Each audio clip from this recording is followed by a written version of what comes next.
Hey everyone, Penrost776 here. You may have been wondering what happened to all the banner reactions. Well, let me tell you a little story. When a new banner trailer comes out for Faye, it comes out at a time that, in my time zone, is called 4 a.m. Sometimes 3 a.m. depending on daylight savings time, but the point is that I am employed. I record these things and then I have work in the morning, so I'm thinking to myself, I really don't want to stay up and edit this. I would much rather sleep. So that's what I do, and as a result, I've kind of got a big backlog of banner reactions that I have recorded but never actually got around to editing.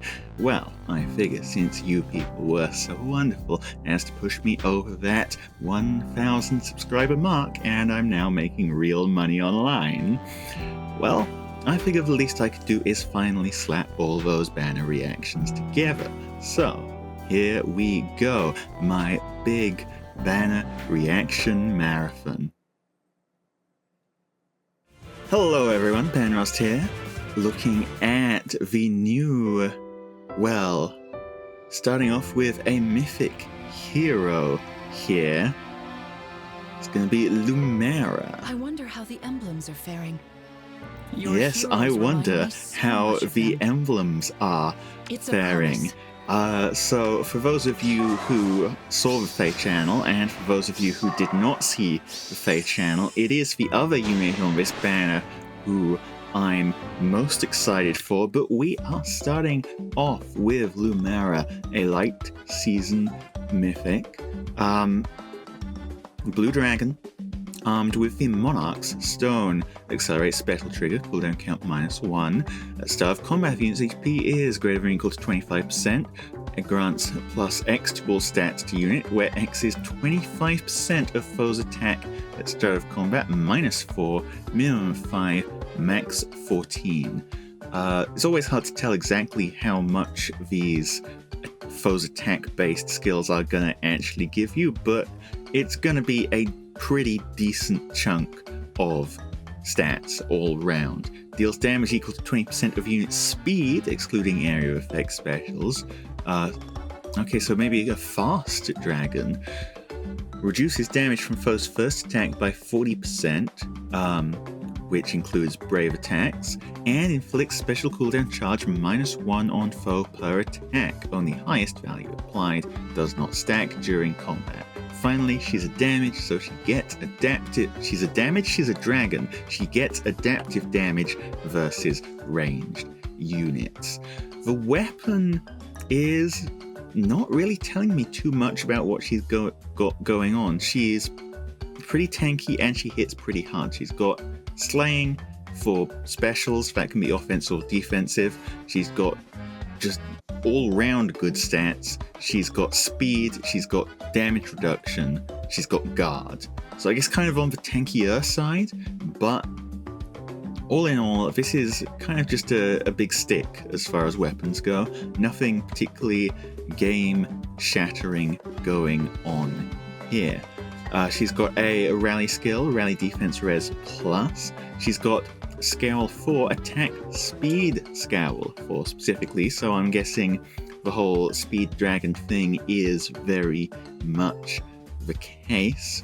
And a ruse 4, attack speed ruse 4. We've already seen these on Heather, but putting this on a mythic means that it's pretty clear that they want to end a few specific strategies on defense here in light season. Whether that'll actually work out or not, we will see, because, well, any new mythic is reliant on people actually rolling it, and here I haven't seen too much to roll for yet. That might change when we see the rest of her kit though, because we haven't seen her PRF skill, and Mythics, Legendaries, that kind of unit always has that kind of thing. And here it is, Dragon Monarch. After unit acts, or if Canto triggers, after Canto applies Divine Vein Stone to spaces within 5 rows and 5 columns centered on unit for 1 turn. That's already pretty dang brutal, especially against AoE, which, for those of you who don't remember, Divine Vein Stone, the effects are, I think, defense res +6, if I recall correctly, flat damage reduction against, was it against specials? And 50% damage reduction against AoEs. The other stuff is, well, kinda pretty handy, but the 50% damage reduction against AoEs is very, very huge, because AoEs can't pierce damage reduction at the moment. Gordo is also strong for the exact same reason. You can actually stack this in Gordo to just completely ignore AoEs. Well, not completely ignore, but 80%, stack an extra 50% on that, you get to 90%. No, you're not doing any damage against 90% damage reduction.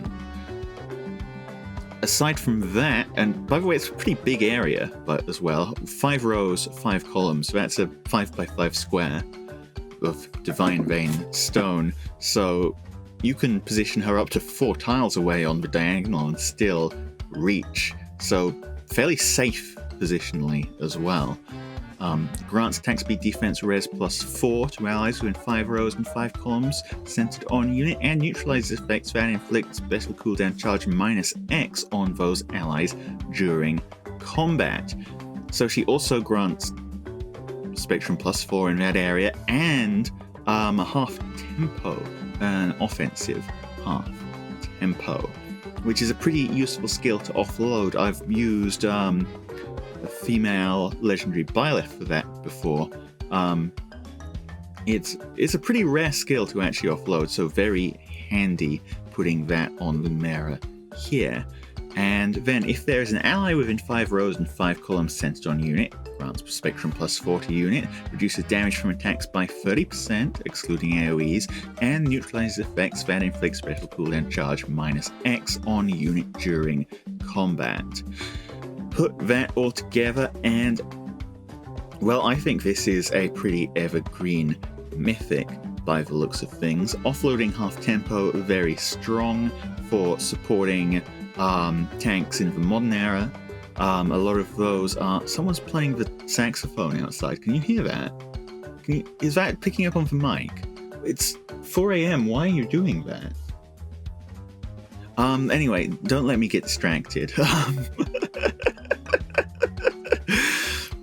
Yeah, very strong supportive mythic, and supportive mythics are always the ones that last the longest, because your combat potential is one thing, but that's generally going to get power crabbed. But you have to bring mythics, so if mythics that can't win fights are around, maybe you don't want to bring them, but a mythic that supports is always going to provide some support, no matter what.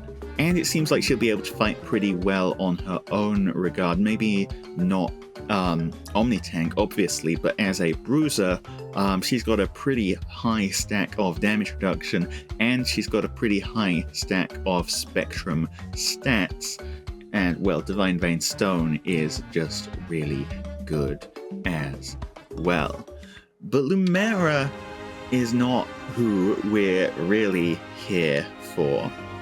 As cool as she is, and I mean, I guess I should have expected that she would be fast based on her sword version as well. I saw the Fae channel, and I'm deciding not to do a full Fae channel reaction because most of the Fae channel was pretty boring stuff, let's be honest. But this right here, the Emblem hero, Marth of Beginnings. Fire Emblem Engage was such a cool game, and I'm really interested in how they've chosen to actually implement things here. Let's start with his actual kit first. Oh, it feels so bad to have to pause the Engage music. I freaking love the Engage remixes. Can we bring in Emblem Leaf soon? Literally, Emblem Leaf's remix of the Thracia music was just one of my absolute favorites. But in any case, he's a sword infantry. Who would have guessed it's Marth?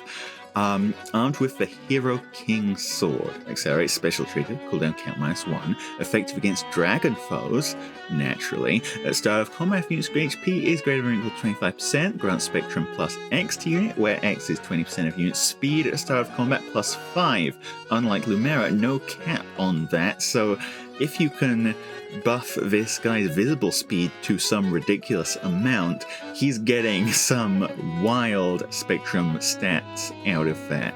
Obviously not much you can do about that in certain modes, but with stuff like legendary buffs and mythic buffs, that has the potential to get pretty wild.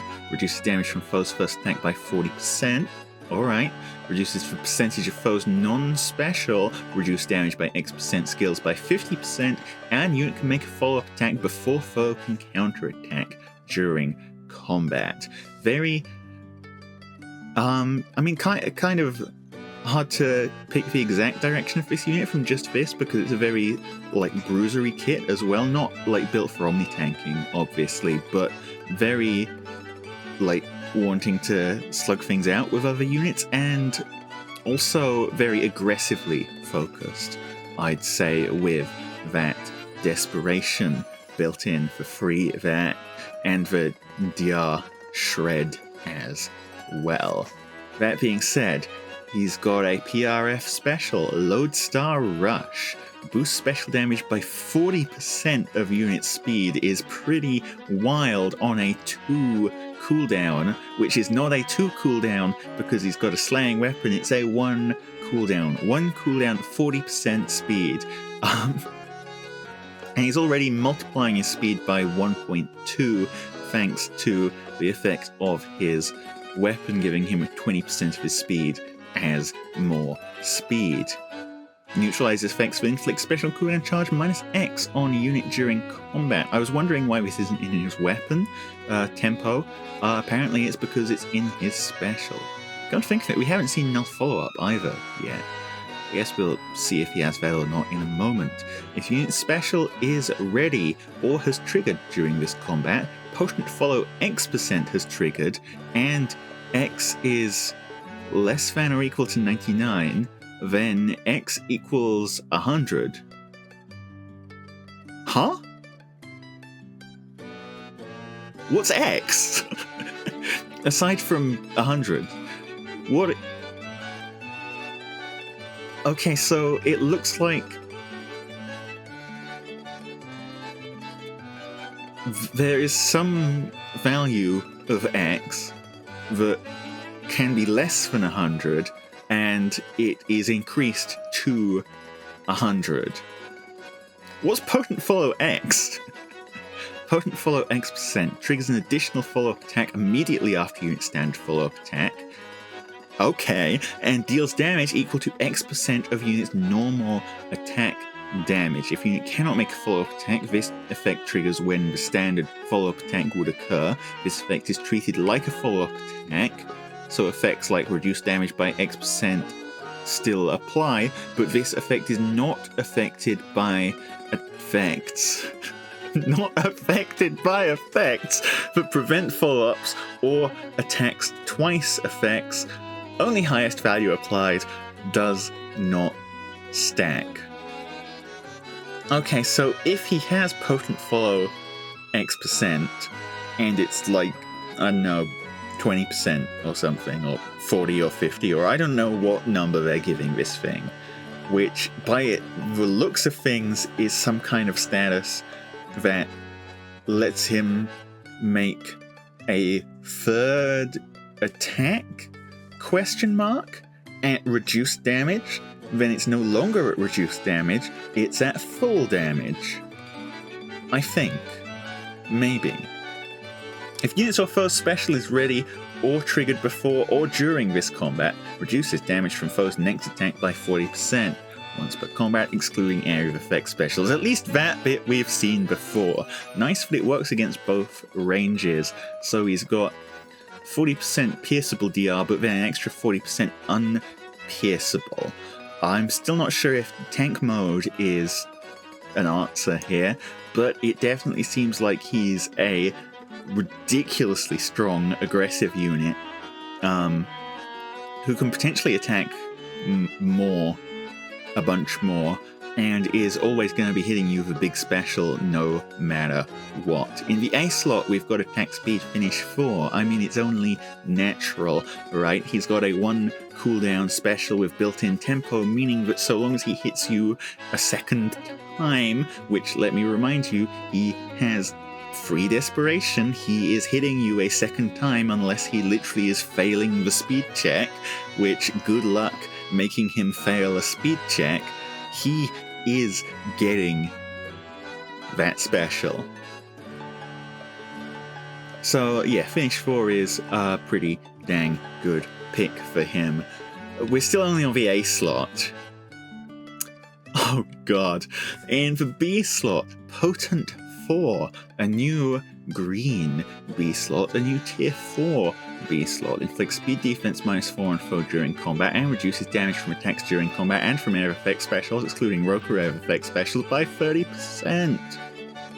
If decreasing the speed difference necessary to make a follow-up attack by 25 would allow a unit to trigger a follow-up attack, excluding guaranteed or prevented follow-ups, triggers potent follow X% during combat. If unit cannot perform follow-up and attack twice, X is equal to 80%, otherwise 40%. Okay, so that's where it comes in. Potent 4 is a tier 4 B slot with a bit less damage reduction than the other tier 4 green B slots, but in exchange, if you outspeed by at least 25 more than you've got to do already, so if you're really fast compared to the opponent, which Marth is probably going to be against every other unit that isn't also stacking speed to the maximum, right? You get your third attack, I think. Maybe. Possibly. We'll see how it looks, but you get that third attack, and depending on if unit cannot perform follow-up and attack twice, which is a very confusing way of saying it, that third attack will be either 80% of your regular attack's damage or 40% of your regular attack's damage, except it won't, because Marth is triggering his special, so it's actually going to be 100% of your regular attack damage. He's just hitting you a third flipping time. Got all that? Good. This skill... It's funny, the way they've laid it out, it's going to be fairly straightforwardly good on Marth himself, but on every unit that is not Marth, the way this skill works is going to be very confusing. It's probably still going to be a good skill, don't get me wrong, because you're getting to hit them an extra time, right? Even if not for, like, we've already seen how good it is with Brave effects. Not even for just the extra actual hit, but, like, you're not using the hit to deal damage. Well, you are using the hit to deal damage, but the really important thing is that the hit also lets you charge up specials by 1 more hit's worth of special tick. I've already... Look, it's 4 AM, they've just hit me with a friggin' equation. I'm not making the most sense, but I'm sure you completely understand everything that I'm saying to you. In the C slot, Infantry Null Follow-Up 4. We've seen this before. It's Infantry Null Follow-Up, but not completely awful anymore, because, guess what? It grants Null Follow-Up to the unit that actually equips it now. So yeah, I was asking if he had Null Follow-Up in his kit, and yes, he does. It's in the C slot. We found it, people. We flipping found it. And lastly, there is his emblem effect.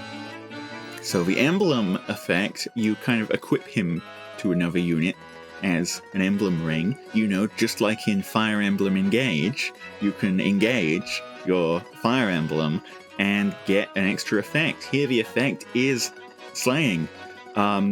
Max cooldown count cannot be reduced below 1. But still, that's insane. That's flipping insane. Slaying is already considered more or less the single strongest, like, base one-line weapon effect in the game. And you can stack double slaying on things. You can bring Gale Force down to 3 cooldown. You can bring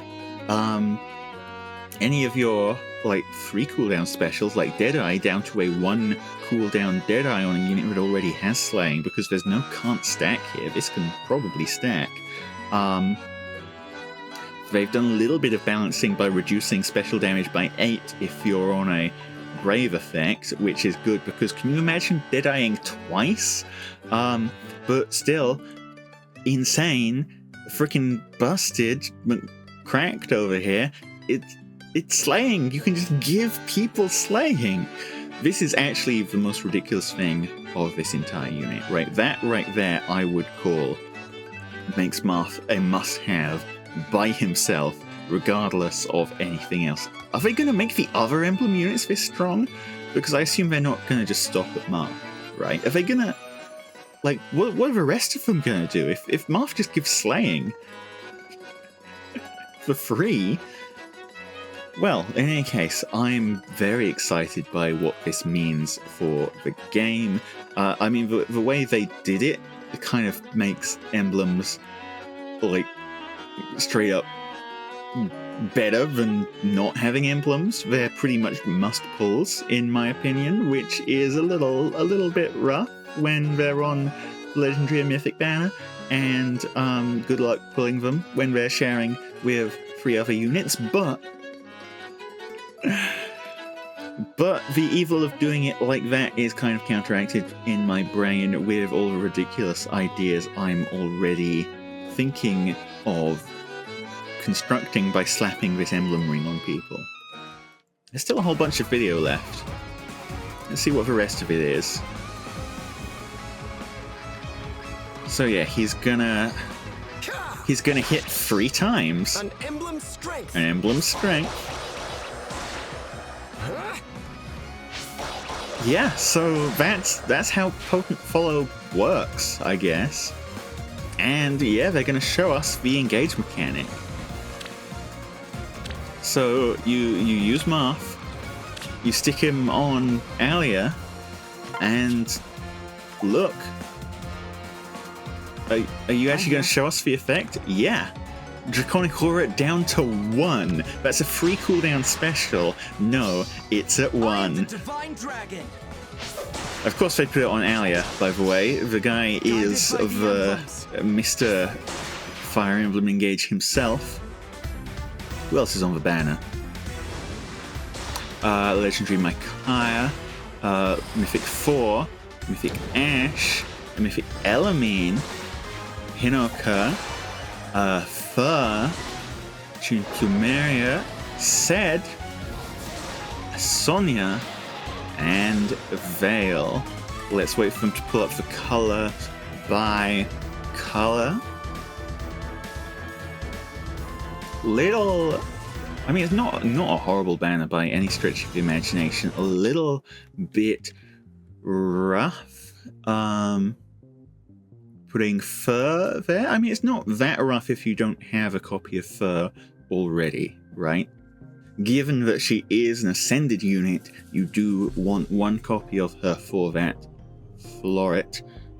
Legendary Hinoka's still insane though, and of course Emblem Marth is the peak of like investment in an account. I think you'll be using that unit for a really long time, even if he goes out of date in terms of like his actual like hitting things with a sword ability, because it's free slaying. I can't say this enough. Other colors, blue I really like. Lumera, obviously the new mythic. Veil, still absurdly strong. And Plumeria is like kind of a weak link here, but not really a very weak link by any stretch of the imagination.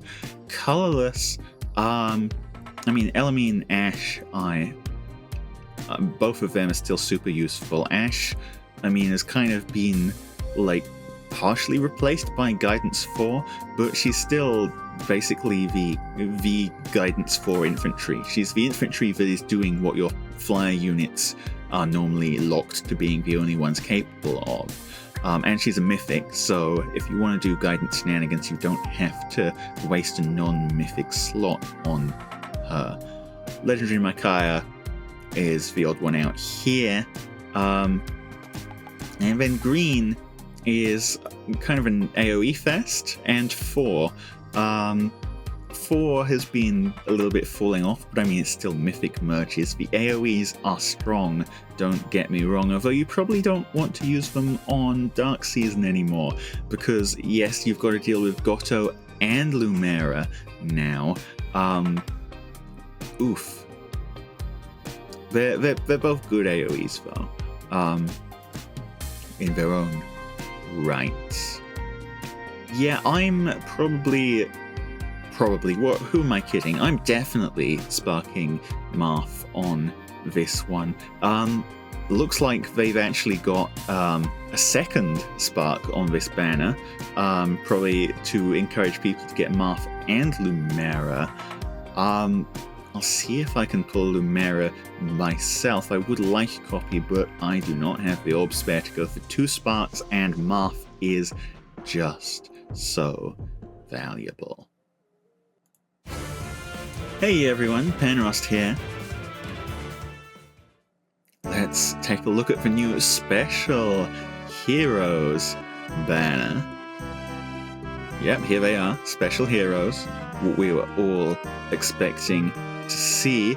And, starting out with Myrrh. Armor Dragon. I love seeing new armored units. I'm going to be honest. I love seeing new armored units. They're just... I mean, I'm not sure if I should say that. I haven't read her kit yet. It might be horrible. But they're just one of the classes of unit that I really love working with. The fact that they've got such low movements means that Faye is kind of forced to put really unique effects on them. And I appreciate that. She's armed with the Loving Breath. It is a colorless dragon breath. Accelerates special trigger, cooldown count -1. Unit can counterattack regardless of foe's range. If foe initiates combat or foe's HP is greater than 75% start of combat, runs attack plus X to unit and inflicts attack -X on foe during combat, where X is equal to the number of allies within free spaces of unit, times 4 plus 6, max 14. Times 4 plus 6, max 14, so 14, 8, naturally. So you only need 2 allies within free spaces to get the full effect. That's basically always going to be attack plus 14, attack minus 14, a 28 attack swing. They're getting silly with these, and restore 7 HP to unit after combat. If foe initiates combat or foe's HP is greater than or equal to 75% at the start of combat, and if unit's res is greater than foe's res, reduces damage from attacks during combat and from area of effect specials, excluding Roka, by percentage equal to difference times 4, max 40%. Okay, so big attack swing, 7 healing, dragon wall. If foe's range is equal to 2, adaptive damage. Interesting as well that they put the distant counter in the weapon.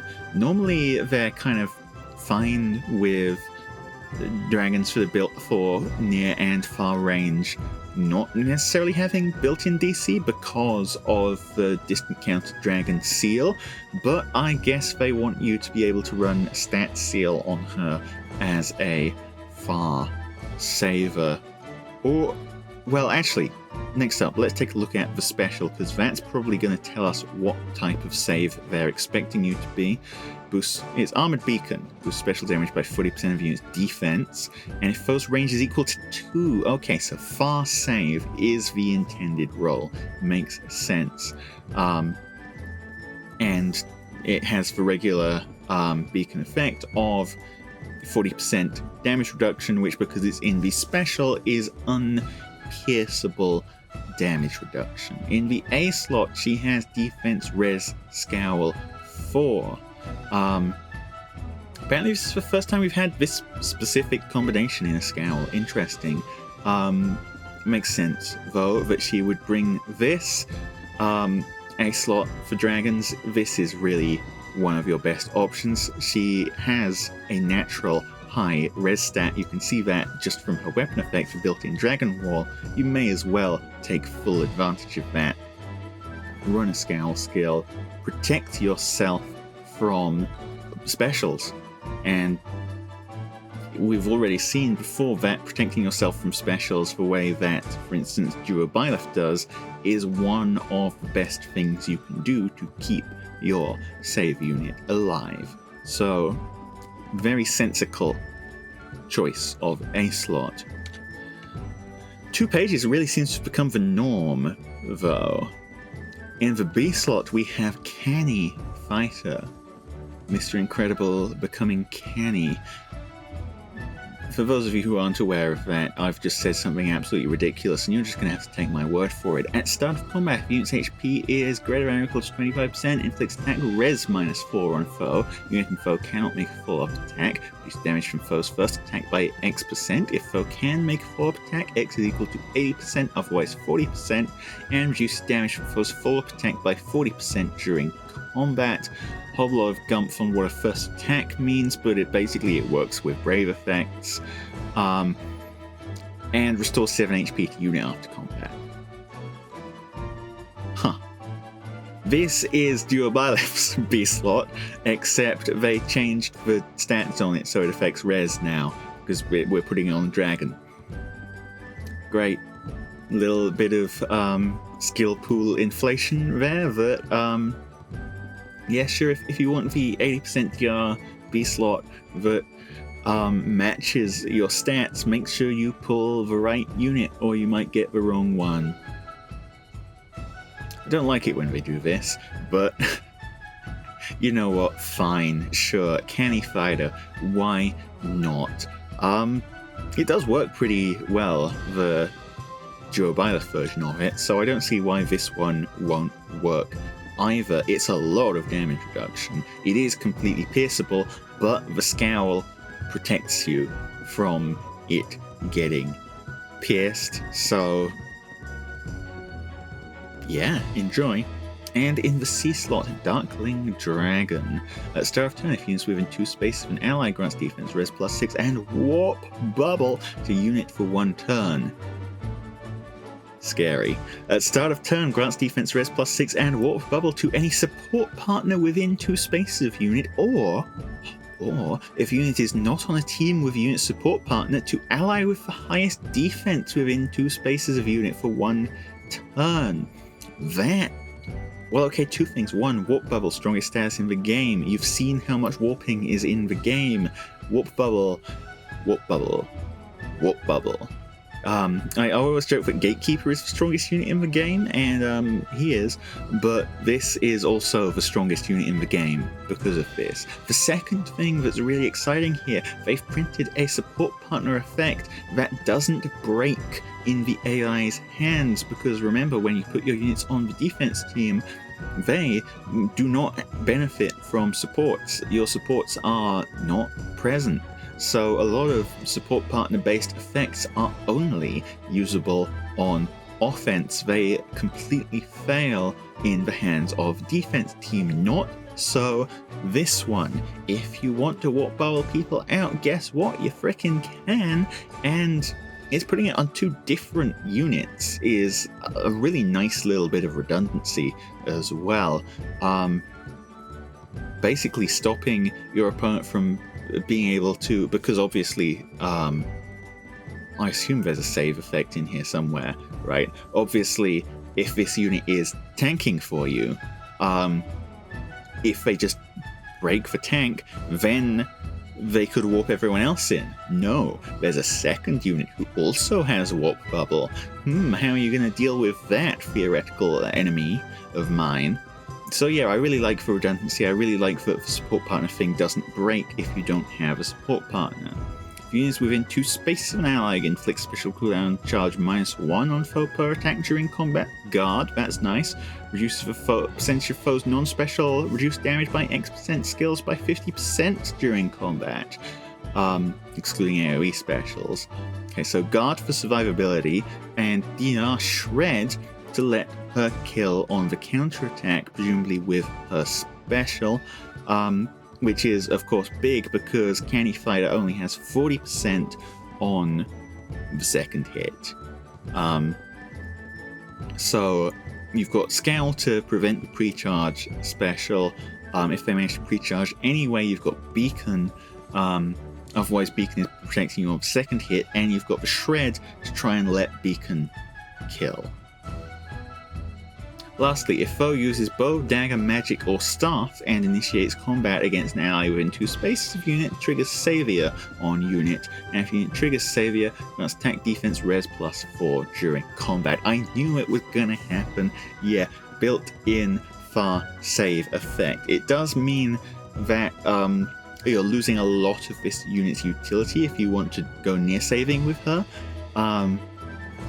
Unless you want to go near saving with her with Soren on the team, that's always an option. But yeah, you're gonna have to at the very least run a far save skill if you want to warp bubble people. You lose for far save, you lose the warp bubble.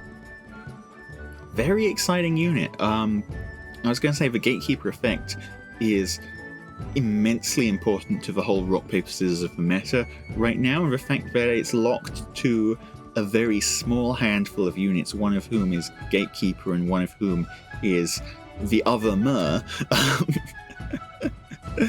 Spreading it out a bit on more units is something I'm very happy to see. This is a really solid far saver. It kind of fills the same overall niche as Duo Byleth.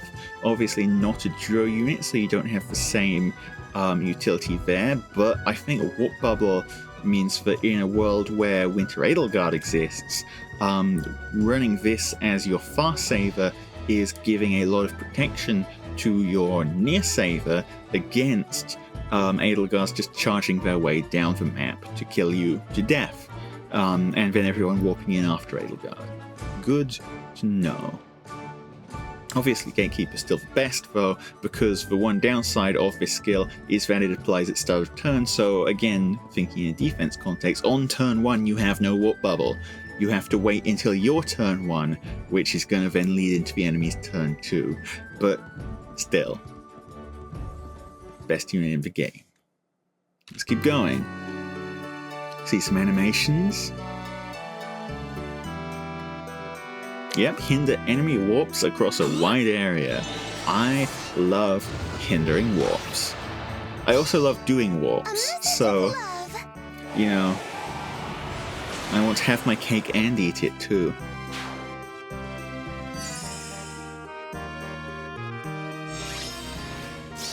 And as you can see, all of these flyers who normally have ridiculous warp effects, not able to. We've got Ephraim next. So flowing. It's making me second guess Lance, armor. I feel like we've seen this combination before, but let's see what he's up to. Armed with the Righteous Lance. Accelerates special trigger, cooldown count -1, grants attack defense +4 to allies within 3 spaces during combat, and restores 7 HP to those allies after their combat. Very nice supportive effect. If foe initiates combat or foe's HP is greater than or equal to 75% at start of combat, inflicts attack defense -X on foe during combat, where X is the number of allies within 3 spaces of unit times 4 plus 6, max 14. Again, you only need 2 allies to maximize this effect, and reduces damage from attacks by 30%, excluding area of effect specials, and restores 7 hit points a unit after combat. Did you get all that? If foe initiates combat or foe's HP is greater than or equal to 75% at start of combat, when unit special triggers, neutralizes foe's reduced damage by X% effects from foe's non-special skills. Okay, so decent weapon, not as ridiculously stacked as I thought it would be. It is applying attack defense -14 pretty reliably. 30% damage reduction isn't a huge amount. He's going to rely a lot more on Armored Blaze to keep him around. And he's kind of more built around counterattacking and killing with his special than he is around. But that's weird. Special timings don't quite line up here unless he's got something else in the rest of his kit going on. But anyway, the other thing I do kind of like, although I also kind of don't like because of how the last unit that had this turned out, is that he has a really cool supportive effect in his weapon. He's not just a save. Again, I assume he's a save unit because he's an armored unit, right? They're always saves. It's 2024. Wins for... Actually, that was the very last banner they did that. I was going to say, when's the last time they printed a unit who's armored and not a save? I should be a little clearer. When's the last time they printed a unit who's armored and not a save and not named Edelgard? Yeah. But yeah, supportive effects always nice, but at the same time, the last unit they did this on was Valentine's female Robin, and that unit kind of spent too much of her power budget on being strong supportively, not enough on actually being strong by herself. So we'll see how this one turns out. Earth Fire Boost 3 grants HP plus 5 at start of combat if unit's HP is greater than or equal to 50%. Grants attack defense plus 7 to unit during combat, and also if you're within 2 spaces of an ally with HP greater than or equal to 50%, you get Guard. The boost skills are really nice. I do like the existence of the boost 3s, especially the fact that it's a source of extra HP. Like, defense res are great and all, but HP is always HP, if you get my drift. I'm not even entirely sure where I was going with that, but I do like them. Rest of the kit, because I'm sure there's something we're missing. Oh yes, there's something we're missing. It's called Sunlit Bangle D. Don't know what the D stands for, but I guess he already had a Sunlit Bangle that did something different. So we've got to specify. This one's D. Start of combat. If unit's HP is greater than or equal to 25% and unit initiates combat, foe can counterattack before unit's first attack. At the start of combat, if unit's HP is greater than or equal to 25%, inflicts attack defense -5 on foe, unit attacks twice, and neutralizes effects of inflict special cooldown charge -X on unit during combat. There it is. And also when unit deals damage to foe during combat, restores 7 HP to unit. Okay, so yeah, he's got a lot of healing, and he has a brave effect, and he lets you hit him before he hits you, no matter which way round the combat is going. So that it's the classic Ephraim trick. He's pulled this before of, I'm doing this so that my healing will actually have some damage to heal, right? It's cute. It's never been particularly insane, but it has always been cute. But yes, the important part here is that he's hitting you bravely. He's got the double attack, and he's got tempo on the double attack, which combined with slaying and the fact that you're hitting him once, at least once, maybe more than once, but bare minimum once, right? You're hitting him, Armored Blaze gets charged, he hits you, Armored Blaze gets charged, he hits you a second time, Armored Blaze is fully charged, it goes off, he shreds because it's his special, and he kills you, hopefully. We'll see how that works in practice. We will see, because the one thing I am kind of worried about with this unit is that as great as this all is, there's a chance that he just kind of dies, right? Because he's relying on Armored Blaze to keep him alive and just big stats. And that might kind of work, but it also might kind of not work. And there's a chance that you can just blast through him. And in the C slot, as I predicted, he's a near saver. Very interesting unit. I don't think this is quite as strong as for Myrrh, I'm going to be honest, but nonetheless, like interesting twist on the classic Ephraim formula. I like it. I like it. Let's keep going, shall we? What kind of nonsense is he getting up to? Yeah, he can heal allies. Isn't that great?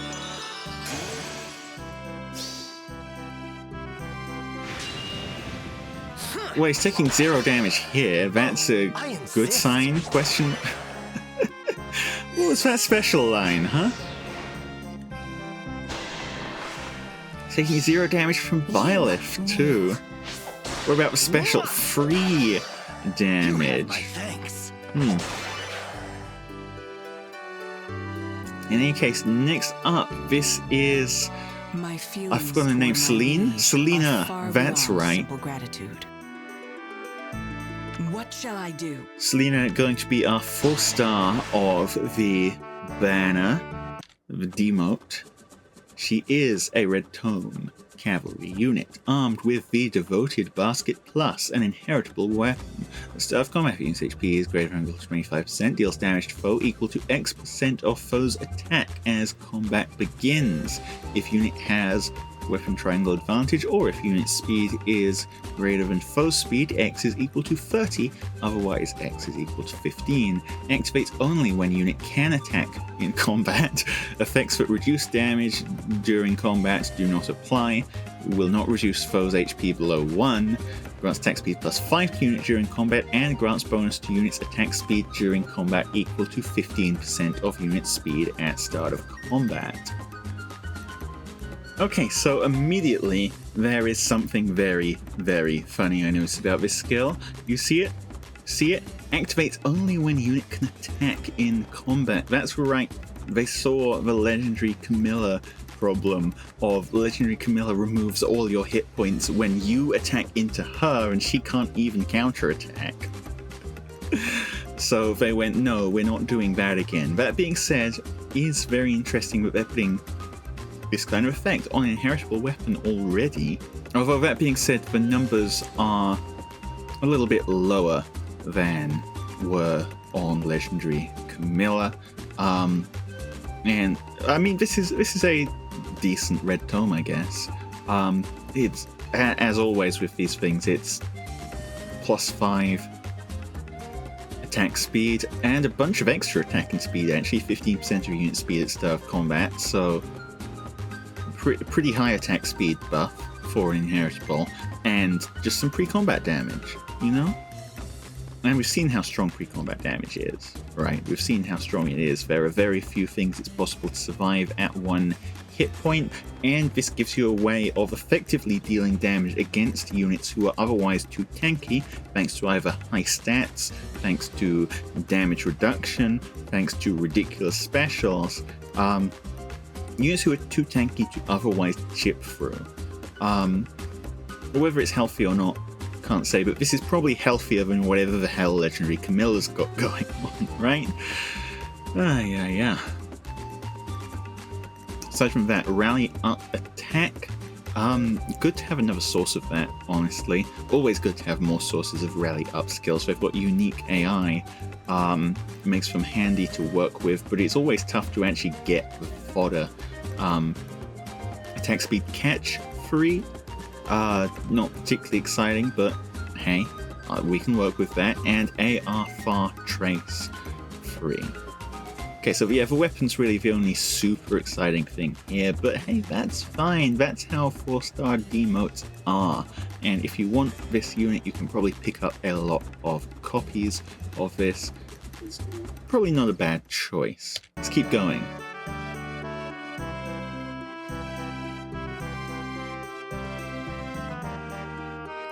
And her attack speed increase, yes. Yeah, see, 11 damage. It's not the biggest, but it's not negligible either. And the Canto's nice. Anyway, let's see who our duo is. It looks like Lyon and Erica. Erica. Yes? Yes. As another tome cavalry, this time a green tome. Cavalry. They are armed with the Tender Vessel, enables Canto 1, accelerates special trigger, cooldown count -1.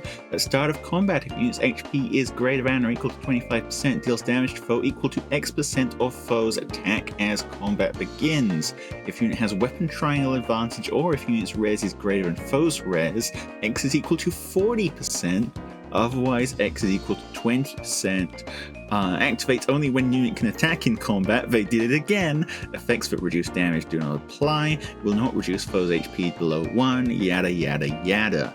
This has higher numbers on it than the inheritable weapon, which I guess is fine. 40% is pretty chunky. Again, 40% is like... it's pretty chunky. I don't know what else to tell you. Grants Spectrum +5 to unit during combat. Grants bonus to units attack, defense, and res during combat equal to 20% of units' res at the start of combat, and reduces the percentage of foes' non-special reduced damage by X% skills by 50% during combat. No damage reduction or anything here, just a very aggressive combination of slaying, pre-combat damage, and big stats, and DR Shred. Because whenever I try and simply sum up a weapon like this, I keep forgetting the year that we live in and the fact that there are no simple weapons anymore. But it is a pretty straightforward combination of just really good offensive effects. Especially Iceberg, so nothing special. The A slot is a PRF, Grey Illusion. If unit initiates combat or foe's HP is greater than or equal to 75% at start of combat, grants attack defense res +9 to unit during combat, and if unit's res is greater than foe's res, foe cannot counterattack. If unit initiates combat after combat, inflicts the following status on foes with the highest speed within free spaces of target foe, excluding target, through their next actions. After start of turn skills trigger, action ends immediately. Excuse me? For foes who have not yet taken an action in Summoner Duels, instead of inflicting this effect, ends their action immediately. Jeez.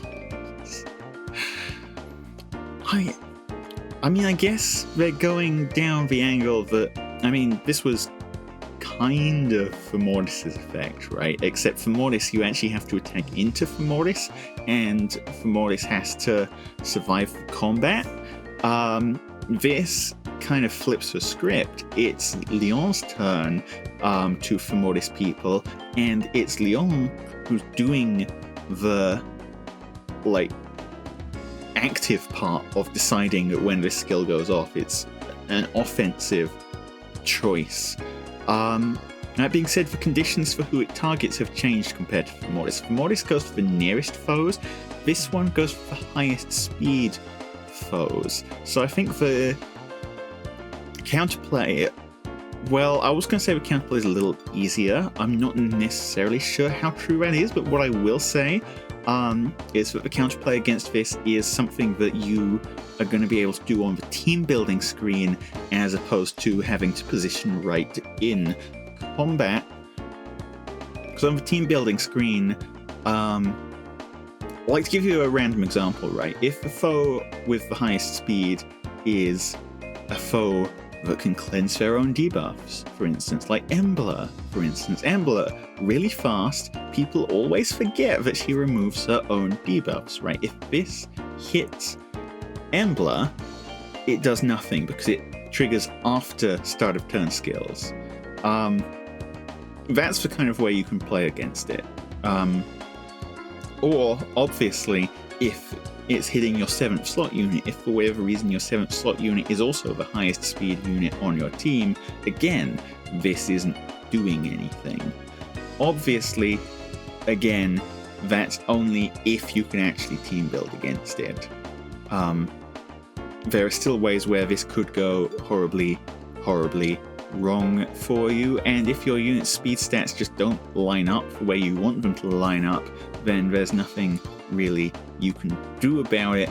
And again, just thinking about this in terms of Ephraim's analysis, this has potential to be quite devastating, because as you may or may not know, units that have lost their actions attract dancers, even if your team is still asleep.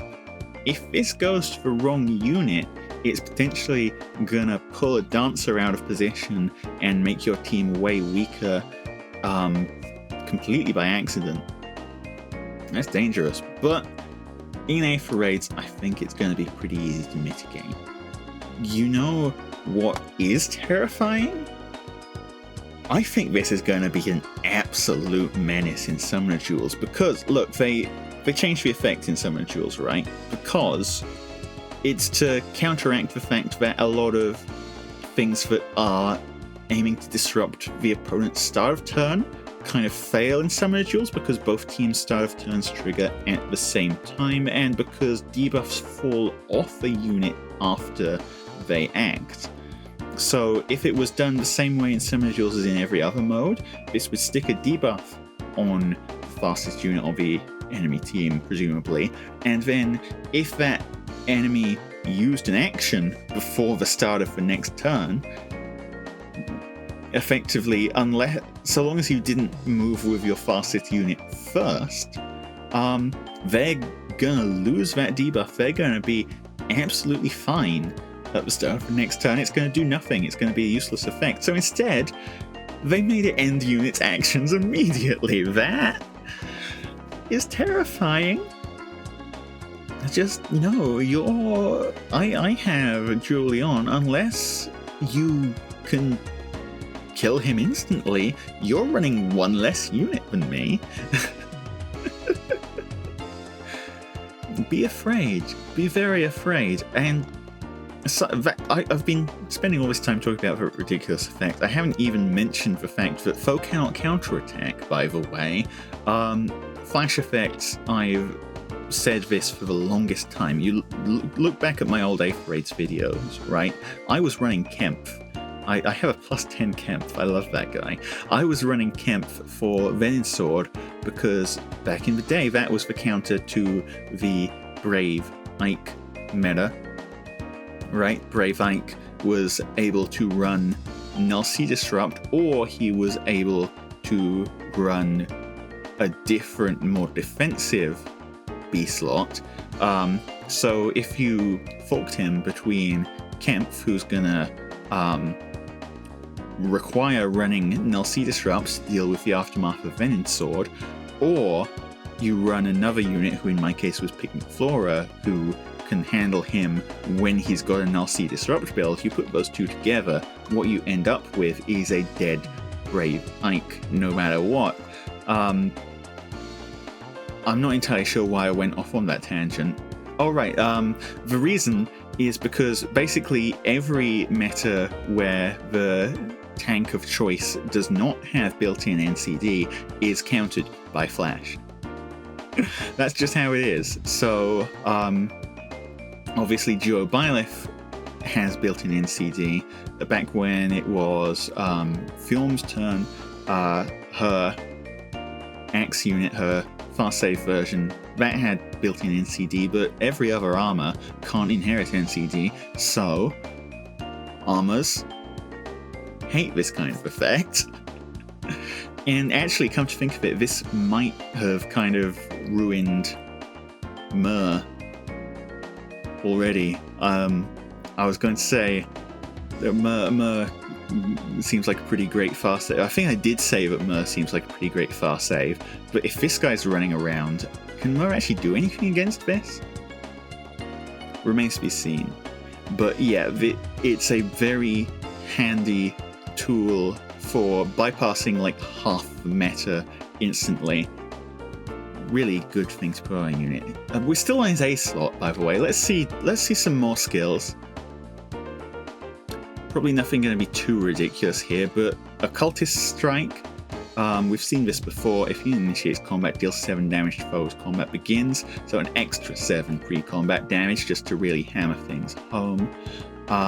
Inflicts speed res -4 on foes during combat and deals damage equal to 20% of foes' res. Again, this unit is built in a very all or nothing way. The plan is that he kills you. And if he doesn't kill you, then he's already done a huge amount of damage to you and you're on really low hit points. But hopefully he kills you, because otherwise you're going to hit him back. Well, if you can counterattack, because he's got Razzle Dazzle, but if you can counterattack, you're going to kill him. Right, he's dead. He's flipping dead. But again, you have to survive first. And in the C slot, Incite attack res. At start of turn, if the number of allies adjacent to unit is less than or equal to 2, grants attack res +6 and incited to unit for 1 turn. I can't remember the exact conditions for incited, but I remember it was a decent little buff. Right. And if number of allies adjacent to unit is less than or equal to 1, attack res +3 unit during combat. It's one of those just nice little C slots. I'm not sure if it's the best C slot on him, but I'm not sure that it super matters, because his kit kind of already does exactly what you want it to do. I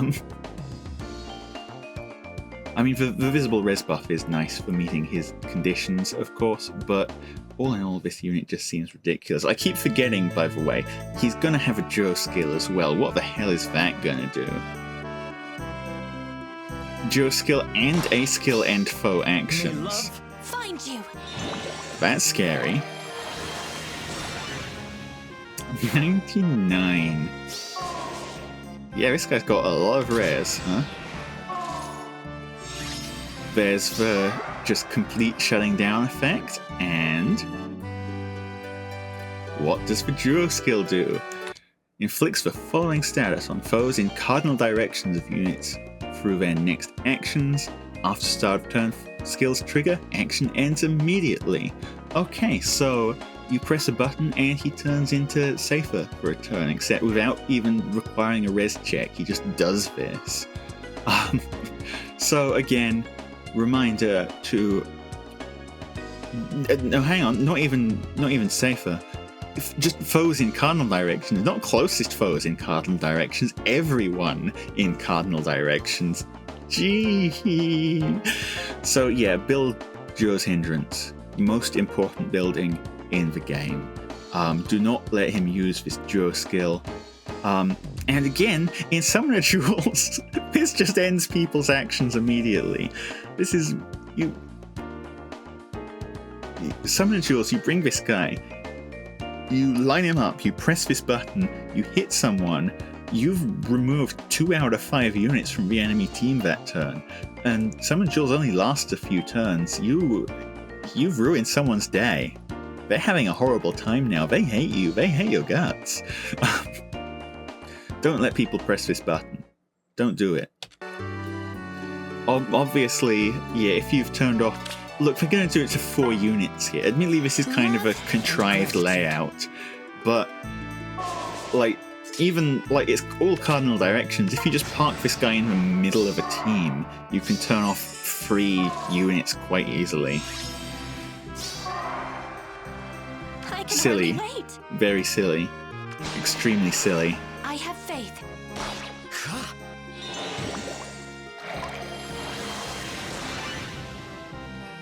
And yeah, just doing so much pre-combat damage, so much in-combat damage. He shreds DR. What more can you want from a guy? Looks like Vigard is the free unit. Looks like an axe armor to me there. And let's do the color by color. Yeah, I think the strongest unit on this banner is Lyon by far. Myrrh is obviously the best unit in the game because she has Warp Bubble, but aside from that, doesn't really have anything. Well, I mean, she has a lot of things, don't get me wrong, but having seen who else is on this banner, he's named Lyon. Yeah, I might still try and pick a copy of her up. Ephraim gets the award for being interesting, but kind of overshadowed by everything else going on here. And then Red is a 4-star unit with, again, interesting, inheritable, but not really the angle I kind of feel like going. I'm probably going to try and grab a copy of Lyon. If I get him early, I might see if I can pull a Myrrh as well, and will work from there. Hello everybody, I'm Penrost776, back at it once more with a new Heroes banner. That music is the game. I think it is. We deserve to engage banner after all this time, and well, here we go. Starting off with Rosado, a great character. Let's see what kit we're working with here. Well, to begin with, Axe Flyer. Looks to be doing some sort of enemies phase something in the actual video there, but let's read this kit. Starting out with the Axe of Adoration. Accelerate special trigger, cooldown count -1. At start of combat, if unit's HP is greater than or equal to 25%, inflicts attack speed defense -X on foe, where X is equal to 16 minus foe's maximum special cooldown count value times 2, minimum of 8. If foe is not equipped with a special event, X is equal to 8. So that's already a pretty big stat swing, even in the worst case scenario. You know, -8 to 3 different stats, but in a lot of cases it's going to be -14 or maybe -12 because short cooldown specials are still pretty dang popular. Reduces damage from foe's first attack by 40%. The first attack normally means only the first strike, blah blah blah blah. It grants special cooldown charge +1 to unit per attack. It doesn't stack, and reduces the percentage of foe's non-special reduced damage by X% skills by Y. Y. If foe's defense is greater than or equal to foe's res at start of combat, Y is equal to 70. Otherwise, Y is equal to 30 during combat. And restores 7 HP to unit after combat. Okay, so putting things together,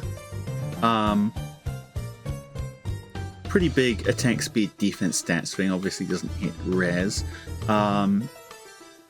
That's just pretty normal, I guess. It's all in normal conditions. Well, 25%, you're always getting that. Next up, 40% damage reduction. Neat, but again, not exactly something you can rely on for tankiness. Special acceleration, neat again, but depends how good the special we're actually accelerating is. I guess we do have no quarter as an option nowadays, so there could be something there. There could definitely be something there. Although actually built-in DR shred as well, and if foe's defense is higher than foe's res, it's good DR shred, otherwise it's not good DR shred. A bit of a weird little bit of differentiation there. Most tanks these days try and build things kind of even. If they're a near saver, I guess they're probably building defense higher, because the only enemies that tend to hit res are normally dragons at near range, and unlike at far range where, you know, tomes and physical units have fairly even meta share most of the time, dragons on offensive units are not really generally the play. You tend to see dragons defending more often than offending, just because, well, for one, they're missing a lot of skills, like, well, the big important one is Gale Force. Dragons can't run Gale Force. But also, two, a lot of the dragon skills that we've been given are defensive in nature, and a lot of the dragons we've been given are defensive in nature in order to synergize with that. In the A slot, we've got Earth Wind Boost Free. Another boost free skills. I do really like the boost frees. Speed and defense. Basically any A slot that does not give attack is normally on the kind of suspicious side, unless you've got a really good reason to be running it, is my general take on these. I mean, it's probably still fitting with this unit's game plan, but really a lot of the time you want attack as a stat, right? Like, if you don't have attack, what are you doing? I guess maybe a completely pure tank, tanky tank who just wants to survive and doesn't care about killing on the counterattack might ignore building attack, but killing on the counterattack is important for tanks these days. If you leave an enemy unit alive, then sometimes that is all it takes to make the rest of your life a nightmare. Something to think about. In the B slot, a new B slot, this combination of stats on boost is new as well, but the new B slot, Wyvern Rift, presumably an extension of Wyvern Flight, inflicts attack defense -4 on foe during combat. If unit speed and defense is greater than or equal to foe's speed and defense -10, excluding effects from Phantom, unit deals +X damage, excluding when dealing damage with an area of effect special, and reduces damage from foe's first attack by X during combat, where X is equal to unit's defense at start of combat -35, min 0, max 7. That seems like a very weird way of calculating it, I'm gonna be completely honest, but I guess they're just saying that if you don't have 43 defense, why are you running this? It's like you're like, ooh, unit's defense at start of combat -35, so if I stack my defense really high, no, max 7. Still, that's 7 extra damage and 7 flat damage reduction on foe's first attack. I've got to find the end of this freaking first attack clause where it tells you that it works on brave attacks, because they all work on brave attacks these days. Unit makes a guaranteed follow-up attack, there we go. Foe cannot make a follow-up attack, and increases the speed difference necessary for foe to make a follow-up attack by 20 during combat, i.e. speed must be greater than or equal to 25 to make a follow-up attack, which does stack with similar skills. Are there any similar skills? But interesting way of going about things there. It's full follow-up control in that it's giving you the guaranteed follow-up and the prevented follow-up, but it's also acknowledging that every unit in the flipping game these days is running null follow-up if they're fast and they're worried about beating slow units, right? They do not make fast units that do not have null follow-up anymore. So, in order to account for that, in order to account for the units that are showing up with null follow-up, we've got a form of follow-up denial that ignores null follow-up, right? It goes around null follow-up because it's not preventing the follow-up attack directly. It's not like saying, no, you can't do the follow-up attack. It's just changing the condition for a follow-up attack. And we've also got Phantom defined here, which, if a skill effect compares unit stats to a foe stats, treats unit stats if granted +X. So I guess basically what they're saying is, unlike a lot of skills that would have speed checks or defense checks, or I don't think there actually is a Phantom defense, but speed checks, you can't run Phantom speed to cheese the check on this one.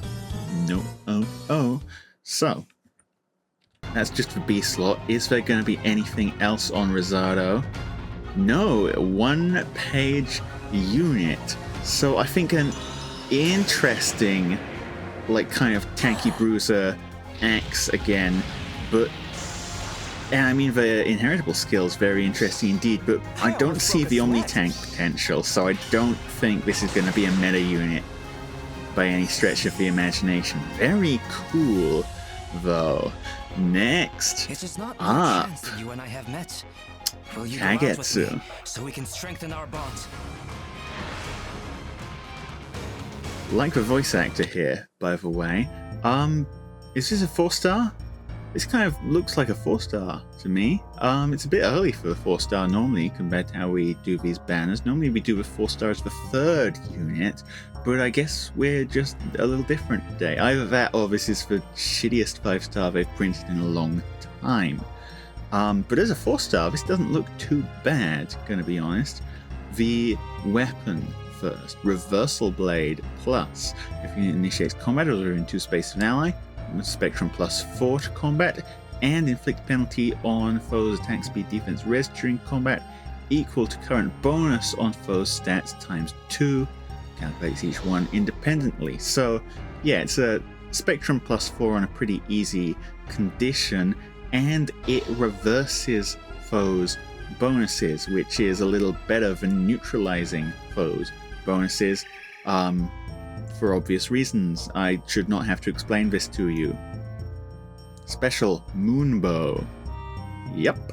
A slot is attack speed ideal free, very good for inheriting ideal 4. And in the B slot we have null follow-up free, which is again very valuable fodder, especially if this is going into any sort of pool, like a 4-star pool, because this is a regular New Heroes banner. Null follow-up has been like a pretty not rare skill because they put it on everyone, as I've said before already, but a valuable skill. And it's even more valuable now that there's magic NFU and there's physical NFU that do null follow-up plus a little bit of fancy extra stuff.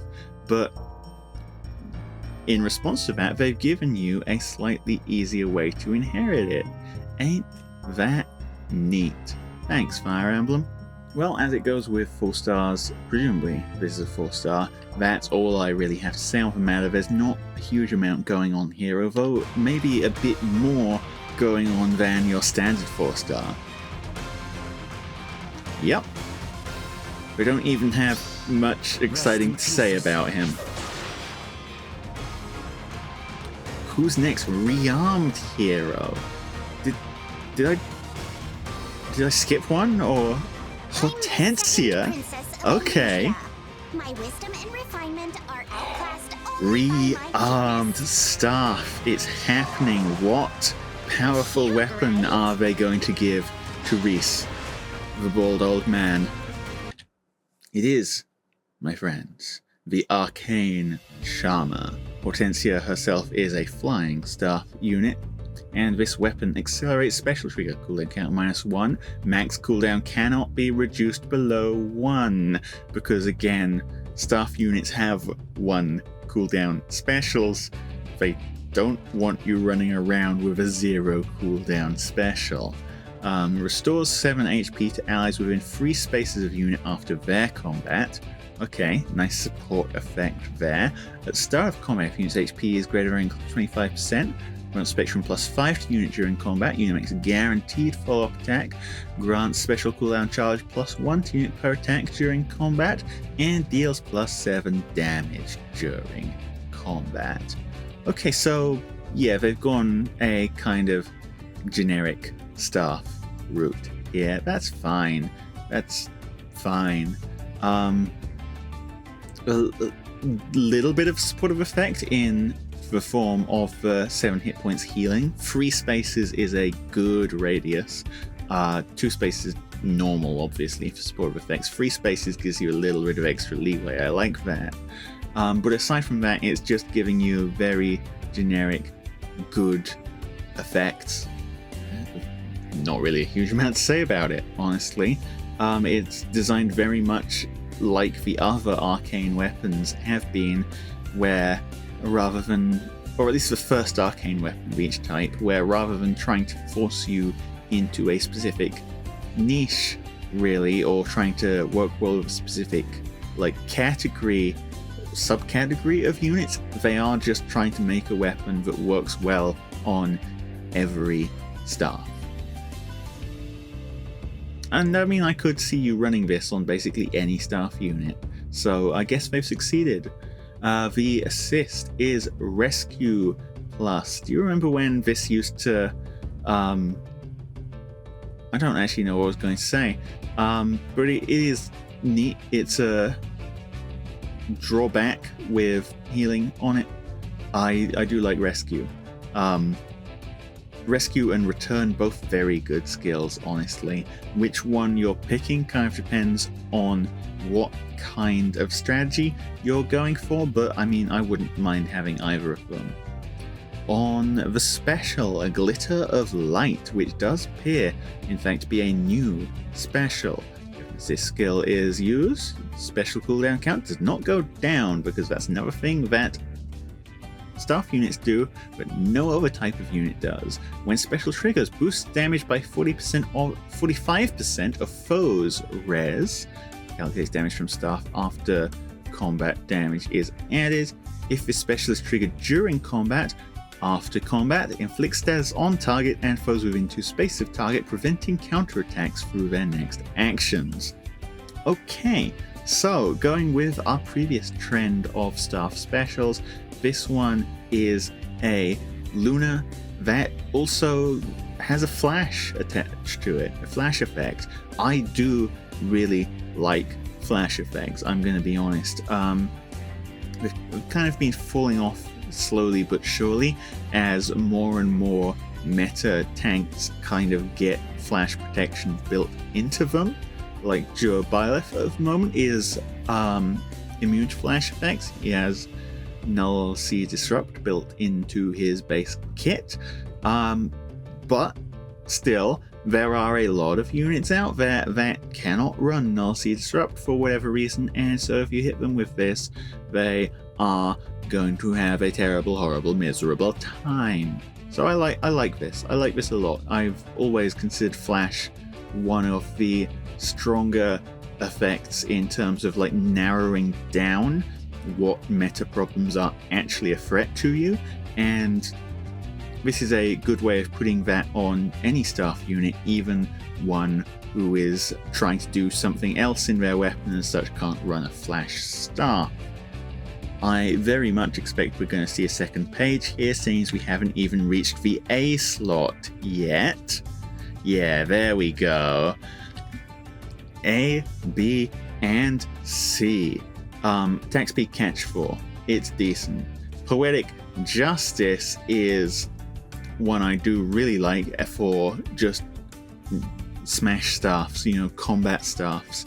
It's the calculates damage like other weapons effect, but it also gives you 15% of foe's attack as extra damage, which is very nice for just hitting very hard. In the C slot, a PRF skill, looking at it by the silver border there, Glittering Anima. The start of turn, if unit's HP is greater than or equal to 25%, counts attack speed plus 6, Canto 1, and the following status to a unit and allies within 3 spaces of unit for 1 turn. Neutralizes penalties on unit during combat. It's very funny how they decided to put 2 of the things that it's granting before the unit and allies within 3 spaces, and then the last thing that it's granting after that, because I don't know who writes these things. At start of turn, if unit's HP is greater than or equal to 25%, inflict speed res -6, panic, and discord on closest foes and any foe within 3 spaces of those foes through their next actions. And if unit is within 3 spaces of an ally, grants attack speed plus 5 to unit and neutralize effects that inflict special cooldown charge -X on unit during combat. So a pretty comprehensive set of effects here. It's buffing up all allies within 3 spaces, which 3 spaces is a lot bigger than 2 spaces. I think I've already said this, but it's still true. 3 spaces is larger than 2, with a whole bunch of effects. Attack speed plus 6, nice. Canto 1, pretty nice, although thinking about it from someone who normally does Aether Raid's defense, Canto 1 can kind of mess you up on things. So maybe not perfectly nice, but neutralizing penalties, that is nice. And then it's basically doing the same thing but in reverse to the enemy. It's debuffing them, it's panicking them, and it's discording them to just absolutely sink their stats into the big hole in the ground. And if that wasn't enough, you also get attack speed +5 and offensive half tempo. So, I mean, this is just a very aggressively built staff unit in terms of her inheritables, but then you stick the PRFC slot on there as well, and suddenly this is a very aggressively built staff unit who is also giving you pretty good control over the buff war, the debuff war, the buffs and debuffs war. Obviously, as a flyer, putting this in the C slot is a little troublesome because for flyers there are very good C slot skills you also want to be running. I'm talking guidance, I'm talking soaring guidance, which is also guidance, but I mean, hey, this still isn't awful. It's good. It might actually be worth running over those other skills in certain situations, and because this is a rearmed unit, the fodder here, the fodder potential is going to be very nice indeed. You're probably going to be able to grab Poetic Justice, the special, and the staff, maybe even Catch 4 as well if you've got the right fodder to ramp into her, and you get to keep her as a merge project on top of all that. So very, very efficient for building out staff units here. Let's see some animations, and let's see who the fourth unit of the banner is going to be then. Yeah, I think they're kind of underselling her strength in that quick description there. Ooh, the little hearts in the animation, that's cute. And yep, there's the flash effect. And there's the Canto. And the fourth one, Attuned. Of course, I forgot that these existed. Attuned Heroes. Yes, of course. And it is Do not presume you are Ivy. entitled to my friendship. Only the divine dragon Blue has that right. Tone Flyer. So be it. What? Excuse me? Well, okay, to begin with, we're kind of getting a bit silly with the two-page things now. Can you fit one more skill onto this first page? No? Okay. Secondly, I think I saw something funny going on with warping there, and a very suspicious-looking X-slot skill. Thirdly, that's 47 times 3, which I would be more surprised by if Marth hadn't pulled this shit already, but 47 times 3 is what it is. A weapon, the Icebound Tome. Accelerates special trigger, cooldown count -1. If unit is on a team with unit support partner, unit can move to a space within 2 spaces of any support partner within 3 spaces of unit. If unit is not on a team with their support partner, at start of turn, unit can move 1 extra space. Interesting little bit of decision making there. If unit initiates combat or foe's range is equal to 2, grants Spectrum plus X to unit where X is 25% of foe's attack at start of combat, -4, max 14, minimum 5, gives an offensive half tempo, reduces damage from attacks during combat by percentage equal to 20 plus number of spaces from start position to end position of whoever initiated combat, max 5 times 10, excluding area effect specials. And if a unit deals damage with follow-up attack, restores 7 HP to unit, even if 0 damage is dealt. Okay, breathe. Slaying strong. You get a choice. You get a choice between warping to your support partner or free space movement.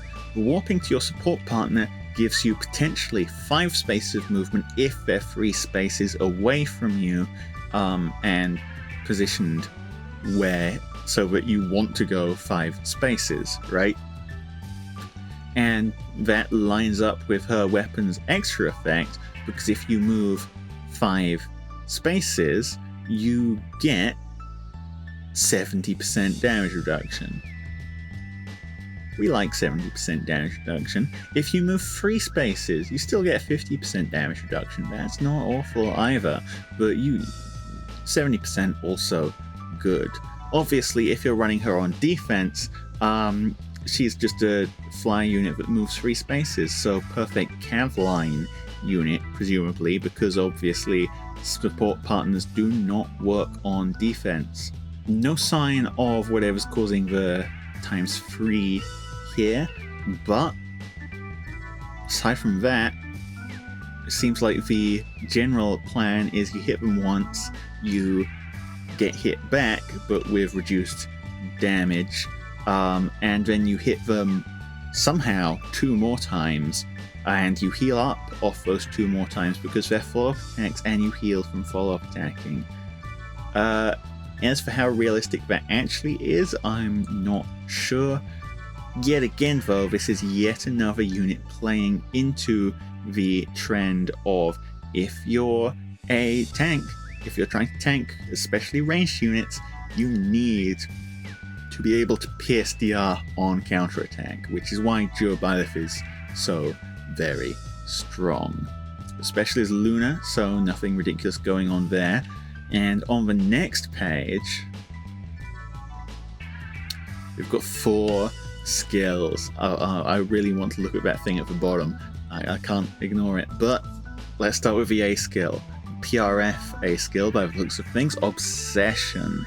At start of combat, use ASP is greater than or equal to 25%, grants Spectrum +9 to units during combat. Unit makes a guaranteed follow-up attack, foe cannot make a follow-up attack, and also when unit performs a follow-up attack, neutralizes reduced damage by X% effects from foes' non-special skills, excluding AoE specials.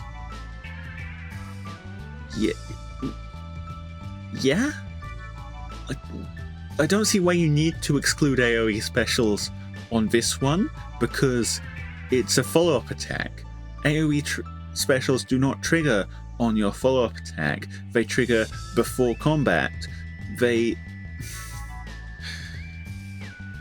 This is silly. In any case, at start of combat, if unit's XP is greater than or equal to 25%, and if decreasing the speed difference necessary to make a follow-up attack by 25, okay, so similar to what Marth did again, would allow a unit to trigger a follow-up attack, excluding guaranteed or prevented follow-ups, triggers potent follow X% during combat. If unit cannot perform follow-up and attack twice, X is equal to 80, otherwise X is equal to 40. That's where the third attack comes from. It comes from the A slot. Makes sense to me. So this is, well, one, it's a whole bunch of stats. We love stats. It's complete follow-up control, which I'm not sure if this is a fast unit or not. I mean, presumably it's a decently fast unit because of that whole, potent follow effect. You kind of need to outspeed things by at least 25. So, okay, let's go with pretty fast then. But the big thing is your follow-up attacks, of which you're getting 1 and a bit from potent follow. You're getting 2, but one of them's at not full power. Completely shred DR. There's no need to rely on specials for this, although obviously you can use a special as well to just get very silly with it. So if you're going around just hitting things with the unit, you're gonna hit hard, probably. Actually, I think this unit is a pretty good candidate for desperation effects if you can give that to her or offload that onto her somehow. I think that would be strong here, because again, the majority of your damage potential is in that follow-up attack, and if you can just skip straight to the follow-up attack without having to worry about the potential interaction point of your enemy counterattacking, I think that's pretty great. In the B slot, we have Attack Res Far Trace 4. Okay. Enables Canto Rem, minimum of 1. So, it's not quite Canto Rem +1 that Near Trace gets. It's Canto Rem, so Canto equal to your remaining movement, but if you've got 0 remaining movement, you still get 1 Canto. It's kind of like a little pity thing. It inflicts attack res -4 on foe during combat, and unit deals +7 damage, including when dealing damage with a special triggered before combat. Okay, so just a little bit better stats and free damage. And by free damage, I mean 7 damage, but 7 damage for free is what I mean by that. Yeah, that's just a solid upgrade all around for Thar Trace, really. It's wild to think that Trace skills are getting power crept already, isn't it? Huh. Incredible. Remarkable. Great. In the C slot, Deadly Miasma, which you may remember, this is on Legendary Camilla, I'm pretty sure. It is, right? Isn't it? Kind of got overshadowed by the rest of Legendary Camilla's kit being as ridiculous as it is, but it's a source of Divine Veins. Divine Veins are really good to be able to put down, even if you're not using their effect yourself, because they also overwrite the opponent's Divine Veins. No, these are my veins now. But obviously, the Divine Veins also do have a very good effect. I can't actually remember what Divine Vein Haze did, but I remember that it was very good. So you probably want to apply it to the floor so that everyone's standing in it. Excellent. And in the X slot, Soaring Echo.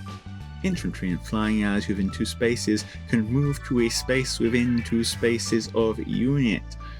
These Echo skills have ramped up very, very quickly. We started from freaking the, not even a full death blow Echo. Okay, why did you print this? On the same banner, we got the Oath Echo, which was way better because it actually did something useful.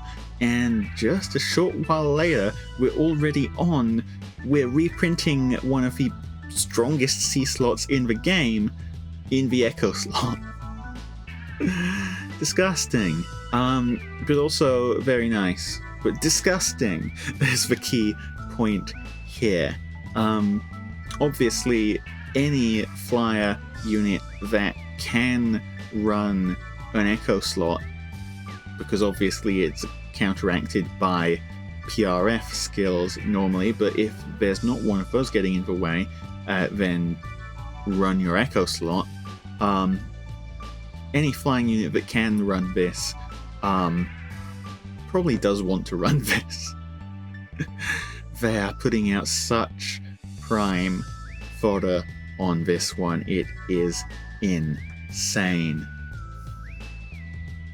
Well, let's see some animations in any case. I think Ivy seems very strong, especially with support. Like the fact that most of her power budget is on her follow-up attacks means she's not perfect in the current meta game, but that's fixable. That's fixable. You just need a little bit of desperation. And everything else about the unit is, of course, frankly ridiculous. Who else do we see here? We don't. So I've got no idea who the Grand Hero Battle or whatever is going to be. Let's do the color by color really quick. Obviously Kagetsu is actually pretty good to pull, even though you wouldn't be pulling him for himself particularly, but he's got good stuff on him, not gonna lie. Rosado is a very interesting unit with some especially interesting fodder, but I don't think is necessarily super meta. Same goes for Hortensia, although Hortensia does have the advantage of like, even though she's kind of filling a very generic staff unit role, where there's a lot of, like, staff units who do very unique things, and she's doing something that's very strong, but not particularly unique, except for the whole 3 tiles thing, which is 1 tile more than most units do. She still has the advantage that that kind of unit is still good, right? This isn't a category of unit where you necessarily need something unique to be ridiculously strong. You can just be Hortensia and still probably be strong enough to get on a team, even if you don't have any hugely, like, any qualities that are personal to you and you alone. Except for the ones discussed earlier. Ivy seems very strong. Ivy seems absurd. Ivy's fodder seems absurd, but Ivy also seems like a great enabler as a unit for some kind of ridiculous place to pop off with, is my take on things. Because again, that third follow-up attack from Potent Follow does a very similar thing to Brave attacks in terms of bypassing how a lot of units work in terms of protecting themselves, like all the best point protection things, like your armor specials that have damage reduction built in, your defensive specials only protect you from 1 hit, so if you hit twice in a row, you can crack through that pretty strongly, and the fact that she has full DR Shred on both of those follow-ups means that she's not vulnerable to the kind of timing synchronization and desynchronization things that other units who rely on their specials to pierce things through have, where they have 1 big hit, and if that big hit happens to line up with the enemy's 1 big hit of damage reduction, special damage reduction, obviously, because presumably you're piercing non-special damage reduction, they can kind of get stuffed by that. We've got 2 in a row here, so not an issue for Ivy. In any case, let me know what you think of all of this, and, well, I think I'm gonna hold out on this one for just a little while, but there could be something really good on here for me. Hello everyone, I'm Penrost776, yet again torturing myself awake at 4 AM, but it's all gonna be worth it for this legendary hero, hopefully. Oh, okay. We're filling out the Alear squad with the other Alear. We've got 2 regular Alears and 2 legendary Alears, and pause, will you? There we go. It's not, why is it lagging here? Maybe it just doesn't like me. Alear is a colorless dragon. I believe that was an Earth legendary. I wasn't quite paying attention. With the normal legendary effects going on there. But yes, dragon unit armed with the Divine One's arts. Accelerate special trigger, cooldown count -1. Unit attacks twice, even if foe initiates combat, unit attacks twice. That's in common with the other Alear. At start of combat, if unit's HP is greater than or equal to 25%, grants Spectrum +5 to unit, inflicts Spectrum -X on foe during combat, where X is equal to the number of distinct game titles among allies within free spaces of unit, times 3 +4, max 10. So again, given that that's 10, you only need 6 from the rest, so you need 2 titles. That's not like a big number of titles, but you just need 2. Reduces percentage of foes non-special reduced damage by X% skills by 50%, and also if foes attack can trigger foes special and units res is greater than or equal to foes res +5. Inflict special cooldown count +1 on foe before foe's first attack during combat. And lastly, because this is a dragon unit, we have dragon adaptive damage. Okay, so slaying, just full-on brave attacks all the time great, love it. A pretty dang huge stat swing. Like, given the condition on this, it's going to be very reliably 15-point all stats swing. And even if it's not a 15-point, so long as you've got one ally nearby, you're still looking at 12 points all stats swing. That's not insignificant by any stretch of the imagination. DR Shred, handy. Scowl, very handy for surviving things. We'll see if this is maybe a little bit of a tankier Alear than female legendary Alear. But all in all, the weapon isn't giving me any particular direction, but it is just a very good looking weapon all around. In special, we have Dragon's Roar, so different from Dragon Blast that female legendary Alear had. Boosts special damage by 40% of units' res when special triggers. If units or foes special is ready, or if unit or foes special triggered before or during this combat, and also if units' res is greater than or equal to foes' res -4 during combat, reduces damage from foes' next attack by 40% once per combat, excluding AoE specials. Okay, so hang on, the A slot looks like a PRF, so is this inheritable? Dragon inheritable? Interesting. So, okay, it's a slightly smaller iceberg. Reminds me of the armor defensive specials in that respect. Units or foe special is ready or triggered before or during this combat. Reduces damage from foes' next attack by 40%. Okay, so it's very similar to the armor specials. In fact, it does work at both ranges. It has a res check on it, but it works at both ranges. And I mean, presumably against most opponents, you are winning that res check anyway. And it's a source of non-pierceable DR, special damage reduction. So yeah, that very, very tempting skill there. Let's look at the rest of these, shall we? Because A slot, Emblem's Miracle. This is a pretty beefy A slot. This A slot's nearly longer than the weapon text.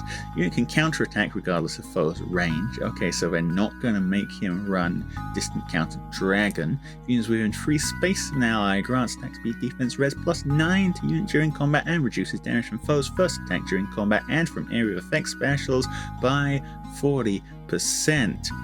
Ooh, on area of effect specials as well. That's kind of nasty. If the number of allies within free space of unit is greater than or equal to 3 and foe initiates combat, if unit's HP is greater than 1 and foe would reduce unit's HP to 0 during combat, unit survives with 1 HP and after combat restores 99 HP to unit. Effect only triggers for player's team once per map and does not stack with non-special effects that allow units to survive with 1 HP if foe's attack would reduce unit's HP to 0 when any other such effect triggers on a unit granted this effect will trigger too. Basically, don't try and stack all your miracles in one basket, but yeah, with Scowl, with special damage reduction, with AoE damage reduction, with regular damage reduction, and with a built-in miracle, they've basically given this legendary Alear the whole kit in terms of just not freaking dying. And you get the full heal as well. You get the full heal. That's great. Love that. Yeah, very, very tanky and hits back with a special that pierces half DR due to the weapon effect. And also Brave hits back as well, so probably a lot of units going to have real trouble just cutting through this legendary. In the B slot, Speed Res Bulwark 4. seen Bulwark 4s before, right? They wouldn't start these with speed res. Yeah, let's read this. Yeah, it's the better obstruct effect. Inflicts speed res -4 on foe and reduces damage from foe's first attack by 40% during combat. Yep. And restores 7 HP to unit after combat. Yeah, they're just stacking tankiness after tankiness after tankiness on this guy. This guy does not want to die. I don't blame him, but I mean, hey, it all adds up to what looks like a pretty strong unit, so I don't particularly mind. And then lastly, in the C slot, attack speed pledge, which was already on the other legendary Alear, but we may as well put it on this legendary Alear as well. Is this a fast unit? Looking at the way that the kit was structured, I'd kind of assumed that we were looking at a min-max for bulk kind of unit, given that every single effect in this kit says don't frickin' die. But we've got speed res bulwark, right? And we've got attack speed pledge, so maybe this is a fast unit. Fast and bulky. Would they make attack a dump stat? Probably not, right? So yeah, this unit's stat spread is going to be interesting to look at when we see this, but yeah, kind of a different design philosophy here from the other legendary Alear. The other legendary Alear, very strong as well, of course, but her philosophy was very much about blasting people. No, Dragon Blast as a ridiculously strong special to tank a hit with less confidence than this legendary Alear, but definitely kill on the counterattack, and also as a unit who can offload damage reduction through being a special partner. That was very strong. This unit seems a lot better in his own right as a tank than a female legendary Alear, but longevity wise, I'm not sure if he's going to be able to outlast her there, just because of how strong being able to use legendary Alear to set someone else up with DR piercing on their special is. Well, that's my take on things anyway. Let's see who else is on this banner, and also see some dragon animations. Is he going to use his fists?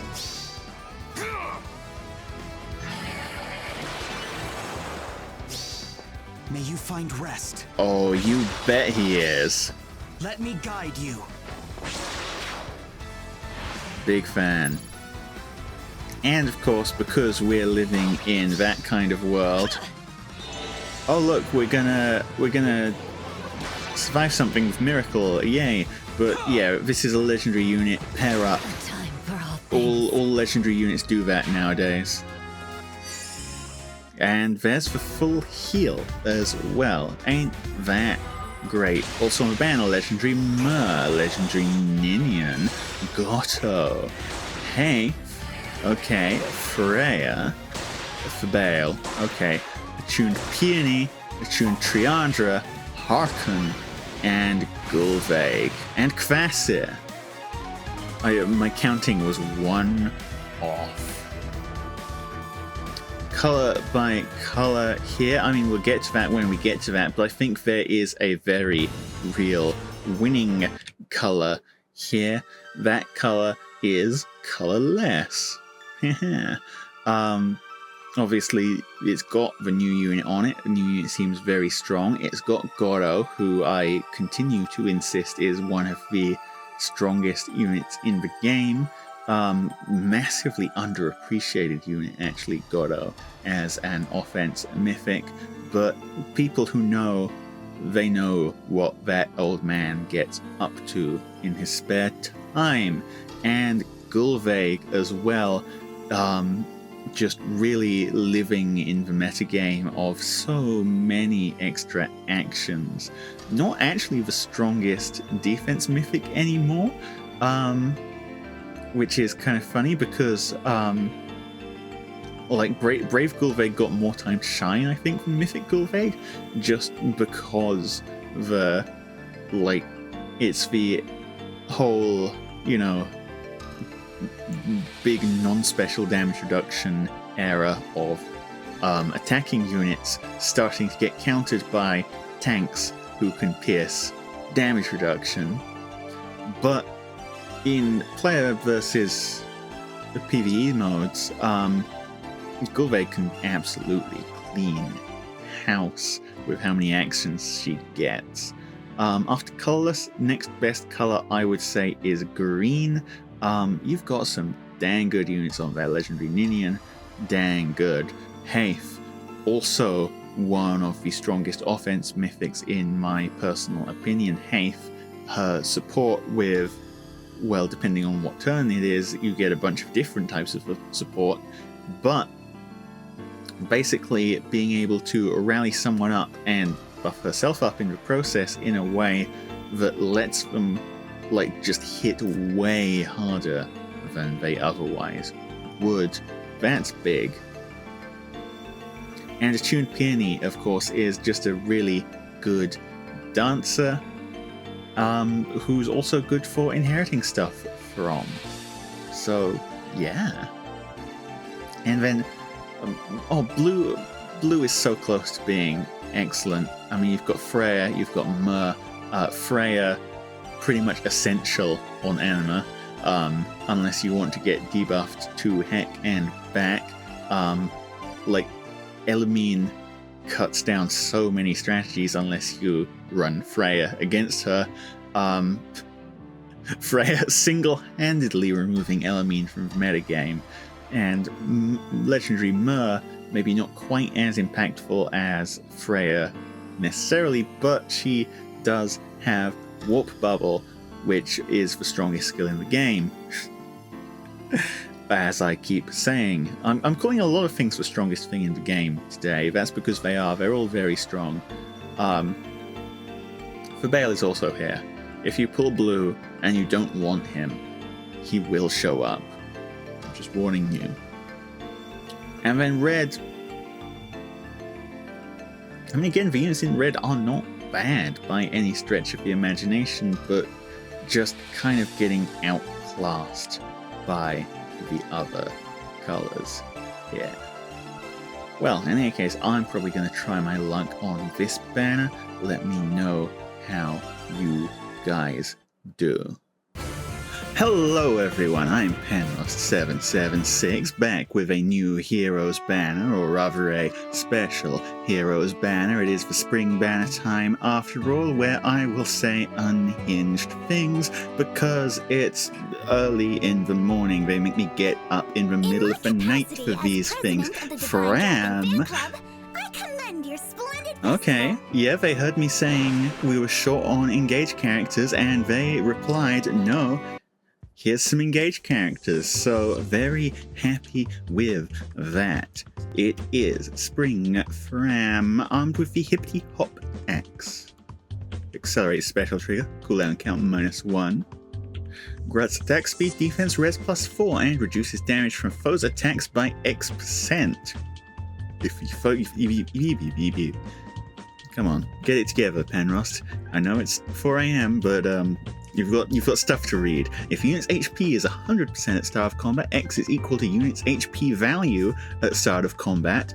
If not, X is equal to 50% of unit's HP value at start of combat. Oh, max 60. Oh, you silly thing.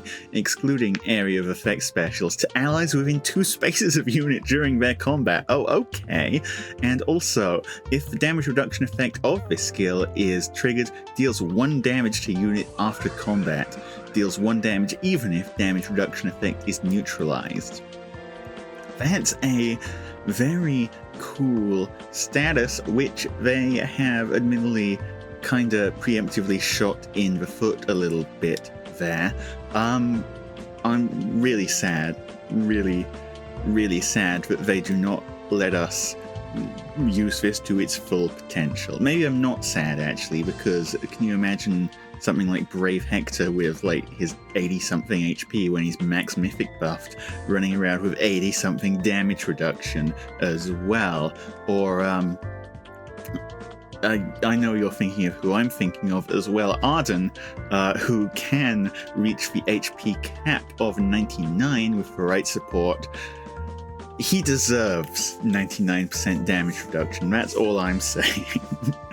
But no, it's capped at 60, unfortunately, and it even deals damage after combat, which admittedly is pretty easy to mitigate, but it means that you're going to need some sort of either post-combat healing effect or just Medeus in order to keep this skill up at full power all the times.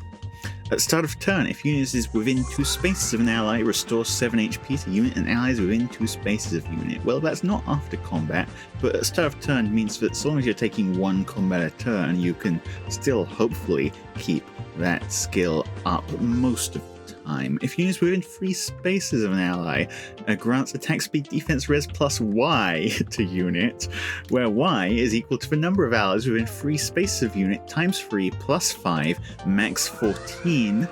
If units within 3 spaces of a dragon ally, Y is equal to 14. Okay, so a little tighter of a condition than they normally do on these things. Recently, a lot of the ones who have been requiring a certain number of allies nearby have been looking for 2 allies. In order to get the max on this, you're going to need 9 plus 5 to make 14. That is 3 allies within 3 spaces. Still doable, but or you could just run a dragon. Neutralize effects that grant special cooldown charge plus X to foe, or inflict special cooldown charge minus X on units, so full tempo, and reduces damage from foes' first attack by Z% during combat. My friends, a Z has been cited, where Z is equal to the unit's HP at start of combat, max 60 first attack, yeah, blah blah blah blah blah blah. Hang on, did this weapon, let's go back to the start. The status that we're applying to allies within 2 spaces of unit during their combat, not applied to yourself. Okay, so Framme is not stacking a big, huge, silly amount of damage reduction here, unfortunately. And is not stacking quite as many stats as I thought either, but still a very cool, very interesting supportive weapon here. Probably not going to be impactful at the top end of meta, because pretty much every meta tank relies on non-pierceable DR, and pretty much every meta nuke has some form of pierceable DR piercing, because that's just the world we live in. But nonetheless, against everything that's not at like that pinnacle of top-end scariness, this kind of damage reduction, especially on older units who tend to have quite a lot of HP just by having existed for long enough that their HP is going up and up with time as things get more and more min-max and more dragon flowers. Yeah, I think this has some potential in anywhere you're using those. Her own combat, she has tempo, she's got a decent stat swing, but I think it's more the supportive effect that you're running this unit for. We have in the special slot Dragon Fang, understandable.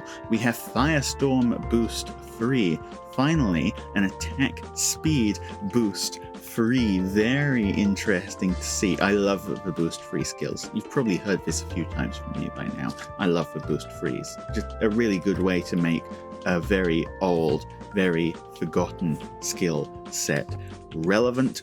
Now, when are they doing Defiant Tier 4 skills? Please, it's been so long. Good kit so far. As always, we're going to get a second page, and well, it's no new skills here, but it is Spurn 4, and it is Infantry Pulse 4. Spurn, for those of you who don't remember, is the Wrath-ish green skill. So again, stacking more damage reduction, very nice. More special damage, very nice. It is still pierceable, so once more, not really a meta threat built this way, but it is still very nice fodder to have.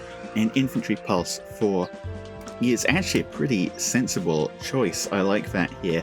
This is a unit who is naturally stacking a high HP value anyway, so why not capitalize on that to meet that HP condition for Infantry Pulse 4 and pulse up all your friends' specials.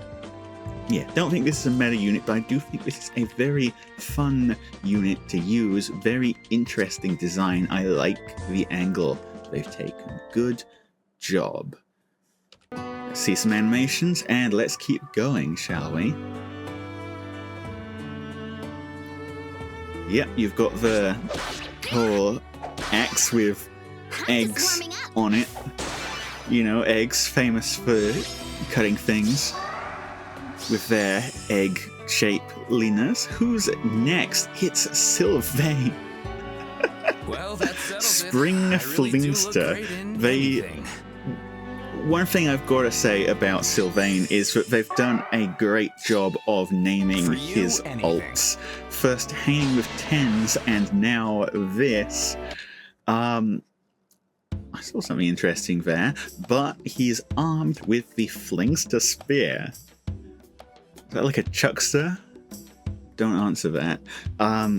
He is, of course, a cav unit. Accelerates special trigger, cooldown count -1. If a rally assist skill is used by a unit, grants special cooldown charge +1 per attack during combat on the highest value applied, does not stack the unit for 1 turn, and restores 7 HP to unit, and afterwards, once per turn, grants unit another action.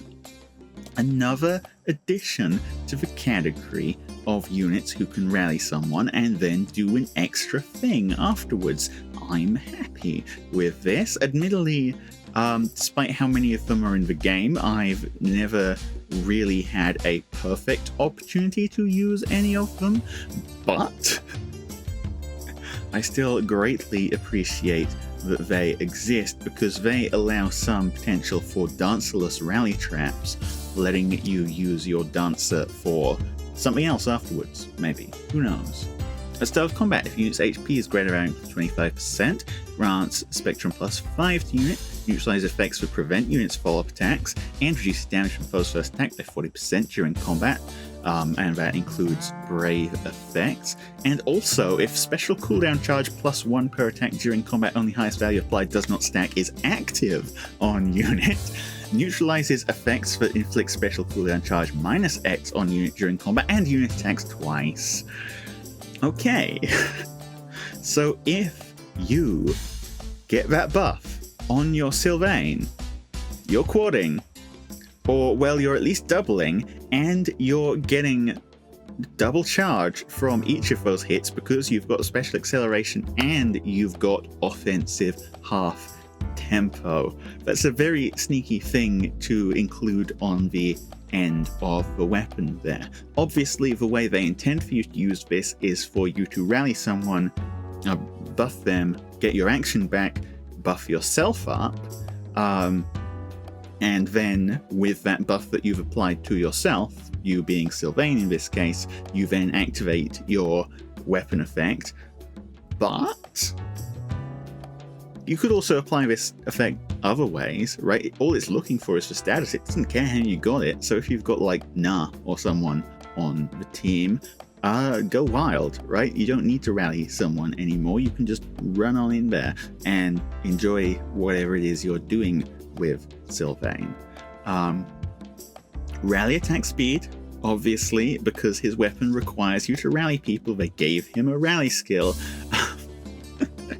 No quarter. Interesting to see that come back. Obviously, very impactful skill on Dimitri and now on Sylvain as well. It is a good pick for him because so long as he doubles and, well, because he's attacking twice, he is doubling.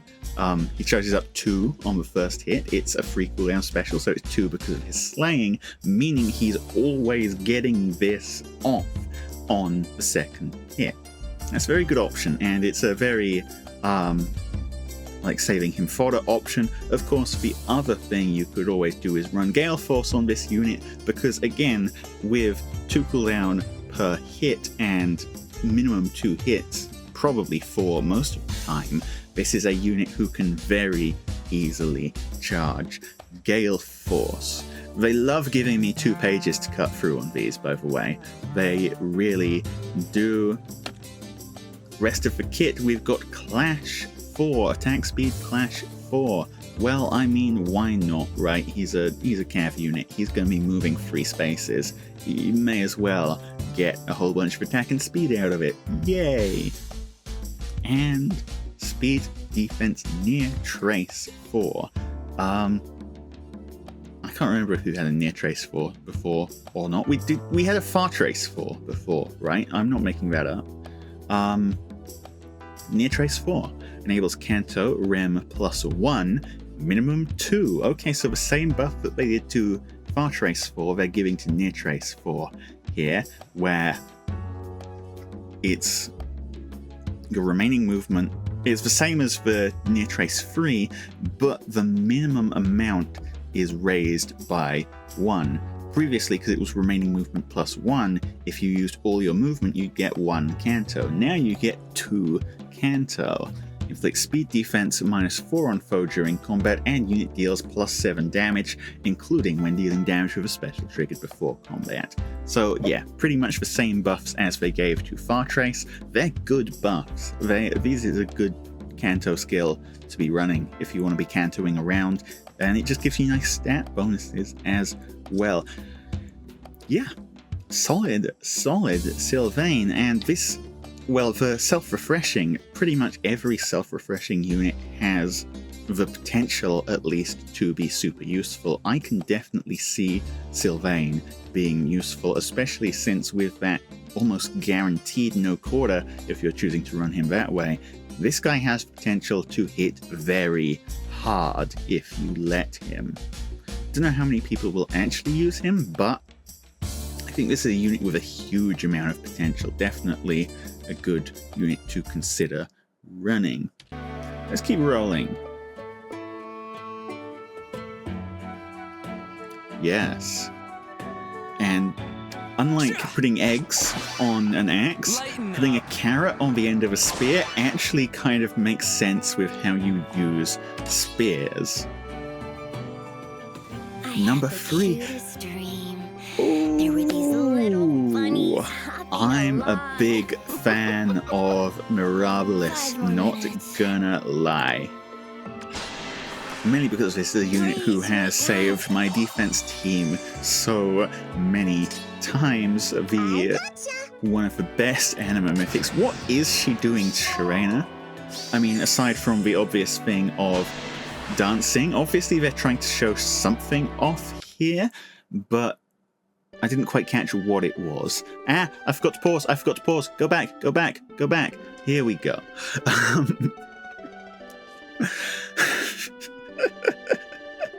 Her weapon is the Daydream Egg. She is a blue tome flyer. Grants res +3. Okay, not slaying for once. If penalty is active on any foes within 3 rows or 3 columns centered on a unit, inflict attack defense res -5 and special cooldown charge -1 per attack on those foes during their combat. It's another big supportive weapon, similar to what her regular sword does in that respect. At the start of combat, if foe's HP is greater than or equal to 75%, or if penalty is active on foe, grants +5 attack, defense, and res to unit, and reduces damage from foes' attacks by 20% of units res during combat.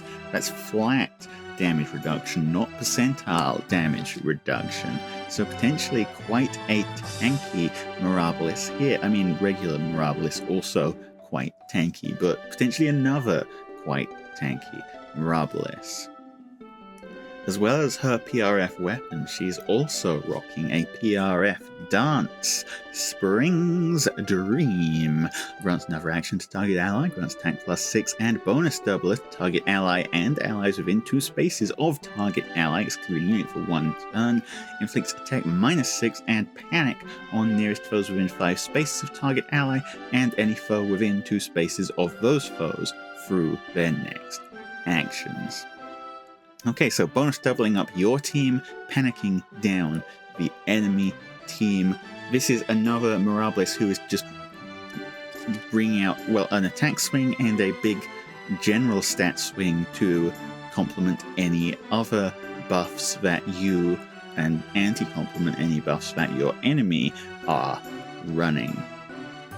It's a good dance. I mean, I don't necessarily think this is the strongest PRF dance we've ever seen, but if you want bonus doubler, if you're running a bonus doublery kind of team, then offloading that to a dancer is a great way of doing it, in my opinion, especially a dancer who is able to provide distant support with their weapons through that 3 rows or 3 columns effect. B slot, we've got Mystic Boost 3, which is alright. And in the C slot, we've got Attack Res Rain 3, which is also alright. Again, Rains have been power crept. Man, you can tell it's getting to me. But this is still a great skill by itself, and you can use it to fodder up into Rain 4s or whatever else. I don't know. Holds. That's what I was thinking of. Holds. Yes. You can do that. And, I mean, hell, worst case scenario, like, dancers are always good because a dancer is an extra action for the best unit on your team, and this seems like a pretty great dancer on top of that. Plus, she's Mirabilis. You just can't go wrong with Mirabilis. I keep hitting the wrong button. That's not pause, that's mute. Let's keep going. Oh, yeah.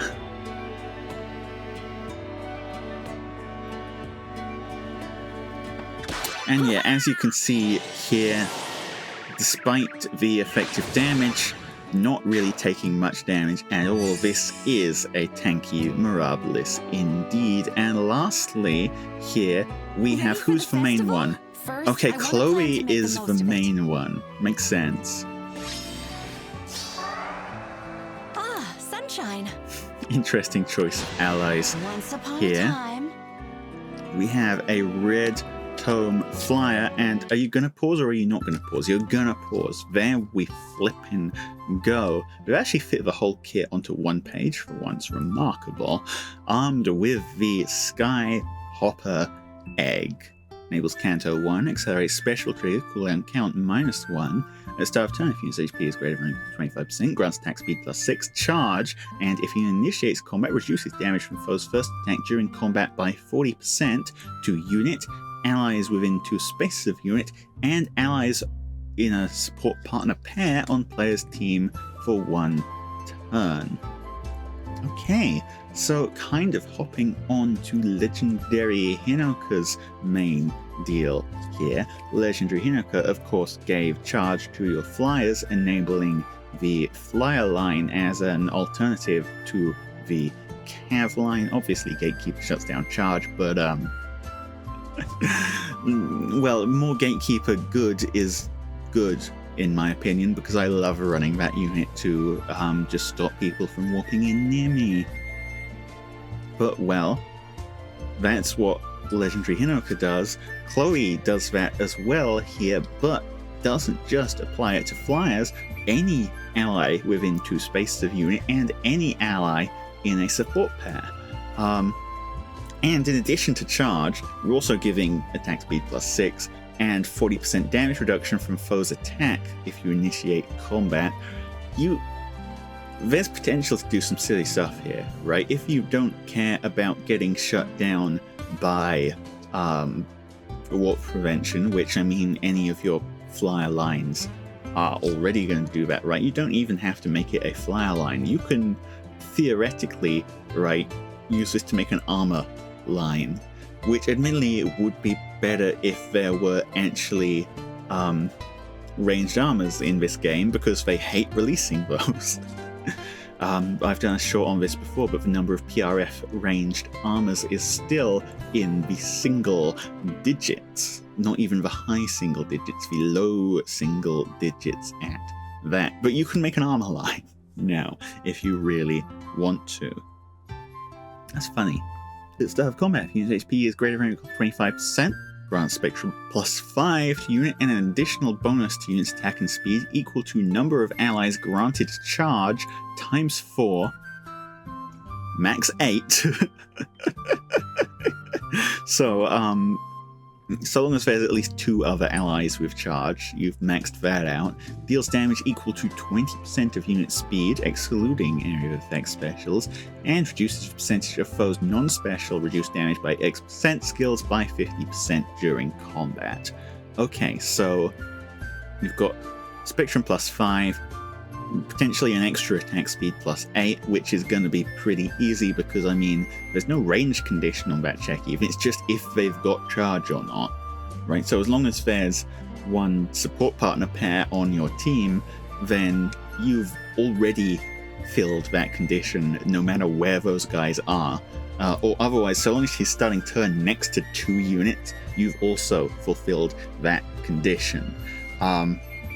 And the inevitable source of defense. Damage reduction shred. I almost said defense res shred. No, we're not shredding that. Not yet.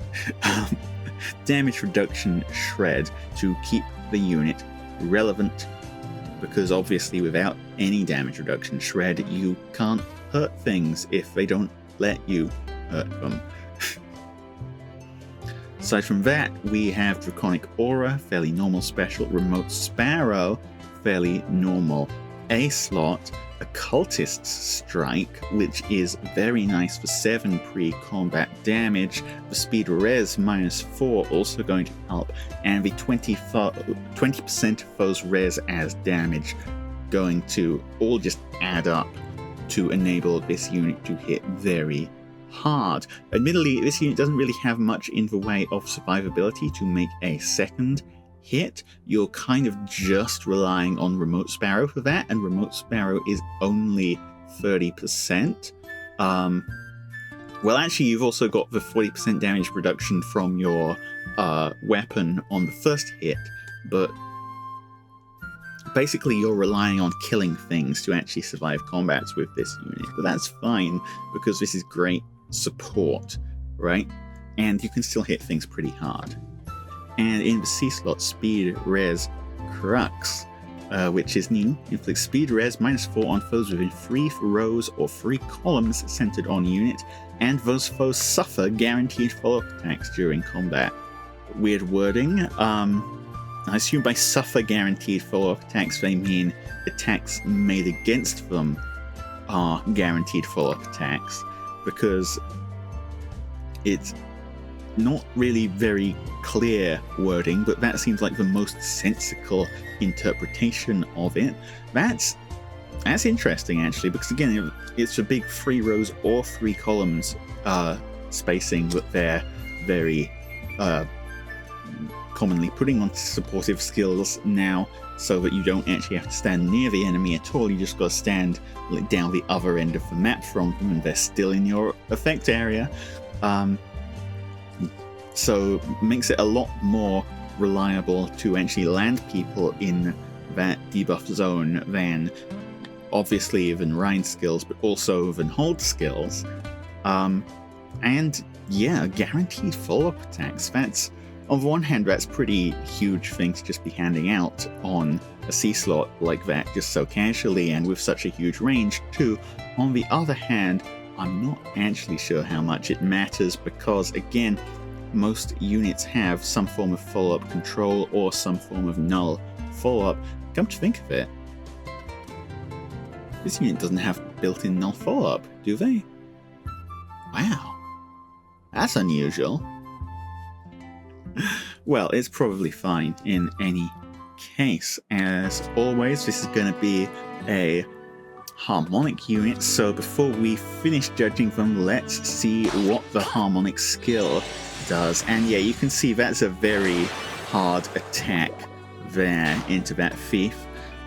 Even regardless of the weapon triangle disadvantage, we can actually see their stats. Yeah, very min-maxed stats here. Pretty much no defense, pretty much no res stat. It's all in attack and speed, buddy. Anyway, Harmonized skill. Grants special cooldown count -2 to unit and allies from the same titles as unit, and grants resonance blades and incited to units and allies from same titles as unit. So again, just a very offensive set of things here. Pre-charging specials, that's going to be very useful indeed. You can use this as AoE support, potentially, or just replacing something like a infantry pulse on a team where you're really wanting to get a certain special ready. Admittedly, it's got to be from the right titles, right? So I'm not actually sure which unit specifically you're looking to buff up with that, but it's definitely an option no matter who you're looking to do it with. All in all, I would say this Harmonic Chloe is probably going to be a pretty usable unit. Like, not necessarily necessary to run, but we've seen already how much people are willing to use Legendary Hinoka, right? This is a unit who does the same thing as Legendary Hinoka, arguably not nearly as strong as an actual in-combat unit compared to Legendary Hinoka, because obviously Legendary Hinoka has effective damage, always handy, and has that built-in sweep effect. But on the flip side, this is much more versatile support and slightly stronger support as well with that damage reduction effect. More versatile not just in that it doesn't have to be paired with flyers, but also in that it's not tied to a legendary, because of course legendaries, there are some downsides to running them if it's not the right season for them. This not being a legendary means that you can run her whenever you want. And obviously you don't have to run her with flyers, you can run her with whoever you want. So, pretty neat. Pretty neat. You can even use her to grant charge to cavalry units. Not sure why you do that, but it is an option, and you can do it. In fact, it looks like the team they're running right here has done exactly that. I did hit unpause, right? You guys saw that, right? Huh? So yeah, they're going to do that now. Alfred has charge, as does everyone else. And what are they going to do with that? They're just going to go in there. Yeah, why not? Take out that Plumeria. Plumeria, we know, has a very high res stat. But Draconic Aura means that we don't care about that. Well, that's that as far as that goes. Can we spot who the Tempest Trial is going to be? Yes, I can. That's a Linhardt. Is it an armored Linhardt? Interesting to think about. Well, going by the color by color here, blue is actually pretty solid, because not only have you got Mirabilis there, you've also got Sylvain. So if you're going for Sylvain, you'll probably get a few free Mirabili just coming in. Honestly, actually, I think all of the units on this banner are very interesting in their own way. None of them are particularly breaking the power curve specifically. I don't see any of these units being like the new peril, causing everyone to give up the old metagame and usher in the age of Framme. But it's not like they're completely irrelevant either. All of these units you could probably find a place to slot in on the right team, and they would do pretty dang well at it. That's my take. Anyway, let me know what you think if you're going to be pulling for any of these. Hello everyone, I'm Penrost776. I react to the banners so you don't have to. We're starting off here with an attuned hero, so you don't have to? Huh? Hang on, I'll come back to that in a moment. Is that Caeda? Yeah, that's Caeda. Okay, I like the art, the design on this one actually. Everyone needs a big cape with a kind of fluffy bit around the outside. What was I saying? Oh yeah, you don't have to react to the banners anyway, regardless of if I react to them or not. Actually, do any of you react to banners? Because you might do. That'd be funny. If you do, tell me about it. Sorry, I just completely sidetracked myself. You can tell this one's gonna go great already. Caeda is a new attuned hero armed with the Pure Wing Spear. She is a Lance Infantry, of course. Accelerate special trigger, cooldown count -1, and like every Caeda out there, well, I'm not sure if every Caeda necessarily, but like most Caedas out there, effective against armored and cavalry foes. Caeda's gotta have big effective damage. At the start of turn, if units within 2 spaces of an ally, grants attack speed +6 and the following status to unit and allies within 2 spaces for 1 turn. Unit can move to a space adjacent to any ally within 2 spaces. Okay. If units within 3 spaces of an ally, grants bonus to units everything during combat equal to number of allies within 3 spaces. I need more caffeine in my body. Within 3 spaces of unit times 3 plus 5 max 14. Okay, so 3 allies needed to maximize that. Reduces percentage of foes non-special reduced damage by X% skills by 50%, excluding area of effect specials. Reduces damage from attacks by 30%, excluding area of effect specials. And also, if unit deals damage to foe during combat, restores X HP to unit. If foe is armored or cavalry, 14, otherwise 7. Triggers even if 0 damage is dealt. Okay, so potential big stat swing, that's nice. DR Shred, half DR Shred, that's nice. 30% DR is interesting. It's not quite enough by itself to really mean anything, but we'll see where we're going with this. And then the healing, 7 healing per hit is already pretty nice. If you're fighting an armored or cavalry foe, 14 healing per hit is actually pretty dang ridiculous, which combined with the effective damage, this... I'm not entirely sure the direction they want to go on with this unit yet, because, well, you've got an interesting support angle with the attack speed +6 and the orders effect being given out. You've got kind of a bruiser angle with the effective damage for taking out horses and armored units, the little bit of damage reduction, and the healing as well. So that's kind of where I'm thinking things are at the moment, but the healing also kind of seems to imply they want this unit to be a tank, so I guess we'll see the rest of the kit and work out how things are going from there. Especially the Luna, which is, despite being a special, not really that special at all. Pretty much everyone has Luna. In the A slot, D, bonus doubler. D.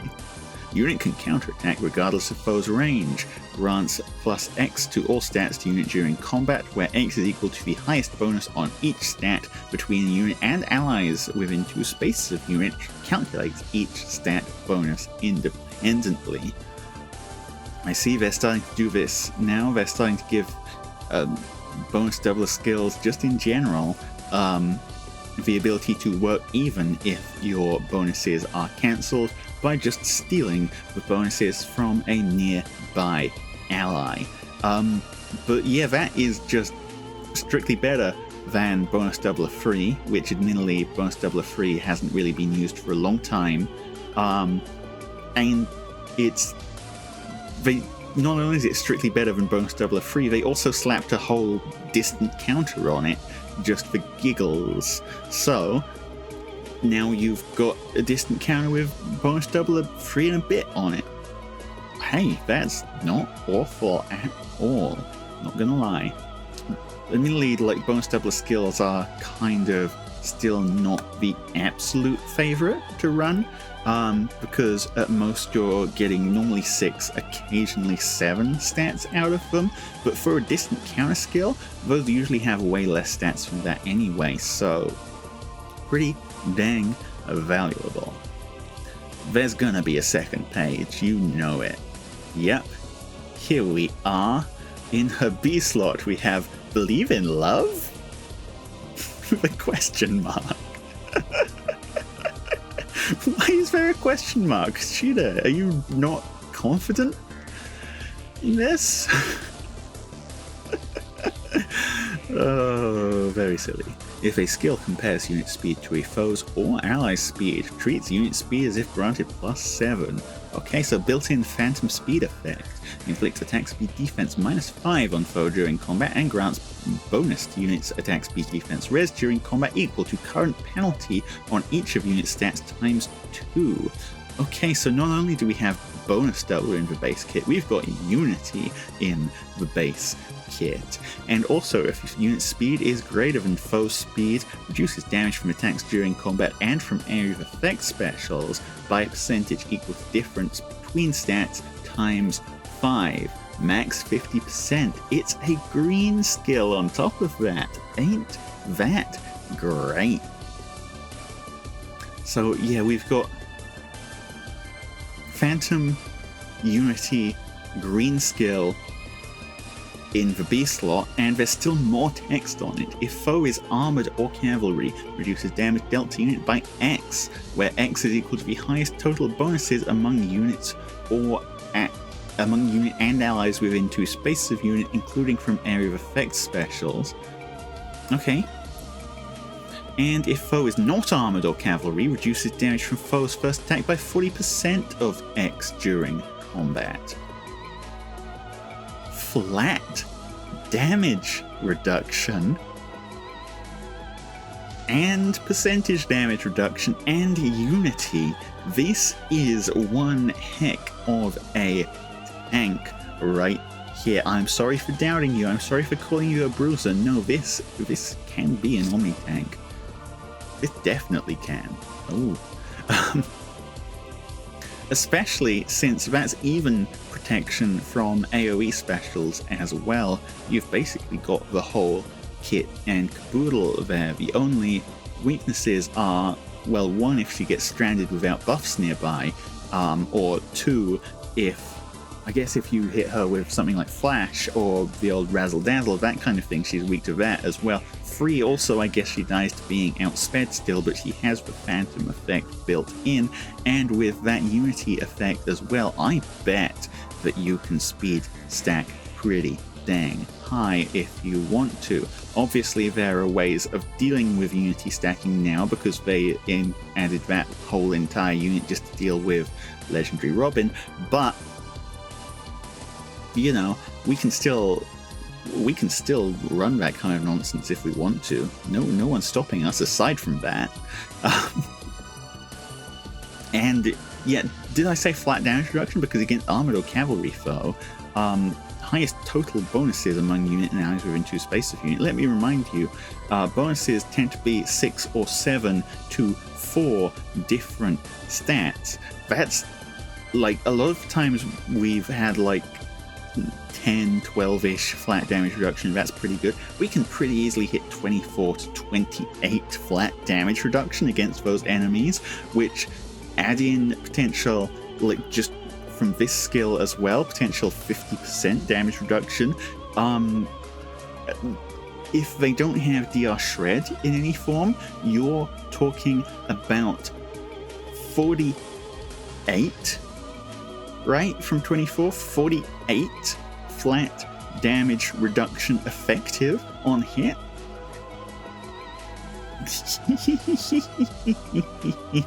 Yeah, that's naughty. That's naughty indeed. In the C slot, defense res pledge. Okay, so the defense res version of pledge as well combined with the stats you're granting in the weapon, that should be a full set of stats now. And plus you're getting that special acceleration as well. Lovely, and just a little extra defense res +3 to go with everything. Thank you, Pledge. And because this is an attuned unit, in the X slot, Guard Echo. Start of combat. I wish my voice would work. If unit's HP was greater than or equal to 25%, inflict special cooldown charge -1 on foe per attack during combat. Only highest value applied, does not stack. And also, if foe initiates combat, reduces damage from foe's first attack by 20% during combat. First attack normally means only the blah blah blah. It works on brave attacks, basically. Okay, extra 20% damage reduction, just throw it on the pile, more damage reduction, sure, why the hell not? And basically the Guard B-slot, but better, because Guard has a pretty rough HP condition, if I remember correctly, but this version of Guard, heck, what was the HP condition on Guard 4? Was it also 25%? Because if so, have they just casually printed something that's almost Guard 4 on an attuned slot? I mean, I guess we did casually print something that was almost Soaring Guidance for the last...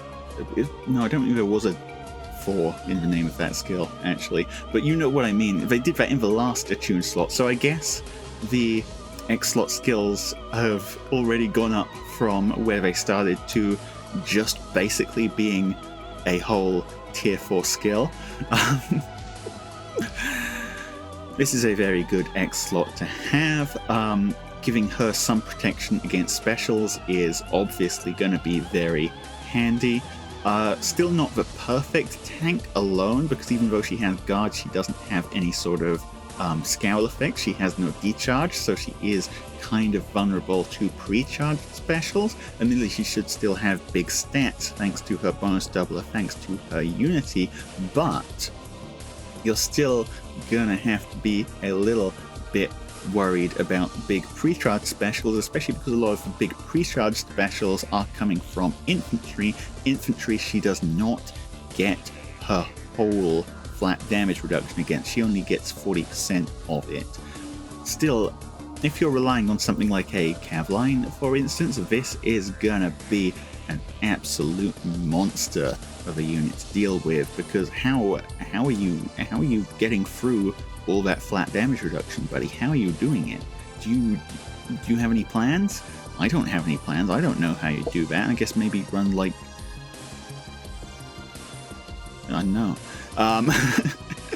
Good luck, basically. Absolutely nasty attuned unit.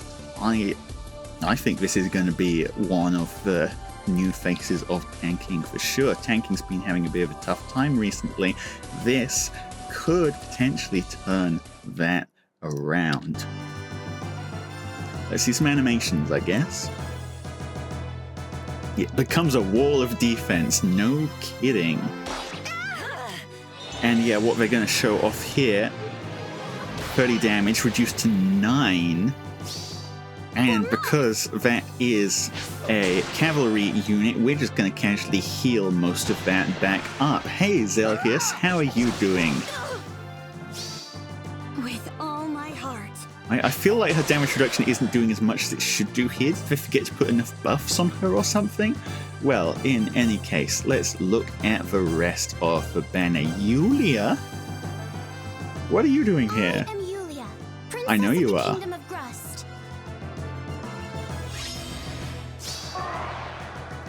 Grust. As you wish. Such a funny name. I guess we're back to the trend of putting things out of order, because this looks to me like a 4-star kit again.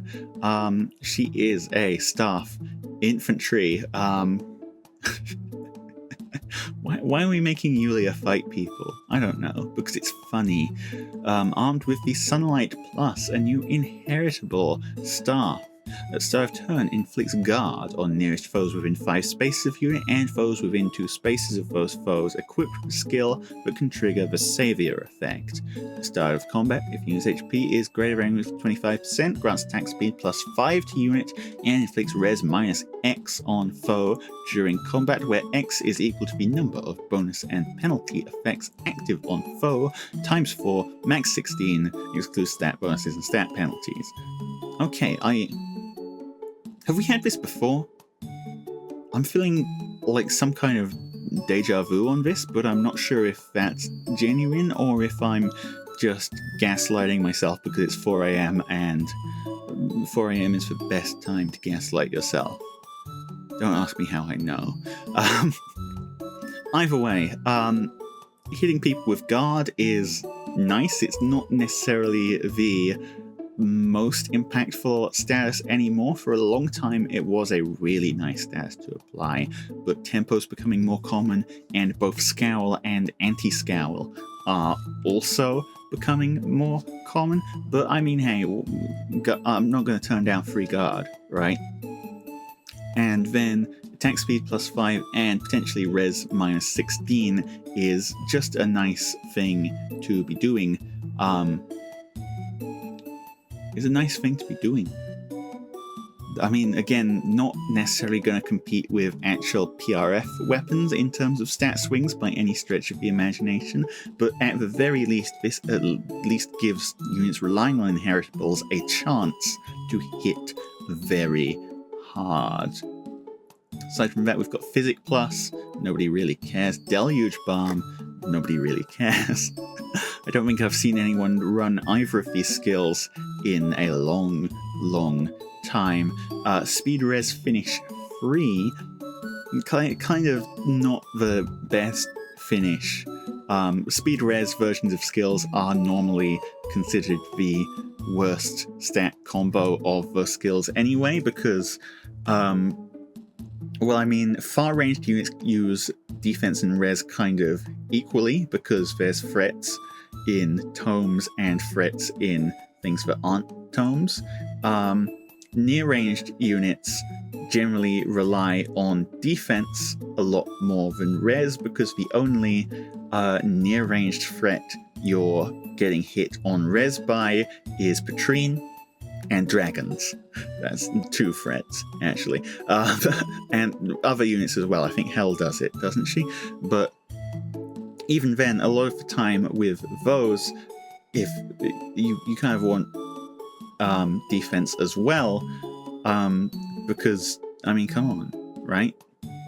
Dragons have adaptive damage, for instance. It's just common sense. So, yeah, kind of I mean, getting a cheap finish skill is always handy, but this is kind of the least valuable of all the finish skills, in my personal opinion. And in the C slot, attack defense gap 3, which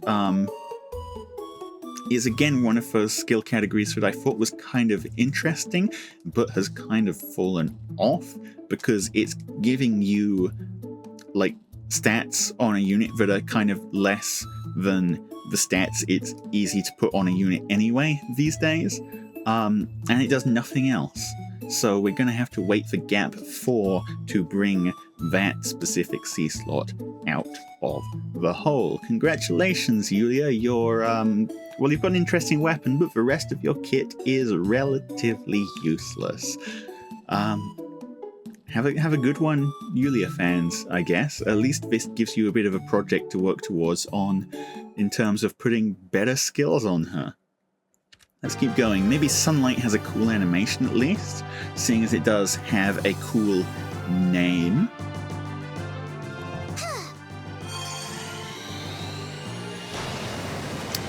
I don't recall the sun being quite so pink, but I won't question it. Oh, hello there. You will find that I'm quite different from this. I was about to say Ardent. No, he's not called Ardent. That's someone else. Arlen. Yeah.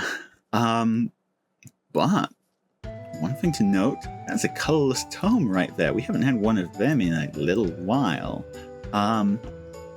He is armed with the Light Burst Tome. He's an infantry unit, by the way. Infantry colorless tome. The Light Burst Tome accelerates special trigger, cooldown count -1. I feel like at this point I shouldn't even say that. It's more exciting when a unit doesn't have slaying than when a unit does have slaying.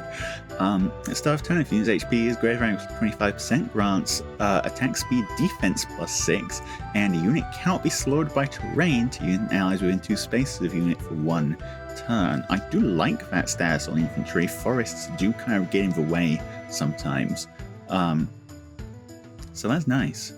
At start of combat, if unit's HP is greater than or equal to 25%, and if unit's attack can trigger unit special, grant special cooldown count -1 to unit before unit's first attack during combat. I mentioned anti-scowl. Here is 1 tick anti-scowl. I'm sure there's a better name for it, but for the time being, I'm calling it anti-scowl. So, pretty much guaranteeing the special there. Well, I say pretty much guaranteeing. It depends, because that's only 1 tick, right? But I'm sure we can get more of that from somewhere else. And at start of combat, if unit's HP is greater than 25%, inflicts attack speed res -X on foe during combat, where X is equal to 16 minus foe's max special cooldown count value ×2, minimum of 8. If foe does not have a special skill, it's treated as the minimum. At start of combat, if unit's HP is greater than or equal to 25%, reduces damage from foe's first attack by 30%, and unit's next attack deals damage equal to the total damage reduced by any source, including other skills, resets at end of combat. Ooh, we've gone back to the spicy version, I see, and restores 7 HP to unit after combat. For a while, right? For a while, they were getting a bit worried by this kind of skill after the whole Nyx Miracle Gnunga Gap thing, and we're doing it on a much safer basis of reduces damage from foe's first attack by 30%, and unit's next attack deals damage equal to 30% of the damage that foe would have dealt, as opposed to the total damage reduced, because with this kind of format you can run Miracle, and you can reduce a frankly ridiculous amount of damage by not relying on percentile damage reduction at all. Just stop yourself from dying and then return that damage back to sender. Ardent can probably still do that, although it looks like he's going to be a bit tankier than otherwise, so maybe that's not actually what they want you to do with him. But we'll see what else he's running. Ignis! Yeah, he seems like he's going to have a pretty high defense stat. Given that he buffs up his own defense, he doesn't actually buff up his own res. I wonder if he'll be like high defense, low res. That'd be weird. He has C bonus doubler. Ooh, C. Unit can counterattack regardless of foe's range. Grants +X to all stats to unit during combat, where X equals the highest bonus on each stat between unit and allies within 2 spaces of unit. Calculates each stat bonus independently. We've seen this skill before, but it had a different letter on it, because the previous version was for distant counter. This version is for close counter, but aside from that, they are exactly the same. So I'm going to save you the hassle of listening to me say exactly the same thing again and just say, wow, they put bonus doubler and close counter on the same skill. Yay. In the B slot, attack res tempo 4. Hey, it's not on just Veil anymore. So the tempo 4s, for those of you who don't remember, attack res -4 on foe, full tempo effects, obviously, and reduces the percentage of foe's non-special damage reduction skills by 50% during combat, which, by the way, they're still using that 45% example, because I don't know why you just not pick a round number when almost all damage reduction things are stuff like 30%, 40%, 50%. You don't really see 45% all that often, and it isn't even halved nicely. Do we have a second page for Ardent, who is not called Ardent because he's called Arlen? Or is this where we're stopping with his kit?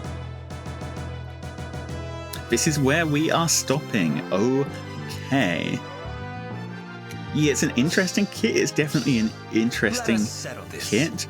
But he's kind of well, I mean, he is hitting pretty hard here, but it's kind of implied that he's looking for actually getting hit in order to do the most damage, so we'll see how useful that is.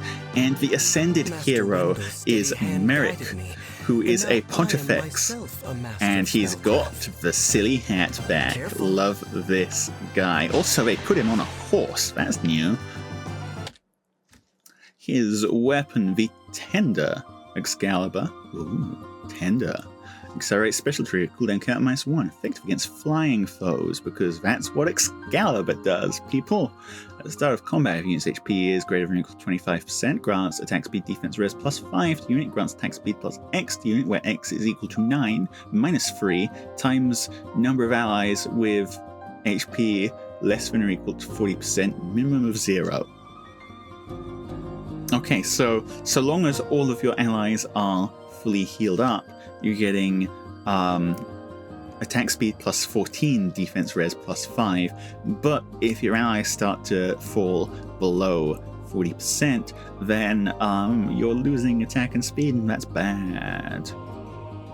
Neutralizes effects that guarantee foes follow-up attacks and effects that prevent units follow-up attacks, and reduce damage from foes' first attack by 30%.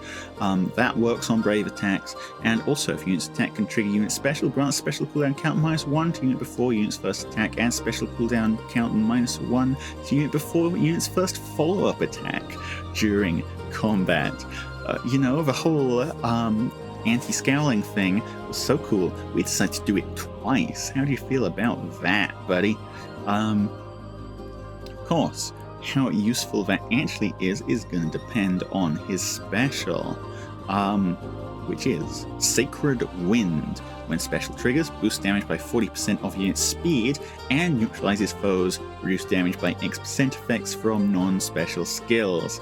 After combat, if unit special triggered, restores 20 hit points to unit and all allies. Healing does not stack if triggered more than once per combat. HP restored to unit even if unit's HP reaches 0, and grants Canto 1 to unit for 1 turn.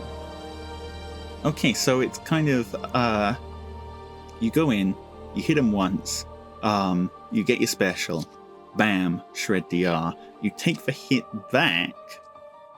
That's the kind of suspicious part here.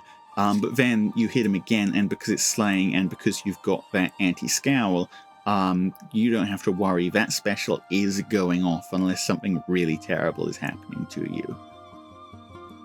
I mean, it doesn't seem awful by any stretch of the imagination. We've got a unit who, 40% of speed is a big special to put on a 1 cooldown count, and you're getting to trigger it twice. Only thing he's kind of missing is I'm not entirely sure how we're making him survive until that second hit, at least base kit, but everything else going on here is pretty nice. It's pretty nice. In the A slot we have Remote Sparrow, so that'll help with his survivability a little bit, but a 30% and a 30%, that still only adds up to 49% from foes' first attack, so we'll see how that goes. And naturally there's going to be a second page. He's got Seal Speed Res free, so inflicts speed res -3 on foe, and additional penalty to foe's speed res equal to 6 minus the current penalty on each of those stats. So basically it's treating your foe as if they've got speed res -9, speed res -3 and a speed res -6 debuff on them, and if they don't have that debuff on them, then it puts that debuff there, or it pretends that debuff is there, and then it will presumably put that debuff on them after combat because it's a seal skill. If penalty is active on foe's speed or res, inflict special cooldown charge -1 on foe per attack during combat, so guard as well. And after combat, inflict speed res -6, there it is, on foe through its next action. Okay, mainly just there to win on speed, which, this unit seems ridiculously fast anyway. I'm not sure how hard you want to win on speed, but I'm sure, keep trying. But the guard is maybe giving you a little bit of extra survivability as well. And in the C slot is Incite Attack Speed, which I can never remember exactly what it does, but I remember it being pretty dang great. So, yeah, this seems like a decent unit, kind of filling the same role as a lot of other units. The mass healing potential is nice. 20 hit points is no joke whatsoever for a lot of units outside of Aether Raids with no mythic HP buffs. They're sitting in around 40 HP base anyway, so that's half your hit points right there for most people. That's a lot. But aside from that, this seems like a unit that has a lot going on that kind of, well, I mean, it's not bad by any stretch of the imagination, but it kind of matches what other cavalry threats are doing. The really unique thing, I think, is just getting that special off so consistently. But, like, can I imagine this unit beating Caeda, for instance, who was on this banner? Perhaps, because you've got DR Shred, but maybe you can, actually. I don't know. I don't know. It's scary. I can't do this kind of thing. Not at 4 in the morning. It's almost 5 in the morning. I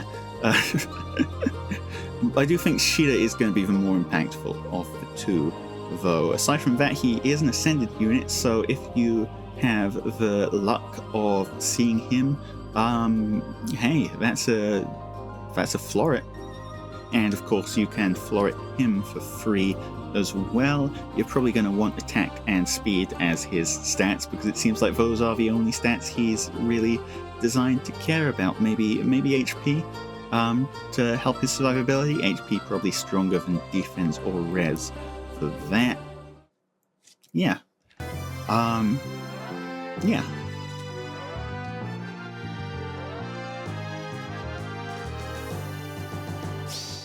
Alright, Excalibur, big wind attack. How's it looking? Oh, you had me for a moment, but no, that is actually kind of cool. Wind, guide me. Yeah, because at first it's like, oh, it's for regular Excalibur animation, but it's like, no, we put a cool tornado in there with confetti in it. And obviously a little bit of Kanto. Not as good as, obviously, the kind you get from Far Trace, but hey, Kanto 1 doesn't suck. Aside from that, do we have, well, I don't think that's going to be the Grand Hero battle unit right there, being completely honest. So, on the banner, Caeda I think is huge. Caeda I think is frankly ridiculous. Caeda I think is going to be a big problem for anyone who's relying on cavalry units to do most of their slamming into things. She's also going to be pretty dang good at dueling armors. Not that that happens quite so much, but if you need her to do it, she can probably do it. Arlen has some interesting fodder, definitely. Whether he's going to be super useful as a unit, I'm kind of leaning towards no on that, because I mean, he's got a whole bunch of nice things going on, but none of them seem like super... Well, none of them seem super... I can't even remember what words are. I really need to go back to sleep any second now. They don't work very well together. Synergistic, that's what I was thinking of. None of them seem particularly synergistic in the same way that Caeda's do necessarily, because Caeda's got the great combination of bonus doubler and unity, so even if your bonuses get, like, panicked or whatever, you still get the same effect anyway, thanks to the unity. Ain't that great? Yeah, Arlen's stuff doesn't quite work together the same way, because he's got damage reduction turning into reflection, the hands effect, as I like to call it, but he also seems to be built around being very defensively tanky. I'm not entirely sure how that fits together. Merrick is an interesting cavalry unit for just blasting things with specials. I don't think he's going to be quite as impactful as Caeda is, but he's still definitely fun. And Yuliya sucks. Sorry, Yuliya. Well, in any case, let me know what you think I will see you all in the next one. I'll probably pick up Ishida, you know, just for reasons. Just for reasons. Hello, everybody. The incredible Penrost back here again for another banner reaction. And yes, I believe we are due for the second Emblem hero. Looks like Ike. Now, I mean, Marth was pretty ridiculous, so... float around. So what? Man, I love his voice lines already. Has the same just bluntness that the actual Fire Emblem Engage Ike had. And, well, looking here already, we have a lot of text, which probably bodes well for him. So, but this isn't as confusing as Marth was either. So he is a sword infantry unit, as you probably could have guessed from the way he's carrying around the big sword with him. He's armed with the Emblem Ragnar. Accelerates special trigger, cooldown count -1. Unit can counterattack regardless of foe's range. At start of combat, if unit's HP is greater than or equal to 25%, grants attack plus X to unit and inflicts attack minus X on foe, where X is equal to 25% of foe's attack at start of combat, -2, max 16, minimum 6. So very big attack swing there. Neutralizes penalties on unit, neutralizes effects that prevent units counterattacks, and neutralizes effects that inflict special cooldown charge -X on unit during combat. Kind of a short weapon by modern standards, but every single thing on there is very impactful. You've got a distant counter NCD, great combination. You've got big attack swing, really the simplest way of staying alive. You've got penalty neutralization, and you've got offensive half tempo. So basically just a long list of effects that say whatever this unit wants to do, this unit is doing it. You don't get a say in the matter. What special are we tempoing? Well, that, my friends, would be Great Ether. Hey, it's the Smash Brothers. No, when special triggers, boost damage by percentage of unit's attack equal to number of times foe has attacked during this combat, times 10 plus 40. If he initiates combat, foe can counterattack before unit's first attack. Okay. If foe can perform a follow-up attack, foe can make a follow-up attack before unit's next attack during combat. I'm also kind of doing the old Brave Ike thing of letting the foe hit you in a row. Reverse desperation, I guess. Except it also works on player phase now. If you hit them, they get to do all their attacks first anyway, even though you're the one initiating. Which I guess makes sense with the whole it gets bigger the more times they've actually hit you shtick. Reduces damage from attacks by percentage equal to 40 minus current special cooldown count value times 10 during combat, but if unit receives consecutive attacks, reduces damage from foe's second attack onwards by percentage equal to 70 minus current special cooldown count times 10. I'm sorry, I'm just taking a moment to pass this. Okay, so 40%, well, potentially 40 if it's pre-charged. Special damage reduction, non-shreddable damage reduction on the first hit, up to 70% non-shreddable damage reduction on the next few hits. Are you for frickin' real? I guess the best thing you can get away with is he's got slaying built in, right? So if you completely decharge his special when you hit him, that's 10% damage reduction. That's basically nothing. Only for the first hit though. After that, you're having a pretty rough time, especially since tempo means that that special is getting charged up pretty quick no matter what.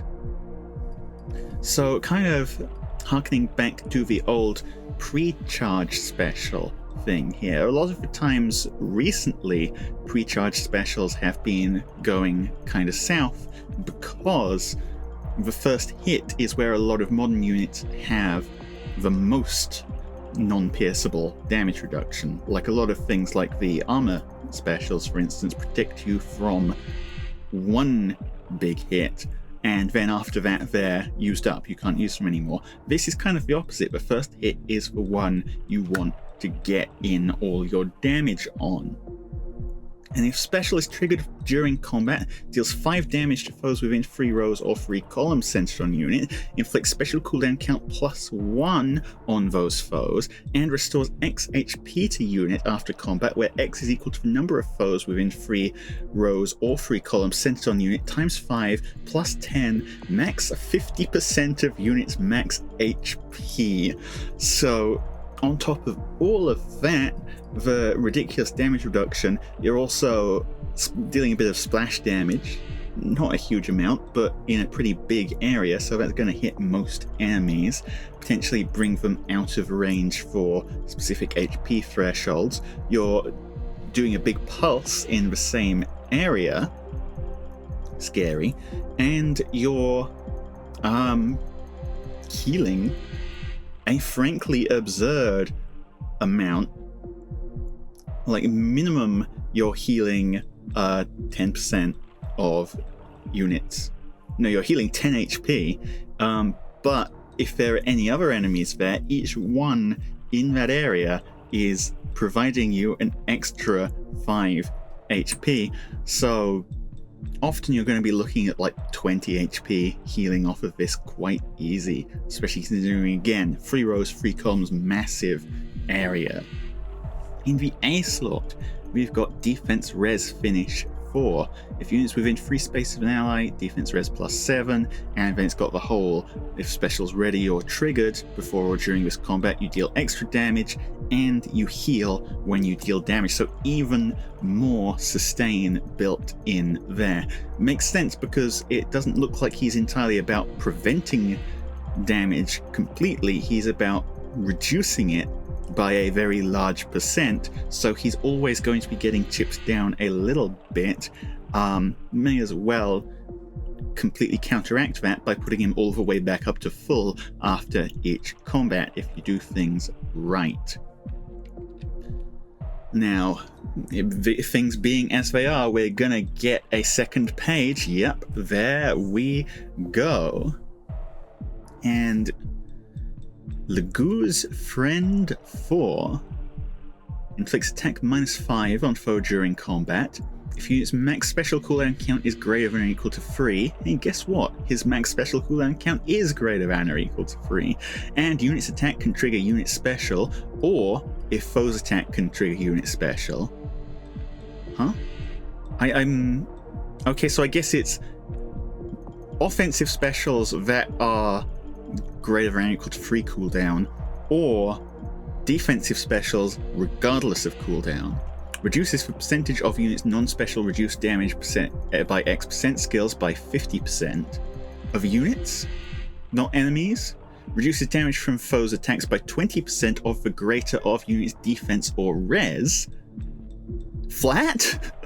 And grants special cooldown count -2 to unit before foe's first attack during combat. Hello?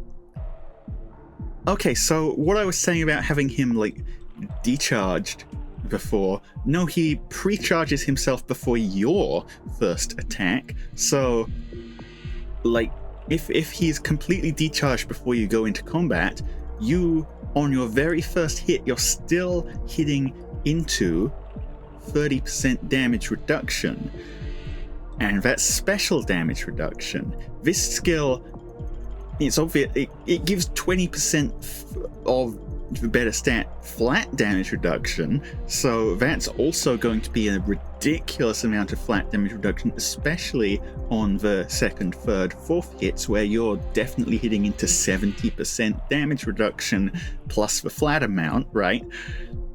But even on the first hit, like, they've given it what I assume is a downside to stop you stacking percentage and flat damage reduction, but that downside only works on non-special damage reduction effects, so it doesn't affect Ike at all, that downside.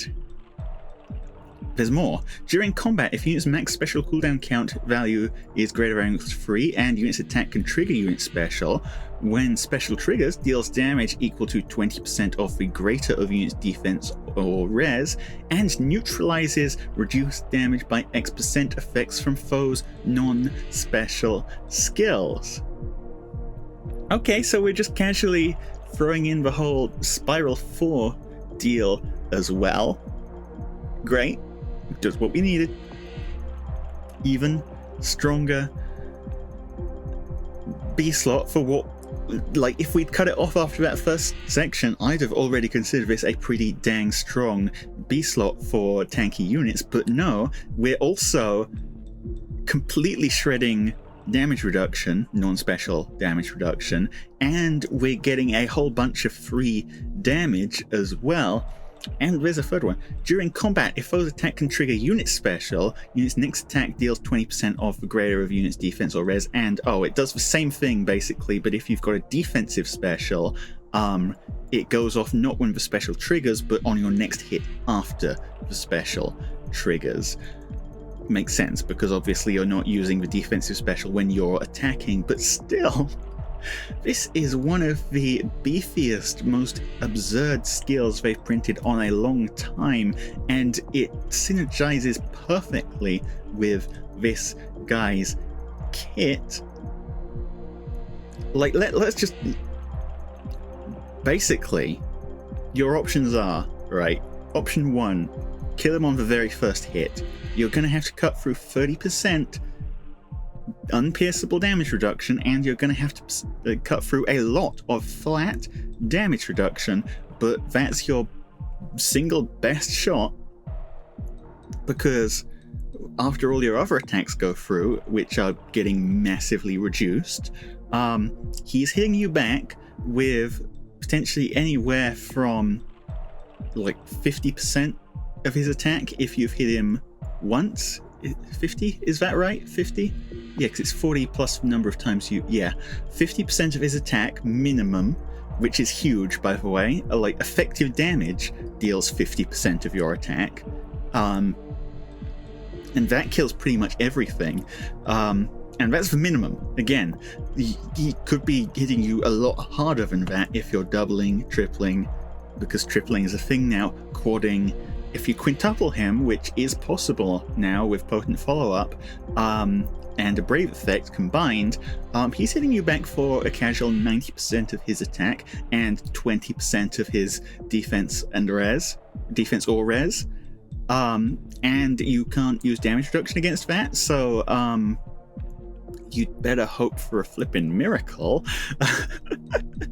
if you want to survive that.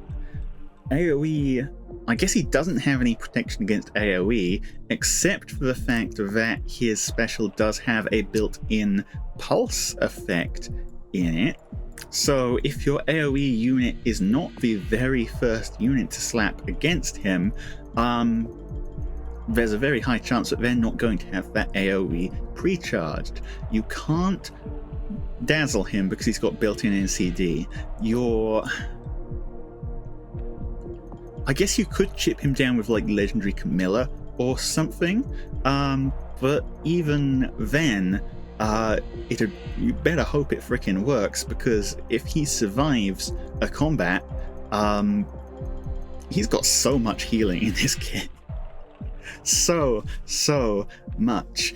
Yeah, this guy's just plain silly, is all I'm going to say. C-slot, Canto Control 3. Finally, a normal skill around here. And then his emblem effect. Enhanced Engaged Special if foe's range is equal to 2 and unit or foe's special is ready or triggered before or during this combat, reduces damage from foe's next attack by 40%. Okay, so basically the whole armored special effect, only for range 2. Kind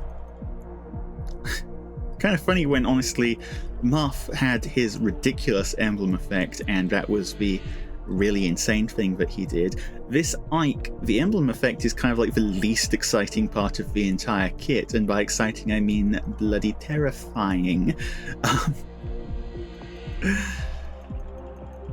Yeah, this unit is gonna be an absolute menace. Remember when I said last time around that what's her face, Attuned Caeda, was gonna be a real pain to deal with because she's got a big pile of flat damage reduction and like the percentage of damage reduction to potentially make that big pile an even scarier big pile. Now they, on the very next banner, print a unit who has the same strengths but none of the weaknesses.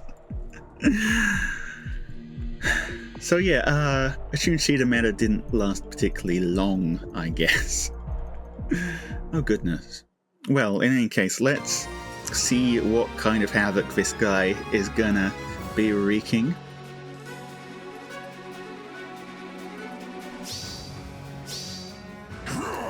So yeah, first hit, 7 damage, and then second hit, based on the fact that the first one was 7, yeah, completely tinged that.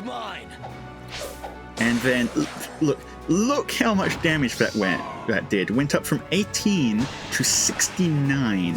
Oh, and now they're courting him. 44 by 4. That's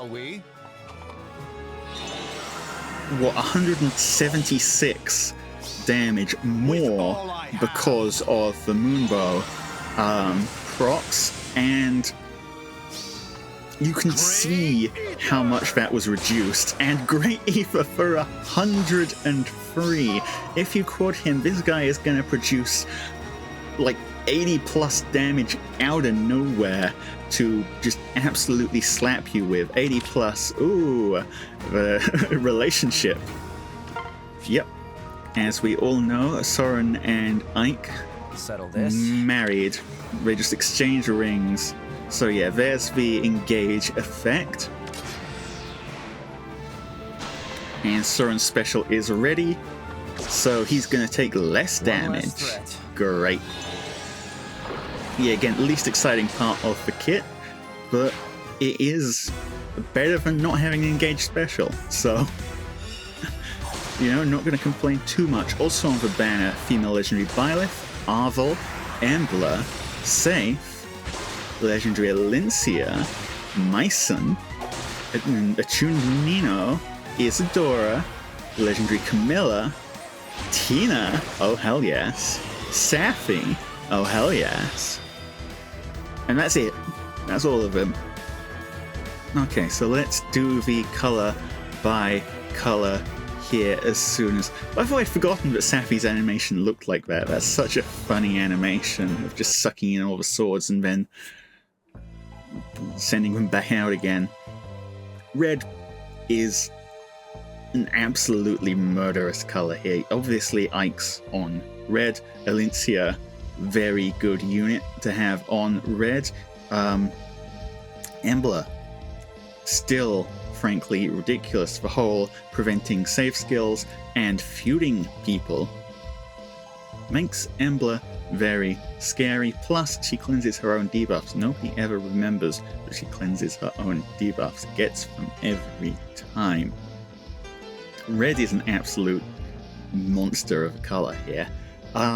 Green also pretty dang solid. Safe, always useful on offense. Not really for opening up maps so much, because people know that Safe exists and know to play around her, at least most of them do, but more so in the sense of when cleaning maps up. Being able to just completely lock the last unit out of doing anything lets you get so much easier positioning for things like boxing in units or just other things necessary to sneak out those pods. Nino, it's a pretty good unit, all things considered. Legendary Camilla is ridiculous. Green, very solid color as well. Colorless, I really like Colorless. I think Colorless has 3 of my favorite units in the flipping game on it. Others may disagree, but frankly, I think Tina is an absolute hidden gem. Arvel is my guy. Got a lot of good use out of Arvel before. And Safi has just a lot of power as well. Completely shutting down debuffs, at least on your turn, is a good thing to have. And then blue kind of drew a short straw here. I mean, legendary female Byleth isn't useless by any stretch of the imagination, but then Isadora and Myson, neither of these are units I've seen used particularly much, I'm afraid. So, well, that is what it is. I'm probably pulling definitely red, probably colorless and green as well, because I mean, these are all units I'd be happy to get copies of, and well, obviously I'm gonna grab an Ike because, well, one, having the engage special effect is just good forever pretty much, because it's just a flat buff to whatever unit you put it on, but also because, have you seen the guy? Well, I assume you've seen the guy because you've been here the whole dang time, but have you seen the guy? He's gonna be a monster. An absolute monster, I'm telling you now. Well, in any case, let me know what you think of this banner. Are you scared? Because I've got to admit, I'm a little bit scared of how I'm going to deal with this. Hey everyone, Penrost776. I woke up for the Special Heroes banner yet again. It seems to me like it's baby time of year, at least from the, whatchamacallit, silhouettes. And indeed, we are starting off with a Robin who is a child. But I hope I can help people. Red Tome Infantry. He's doing some crazy warping there. Let's see what that was about. He's armed with the Fell War Tome, as is the theme with these banners recently. All of these weapons are probably going to have the word war in the name because they are granted by Thor, and not because we just really love sending children to war. If unit... No, wait. Grants speed +3. Almost didn't spot that there. If unit initiates combat as within 2 spaces of an ally, deals 7 damage to foe as combat begins. Activates only when unit can attack in combat. Effects that reduce damage during combat do not apply. Will not reduce foes' HP below 1. Grants attack speed defense res +X to unit, where X is equal to 16 minus foes' max special cooldown count value times 2. Minimum of 8. If foe does not have a special skill, X is equal to 8. Reduces damage from foe's first attack by 30%, which yes, does include brave effects. And neutralizes effects that inflict special cooldown charge -X on unit during combat. And also, if unit's max special cooldown count value is greater than or equal to 3, and unit's attack can trigger unit special, when unit special triggers, neutralizes reduced damage by X% effects from non-special skills. If unit initiates combat, applies Divine Rain Flame on 5 spaces in a line, centered on foe's space, oriented left to right based on the direction unit is facing for 1 turn after combat. So breaking that all down, 7 pre-combat damage and Divine Vein Flame on the weapon. That's kind of a flared sparrow right there, isn't it? Yeah, great. Just saves you the A slot for something else. Grants a bunch of stats based on the foe's special cooldown count value. Okay.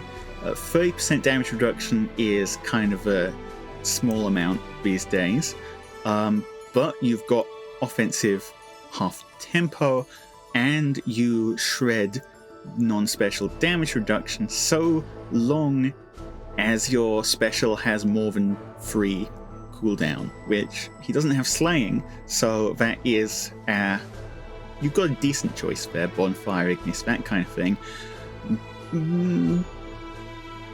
I'm not super sold on the kit yet, but we'll see what else is going on. Ignis in the special slot makes sense. Flash Sparrow gives you special acceleration, so if you're starting at 4 cooldown, you hit them once. That's 2 cooldown. You hit them twice. That's all the cooldown. And when you hit them a 3rd time, or maybe we're getting more cooldown from somewhere else. We'll find out. But special acceleration plus tempo altogether. No wait, it's per attack during combat. So you hit them once, that's 2 cooldown. They hit you back, that's 4 cooldown. and then you hit them, and that's your special. Okay, got it. Honestly, kind of weird to have a DR Shred effect on special that only triggers if the special cooldown count value is high. Normally they just give it to all specials. I'm not sure why they decided to cut it down this way, but guess we'll find out, because I hugely suspect we're getting a second page on this one. Yeah, there we flippin' go. In the B slot, Magic Gambit 4. If you initiate combat or foe's range is equal to 2, inflict speed res -4 on foe during combat, and also if unit or foe's attack can trigger unit special, unit deals plus X damage, where X is equal to unit's max special cooldown count value, -2 times 4, max 12, min 0, excluding area effect specials. And reduces damage from attacks during combat and from area effect special, excluding Roka, by percentage equal to unit's max special cooldown count value, -1 times 10, max 40%. That's basically just what it says on the tin, really. It's a Gambit skill for, presumably, magic units. Which, I mean, Gambit was one of the better skills in its category for melee units. I'm not really sure if Magic Gambit is going to be quite as useful necessarily. Not because it's somehow worse than Gambit 4 by any stretch of the imagination, but just because the overall design of those two categories of unit is quite different. Most magic units aren't really built to be doing the same thing that like your God Swords are.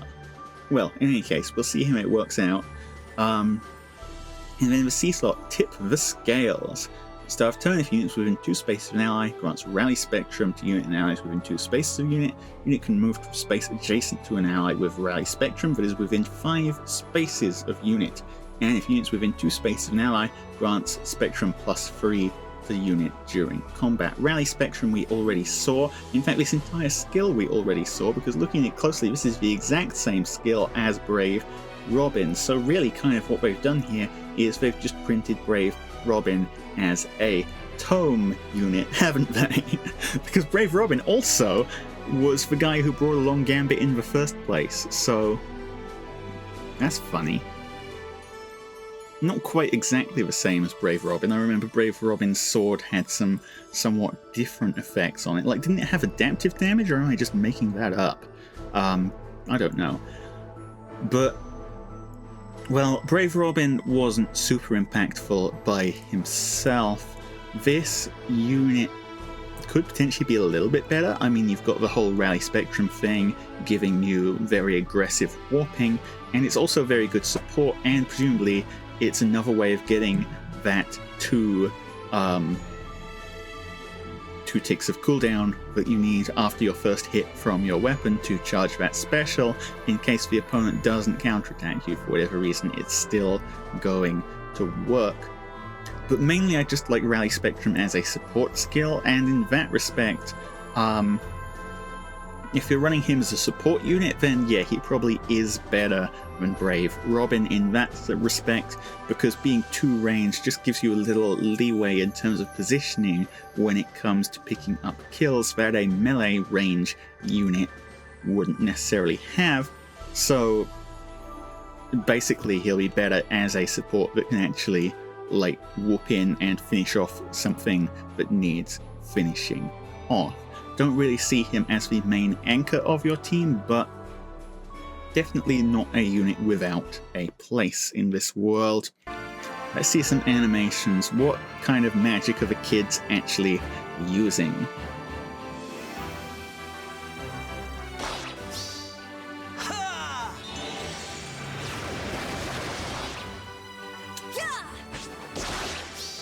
Damage hasn't super sold me on the unit yet. Ignis is going to be big though. Yeah, 70. And there's the flame veins. Oh, it's Amarin. I want to create a country, no, a world of peace. How may I help? Sorry, I just look at the Amarin art here, and my first thought is Dogmatica Ecclesia. That wasn't an attack, that was an assist. What was that assist? As you request. What's going on here? What are you showing us? What does this mean? Okay. Stop. Dogmatica Ecclesia is a staff infantry armed with the Exalt's War staff. What did I say? It's got war in the name. Foe cannot counterattack. Accelerate special trigger. Cooldown count -1. Max cooldown count value cannot be reduced below 1. If unit's HP is less than or equal to 60%, or if unit has entered combat or used an assist skill during the current turn, allies can move to a space within 2 spaces of unit. Allies can move to a space within 2 spaces of unit. Allies? What, just all of them? Yeah, I don't see any extra caveats on that. It's, well, if she enters combat or assists or is just low on hit points for whatever reason, then guidance, what's that? We can just warp our entire team from the other flipping end of the map to right next to her. Or not even right next to her, they can be 2 spaces away from her. Scary. Immediately I'm thinking like Gale Force initiation, right? All she has to do is survive doing something once, and suddenly you do not have a single worry in the world when it comes to positioning your units, because who cares where they were beforehand, now they're right here where you need them. There's more, too. Grants attack speed, defense res +4 to allies within free spaces of unit during their combat, and restores 7 hit points to those allies after their combat. Units within free space of an ally. Grants attack res +6 to unit. Unit makes a guaranteed follow-up attack, and deals damage equal to 20% of unit's res during combat. Okay, so supportive effect I like a lot. +4 stats, free space radius, so anyone who's warping into her obviously gets that, but even if you're not quite warping into exactly where she is, you still have an extra space of leeway to benefit there. And the 7 hit points healing after combat, I mean, we've seen with the previous banner what after combat healing is capable of. If you've got a unit who is just naturally very tanky, this is a great way of keeping them alive through multiple combats. Otherwise, there's always, of course, a risk of them getting chipped down. And then the unit just hits quite hard. Like, not necessarily a fully built combat unit kind of hit hard, but in a pinch, you might be able to pick off someone with Emerin kind of hitting hard without like having to really worry about difficult setups or anything. She also has a new assist skill, Magic Shield Plus. Restores HP equal to 50% of unit's attack to target ally, and grants the following effects to target ally for 1 turn. Attack res +6, and neutralizes penalties on unit during combat. Okay. If used on turn 2 onward, also grants another action to unit and inflicts restrict unit movement to 1 space on unit and pair up cohort through their next action. And this is inheritable. Effects that can trigger on turn 2 will not trigger again for 2 turns after triggering. Okay, so kind of the Gulvaig drawback there. Using this skill has no effect on special cooldown charge, and unit does not gain XP or SP. This skill is treated as a rally assist skill. They gave healers a rally. I'm not entirely sure what that means. I'm gonna have to test this. But frankly, the fact that you can now... Does the AI know how to use this right? Because I know that, like Return Plus, for instance, those kind of healing skills that are movement skills, the AI never uses them just as movement skills. It only ever uses them as healing skills. I'm not sure if this one's going to be the same or not. But if the answer is not, then there's a possibility you can use this for a rally trap with a healer on it. That's something, alright. And you can run this on any staff unit. Like, I could put this on Tina if I got an extra copy of Emerin, which well, I don't quite have the orbs for that, but maybe I'll get lucky, who knows. And we're still not even halfway through her kit. There's a whole second page, almost certainly. Let's see what's going on there.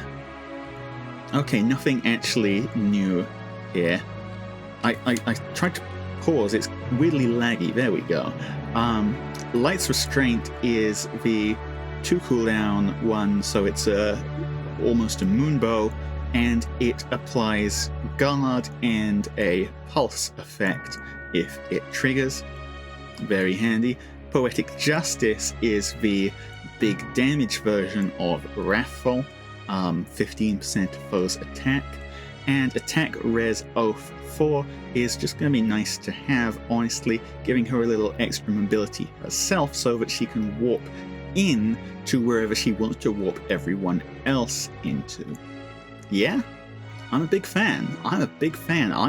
This unit looks fun, although admittedly also this unit looks completely busted. We had Emblem Ike busting open tanks last time around. Now we've got Baby Emerald completely outdoing our best mobility options with frankly absurd warping. Alright, can we see some animations? Because I can't speak for you, honestly, but I'd like to see some animations. Yeah, allies can move to spaces around her. No joking. We can reach an accord. Ah, the big beam from the sky. Next up, the littlest princess. Yes, Lisa, He's really with good at the whacking stuff biggest with his sword. axe. Oh. A one-pager, huh? And tier 3 skills. Is this a 4-star unit? It might just be. Armed with the new War Axe. Accelerate special trigger count 4 AM. Forgive me. Accelerate special trigger, cooldown count -1. If units within free spaces of an ally, grants bonus to units attack defense res equal to 25% of foes attack at start of combat, -4, max 14, minimum of 5. Neutralizes effects that grant special cooldown charge plus X to foe or inflict special cooldown charge -X on unit, so a full tempo. Reduces the effects of deep wounds on unit by 50% and reduces damage from foe's follow-up attack by 80% during combat, and that works on brave effects too. And also, if unit's HP is greater than or equal to 70%, deals damage equal to X% of unit's defense when attack triggers unit special. Otherwise, restores HP equal to X% of unit's defense to unit when unit's attack triggers unit special, where X is equal to unit's max special cooldown count. I'm losing it, buddy. I'm losing it. Is equal to unit's max special cooldown count value times 10 plus 10, excluding AoEs. So, okay. Slaying, decent stat swing on a free space condition, does not care about the 25% HP condition that units normally have these days, so that's handy. Full tempo. Neutralizes half of deep wounds, so you can still heal even if you get hit with Fatal Smoke. 80% damage reduction from foes' follow-up attack, so kind of similar to what Brave Edelgard does in that respect. It is non-special damage reduction though, so it is pierceable. And then buffing up your special. If you're over 70%, you hit harder with it. So like Bonfire is going to be a 2 cooldown special. It normally does 50%.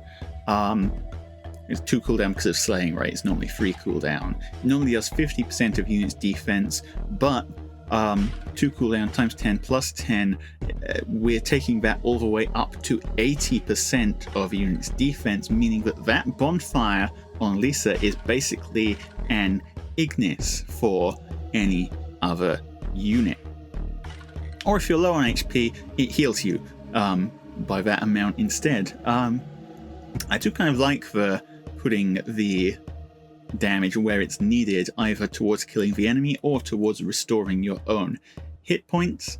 Given that this is a unit who's relying entirely on pierceable damage reduction though, as cool as this whole effect is, I do not see this unit being meta in any sense, although again very fun to play with. It looks like kind of doing the whole thing that they were kind of angling for with flare mages is one way of looking at it, or yeah, that kind of thing, where you are slugging it out, you're taking hits, you're dealing damage, you're healing back up, you're just having a great time fighting people, really.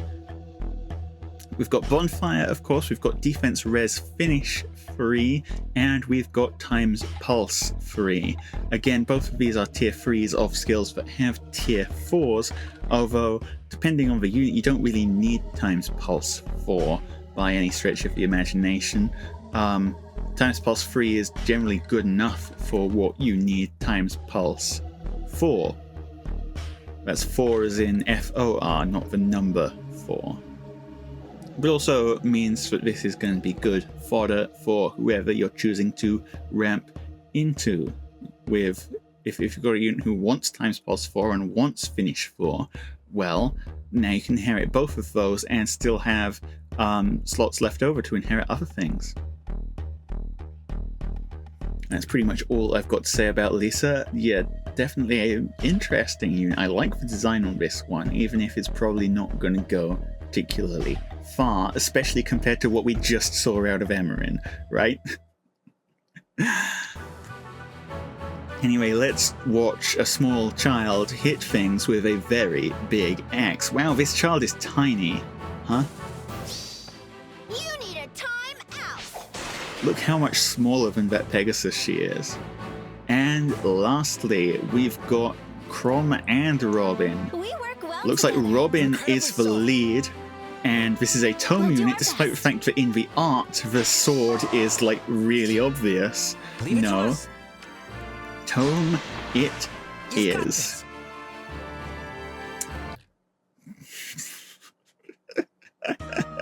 Now that's a text box, people. So we've got pretty much just the weapon on this first page here, just the weapon and reposition. The weapon is Draconic Pact, Blue Tome. As I said, this is a Blue Tome infantry unit. Accelerate special trigger, cooldown count -1. If a rally or movement skill, like reposition, shove, pivot, etc., is used by unit or target's unit, grants special cooldown count -1 to unit and inflicts Hush Spectrum on foes within 3 rows or 3 columns centered on a unit after unit's movement through their next actions. What's Hush Spectrum? Inflicts attack speed defense res -5 on unit during combat. If unit's attack can trigger unit special, inflicts special cooldown count +1 on unit before unit's first attack during combat. Okay, so it's basically a reverse Rally Spectrum. Rally Spectrum gives you anti-scowl, this gives you scowl. If unit's maximum special cooldown count is reduced, special trigger is accelerated, and foe's attack can trigger foe's special, grant special cooldown count -1 to foe.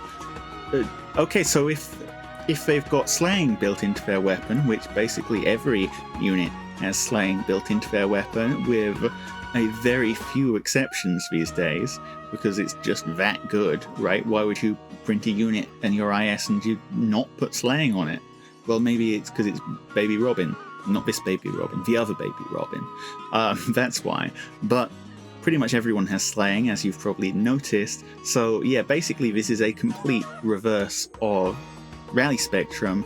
It's scowling you for 2 if it's applied. Pretty neat effect there.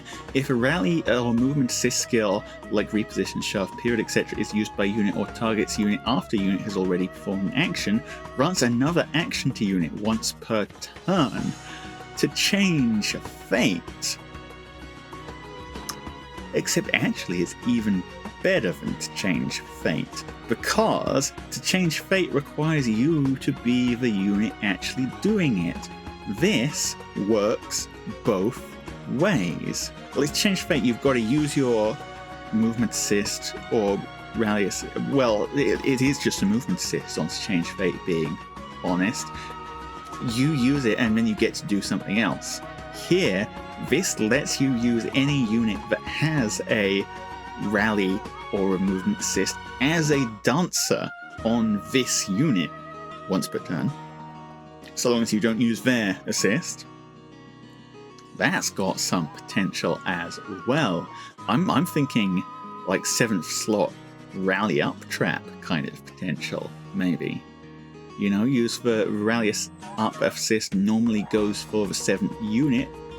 Well, I say normally, rally up is a persnickety thing, but it tends to maybe sometimes go to the 7th slot unit, so hit them with the rally up and in the process apply Harsh Spectrum to everybody and refresh them so that they're acting. And if unit initiates combat or during 2 spaces on ally, inflicts Spectrum -X on foe, where X is equal to 16 minus foe's maximum special cooldown count value times 2, minimum of 8, blah-de-blah-de-blah, reduces damage from foe's first attack by 30%, that does work on brave attacks, and neutralizes effects that inflict special cooldown charge -X on unit during combat. Actually, that's a thought. Are they intending us to use this against Ike? Because one of the things that specifically makes Ike so scary is he kills you with his special, right? And previously I was like, oh, you need Miracle to survive the special. If you scale him, his special acceleration triggers before your attack, not his attack, so if you scale him, that still works. I guess, yeah, if you apply Harsh Spectrum and you've got a Hardy Bearing unit, so that you're not running into 70% damage reduction, you're running into like 30%, 40% a second time, it'll probably be 40%, right? I don't remember the exact phrasing on his weapon, actually, but yeah, I guess this is the quote-unquote Ike counter. Obviously not a complete Ike counter by any stretch of the imagination, because you still need several things to go in the right order for it to actually happen, right? You need to assist this unit, apply Hush Spectrum, and then hit with your important damagey unit in that order. And I mean, as a human, that's pretty easy to do. As the AI, it might take quite a bit of convincing to get the AI to actually do that. Plus, that still doesn't actually guarantee that you kill him. That just guarantees that you perhaps survive the encounter. But still, interesting to think about. We'll have to test it and see how that actually looks in practice. For things that aren't Ike, I mean, this should also work pretty dang well against Joe Byleth for the exact same reason. Joe Byleth is very much a kill things with special type tank.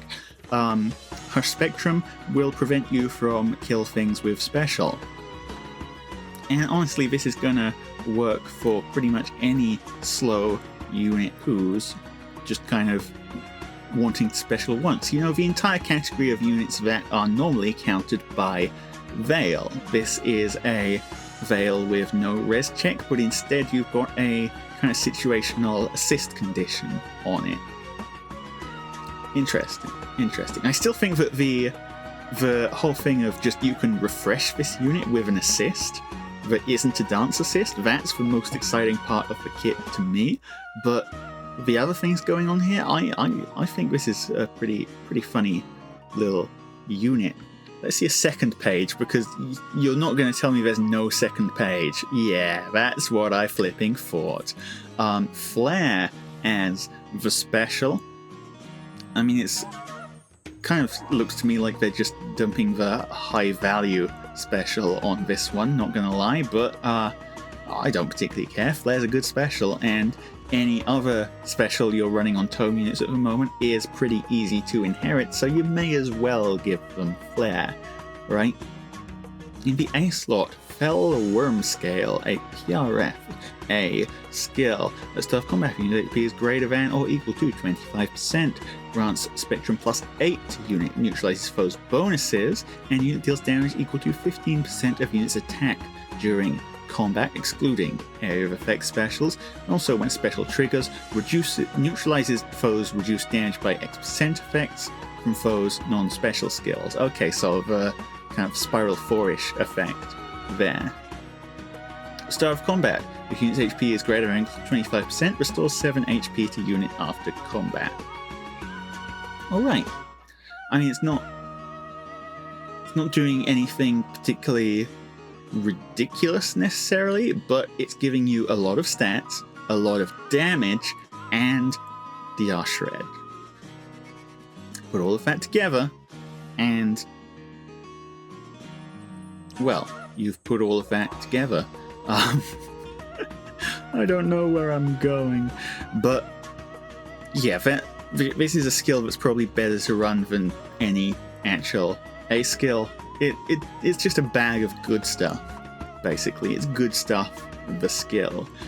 In the B slot, attack speed Link 4. Is this our first Link 4 skill? I don't know. If a movement assist skill, like reposition, shove, pivot, etc., is used by unit or target's units, grants attack speed plus 6 and Canto 1 to unit and target ally or unit and targeting ally for 1 turn. Inflicts speed -4 and defense res -2 on foe.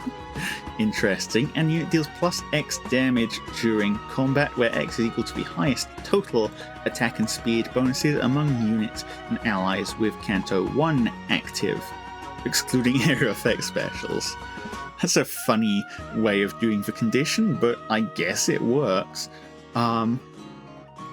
I don't know if this is the B slot you want to run with this unit necessarily. I can see other B slots working pretty dang well as well, and this one kind of assumes that you're going to be running movement assist skills, so maybe you'd rather have like a ruse for instance, if you're planning to do something involving rally assist skills, because let me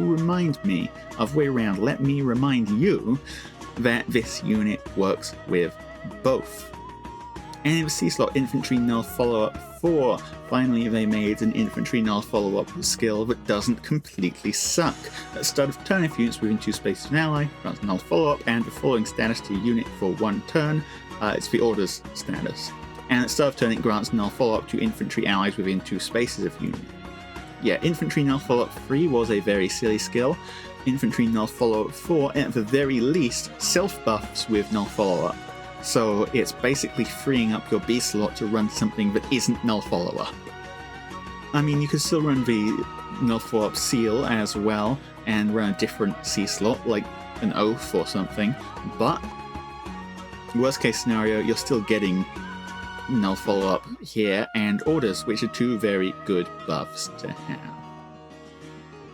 Yeah, overall, I think this unit is maybe the second best unit on the banner. Emmeryn still stands out to me as the clear winner here, but this is duo as well, good to think about. This is a unit I can definitely see myself running around with, achieving some things with. As they are a duo harmonic whatever unit, they are going to have a duo skill, which they're telling us what the duo skill does there, but I'm going to read the actual words. Witness my strategy! Witness my strategy of blasting with a big old thing. A bolt of magic. Stronger by the day! And here comes the flare, heals you up, big damage. Love to see it. Kanto. Okay, now show me the duo skill. Yeah, there we go. Grants Rally Spectrum and a Dual Strike to units and allies within 7 rows and 7 columns centered on unit. Okay, so that's just good stuff there, honestly. Dual Strike, we've seen how powerful Dual Strike is, right? The whole Cantria Ball and Cordelia Ball scenario, we've seen the lengths that people will go to. People will run a whole unit just to get a source of Dual Strike on the team. this is another duo skill which I think falls into the category of duo skills that are normally going to just win the battle for you. So long as you have a special that does some kind of damage, or a weapon that does some kind of damage, you are now guaranteed hitting very hard and twice as much. Yeah, as always, run your duo units, build your duo's hindrances, don't let them press buttons on your map. Is this going to be as strong in some of the duels? I don't know. I have no idea what the people in some of the duels are thinking most of the time, but maybe they've got some good ideas on what to do with it. Who knows? Who flipping knows? So yeah, press that duo button for me. And by the way, that's a big area. That's a absolutely massive area. 7? Leave it to us. Like, the map isn't even 7 tiles across. It's 6. So there's a pretty high chance for everybody that you know and care about is already standing in this area. Let's see who the Tempest Trials unit is gonna be. It's Frederick. That's gonna be funny. Love that guy. Shoutouts to Frederick. So, yeah, final thoughts here. The duo unit, very strong.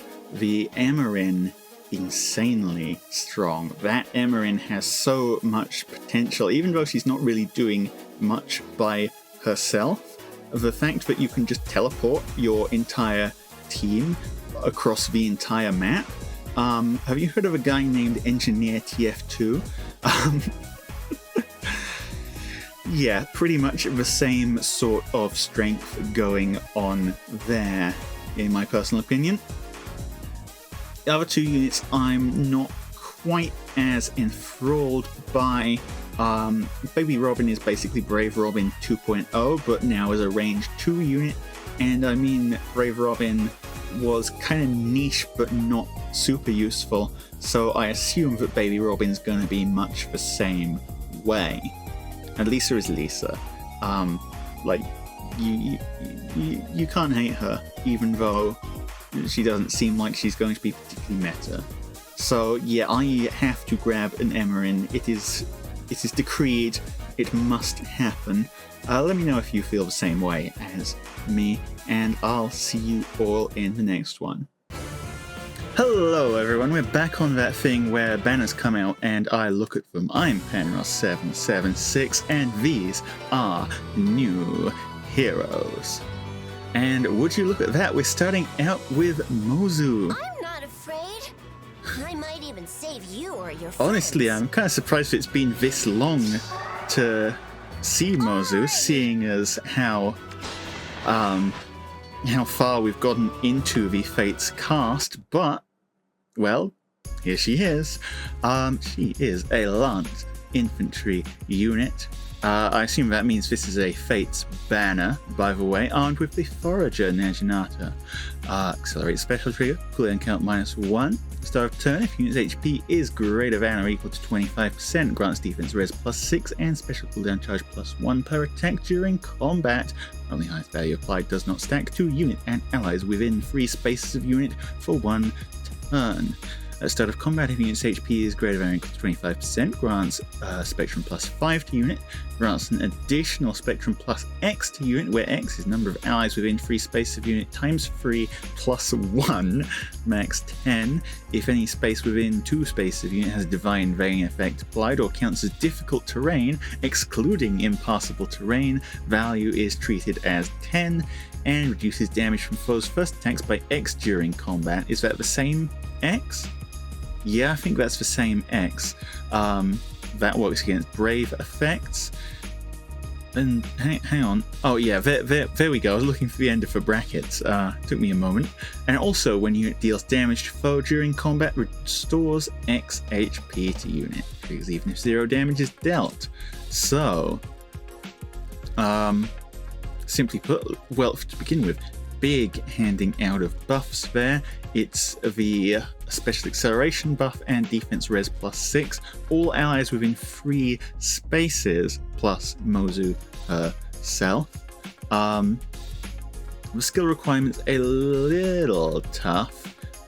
You've got to have 3 allies within 3 spaces. It's only a little tough. Like you can fulfill that with relative ease. And of course, having a Divine Vein nearby or difficult terrain nearby will also pump you up to 10. If you fully grasp the power of that buff by getting it up to 10, you are rewarded with a 15-point stat swing. 15 is pretty good. 10 flat damage reduction only against first attacks, and 10 healing whenever you hit. So all in all, that's solid, right? Solid combat potential, solid buff application.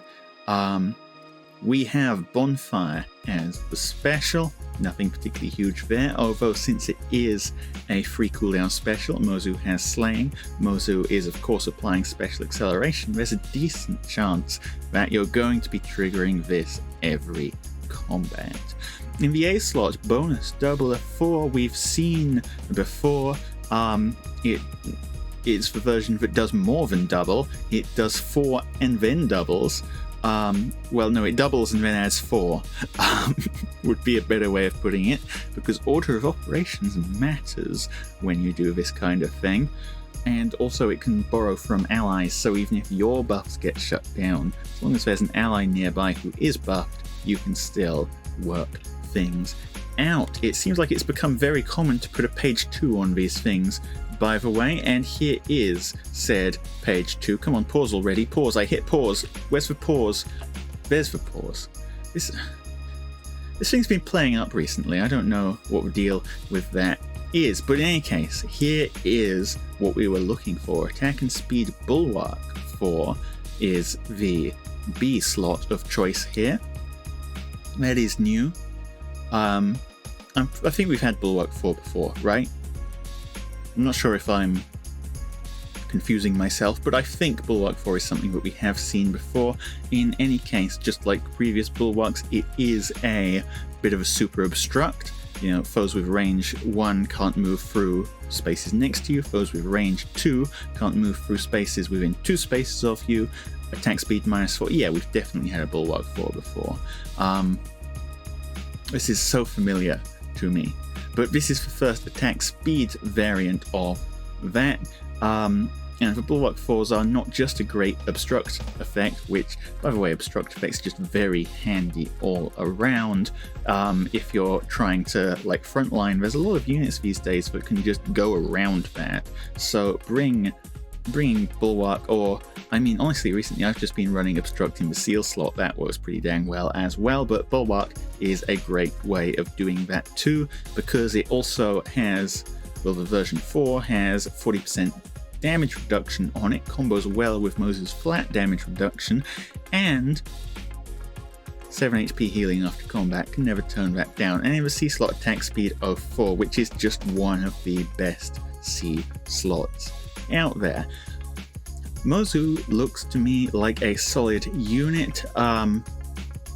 Good stuff all around, nothing that's gonna completely ruin your well-made plans, though. Like, this is not a unit on Emblem Ike tiers of nonsense. This is just a regular amount of nonsense going on here. Is one way of putting it. But still, it's nice to see Mozu around. Say hi. Let's keep going. Oh, you see, unpause is just fine. I don't know what's wrong with this. Yep, tougher near Divine Veins and Forests. Those are... Divine Veins still relatively difficult to set up, but... You smell like a goat. Great crit line, by the way. Oh, hello. Yukimura, huh? I do love these tactician types, and honestly, this guy's design I'm a really big fan of just in general. The puppet horse, man, you've got to appreciate the puppet horse. He is a colorless cavalry dag. Was he colorless, actually? Can't remember. But he's definitely a cavalry dagger unit. I'm not forgetting that part. Armed with a perspicacious. And my friend, that is an adjective, not a noun. But I don't think he cares. So I can't think of that word and not think of, I'm losing my perspicacity.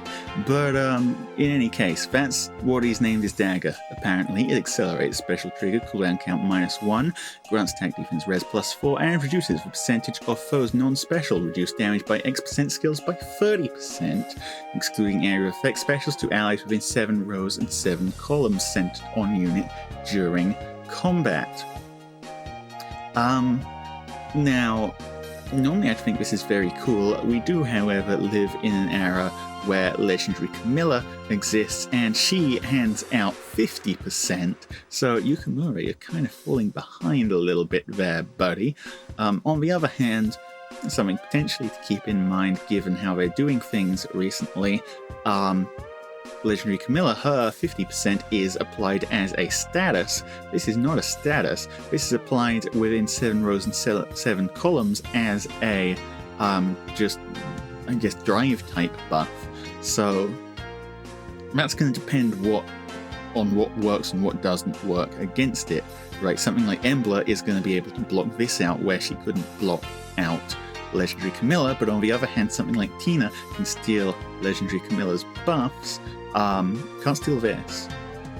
Instead of combat, unit's HP is greater than or equal to 25%, inflicts penalty on foes' attack and defense equal to number of allies within 7 rows and 7 columns centered on unit times 3 plus 6, max 15.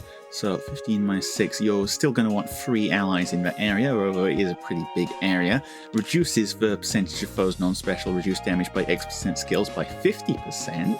Okay, so he gets a better version of the buff he's applying to everyone else, and grants special cooldown charge +1 to unit per attack during combat. Only highest value applied, does not stack. Yeah, pretty.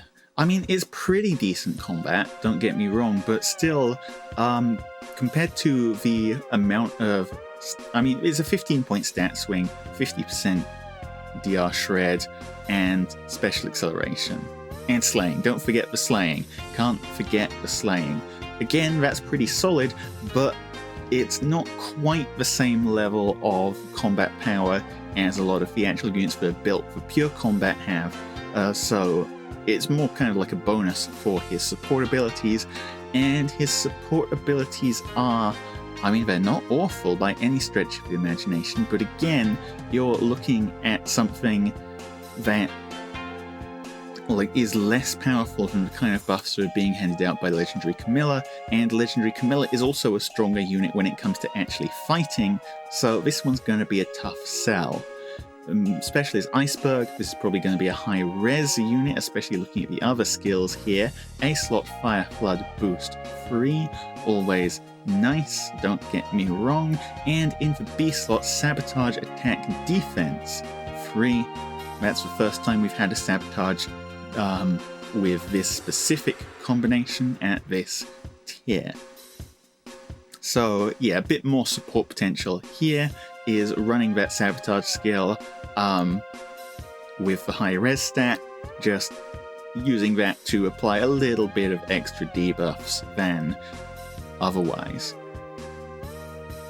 Still, yeah, I mean, he's a neat unit. He's definitely a good pickup if you don't already have Legendary Camilla. If you do have Legendary Camilla, I mean, he's still neat to have, but I don't see him being quite as useful as she is. Especially since as a cavalry, that kind of limits his support options as well. Like, flyers have access to great support skills, cav units are falling kinda behind in that regard. Still, he looks like an absolutely great guy. I love his design. I mean, look at that sprite, right? It's so good. Exactly as planned. Yeah, everything about that guy. Next up, Hayato, is that? I'm not being conceited when I say that you would be lucky to have Indeed, me on your it team. is. By the way, he is I being shall go. conceded. He's a 4-star. He's not coming with particularly much, is my guess. Pause, pause, pause, come on, pause. Where's the... Work, computer, work with me. He's a 4-star. He comes with the Alpha Lantern Plus. That's an inheritable red tome. Start of turn, if unit is within 2 spaces of an ally, grants unit cannot be slowed by terrain. Does not apply to impassable terrain. And special cooldown charge +1 per attack during combat. Only highest value applied, does not stack to unit for 1 turn. And if unit initiates combat or is within 2 spaces of an ally, grants attack res +5 to unit during combat. Is that the same as the Kaeda inheritable, or am I just imagining things? Was there a Kaeda inheritable? I think there was, right? Or am I just imagining things? I might just be imagining things, but in any case, it's like useful effects, I guess, but again, when arcane weapons are out there, inheritables have to be punching pretty far above their weight to really get by. The really one use case for this is if you very specifically want that can't be slowed by terrain buff, otherwise you're kind of better off running something else. Moonbow, meh. Attack speed ideal free, I mean hey, always nice to have a source of that. Ideal 4, maybe not the greatest A slot, but it's still a pretty dang good A slot, because I mean it just gives you a very consistent +7 and a relatively consistent +9. And in the B slot, Wind Sweep 3, which, I mean, for a while this was a really important skill, and it was pretty hard to get your hands on. Surprisingly hard, considering how vital it was. So good to have a copy of that. That being said, it's not really Windsweep's era right now. A lot of the big tanks at the moment have some form of Null Sea Disrupt, so good luck windsweeping people with that. Admittedly, like on the flip side, it's very useful in the form of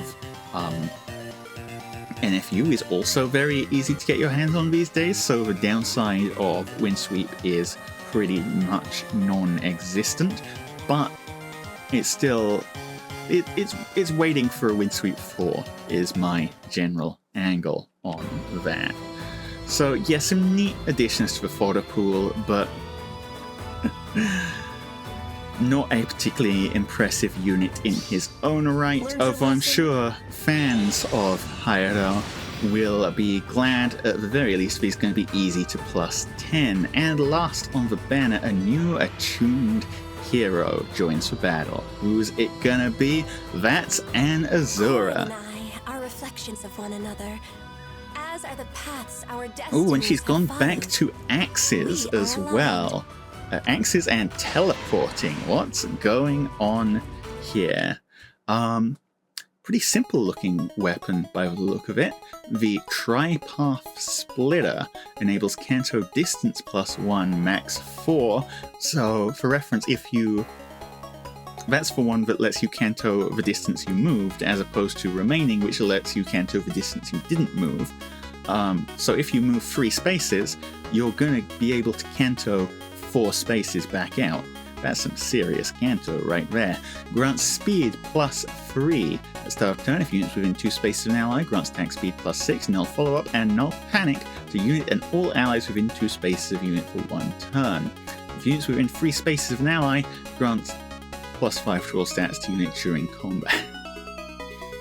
Okay, so they kind of gave up on the combat potential of this weapon, but on the other hand, she's a dancer. Who cares? They've gone all in instead on the supportive potential, just granting a whole lot of buffs at start of turn. Honestly, this weapon seems kind of weak for the current era, but again, because she is a dancer, the strength of the weapon isn't the whole be-all and end-all of the unit. For example, her PRF dance, Changing Waters, grants another action to target ally, and the target can move 1 extra space, and also grants Incited to target and allies within 2 spaces of target, excluding herself.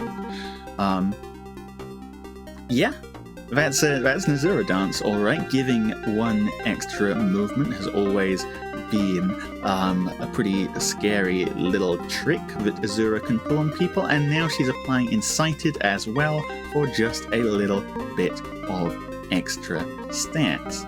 Notably, the other thing that's neat about her as well is that she is a cavalry dancer.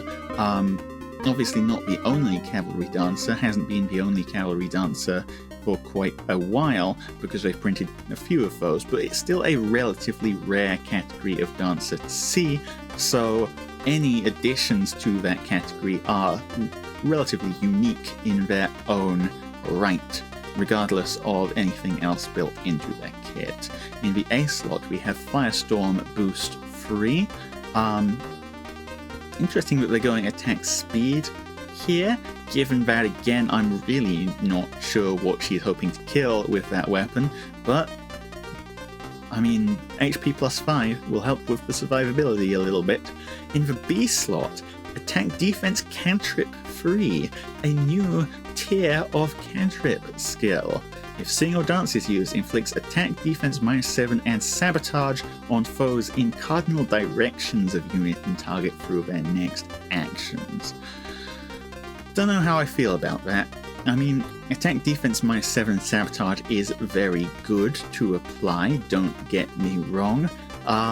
It's just the cardinal directions condition is a bit narrow, especially when compared to the consistent buff application of obviously your like Firestorm dance or the other multi-element dances.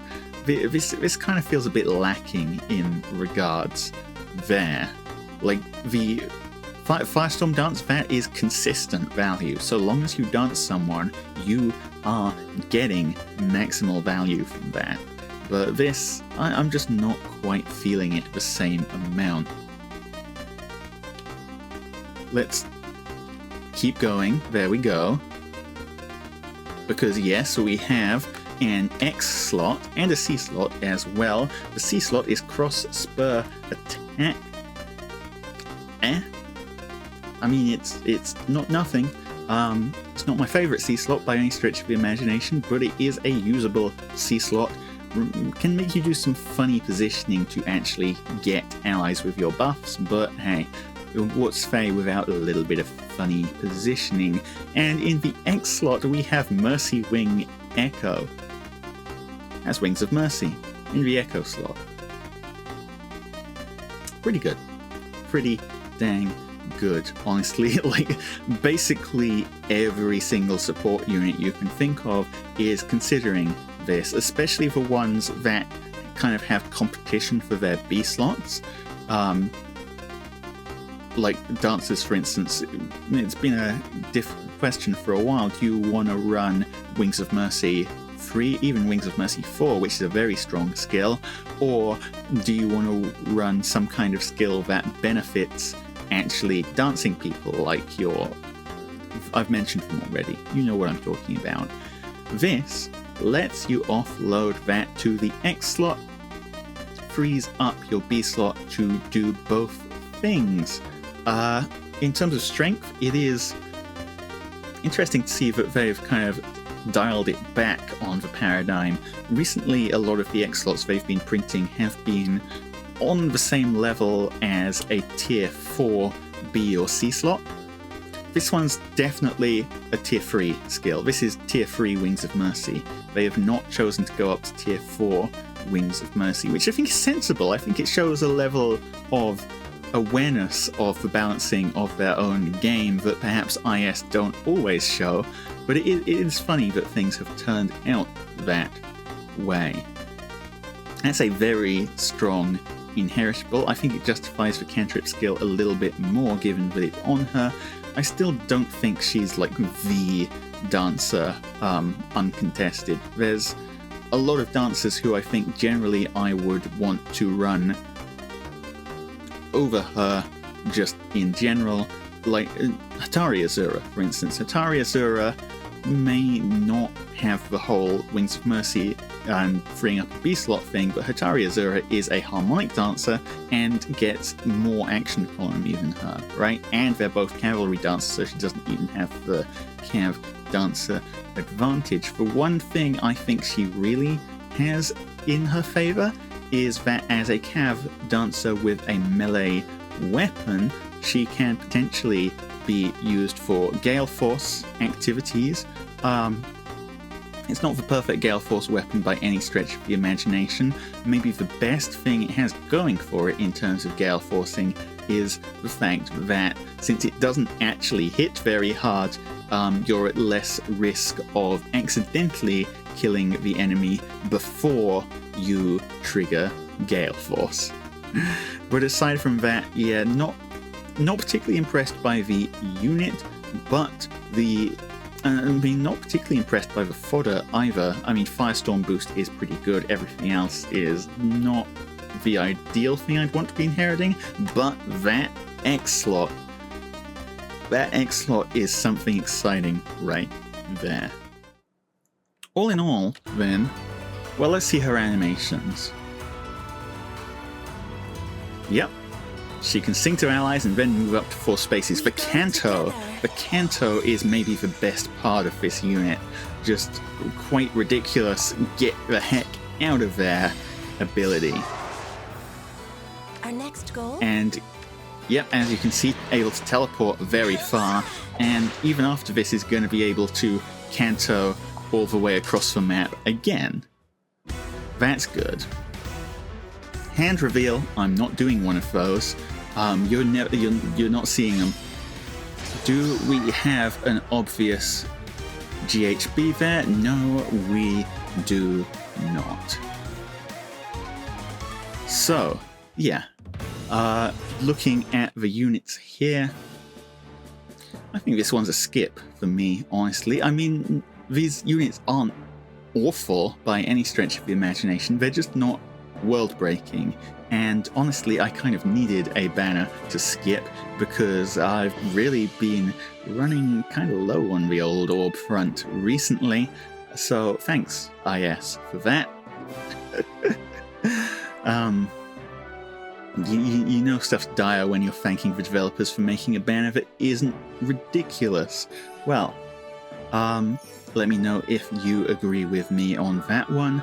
I know a lot of you are probably pulling for units on this banner anyway, because some of these units, especially Azura, I know are very, very popular. But that's it from me. Hello everyone, Penrost776, back at it to look at boobs. That's right, it's Mythic Loki. I did watch the Fae channel. I did not react to the Fae channel because the Fae channel didn't really have much going. I'm sorry, I just can't with what they've done to the art. Look,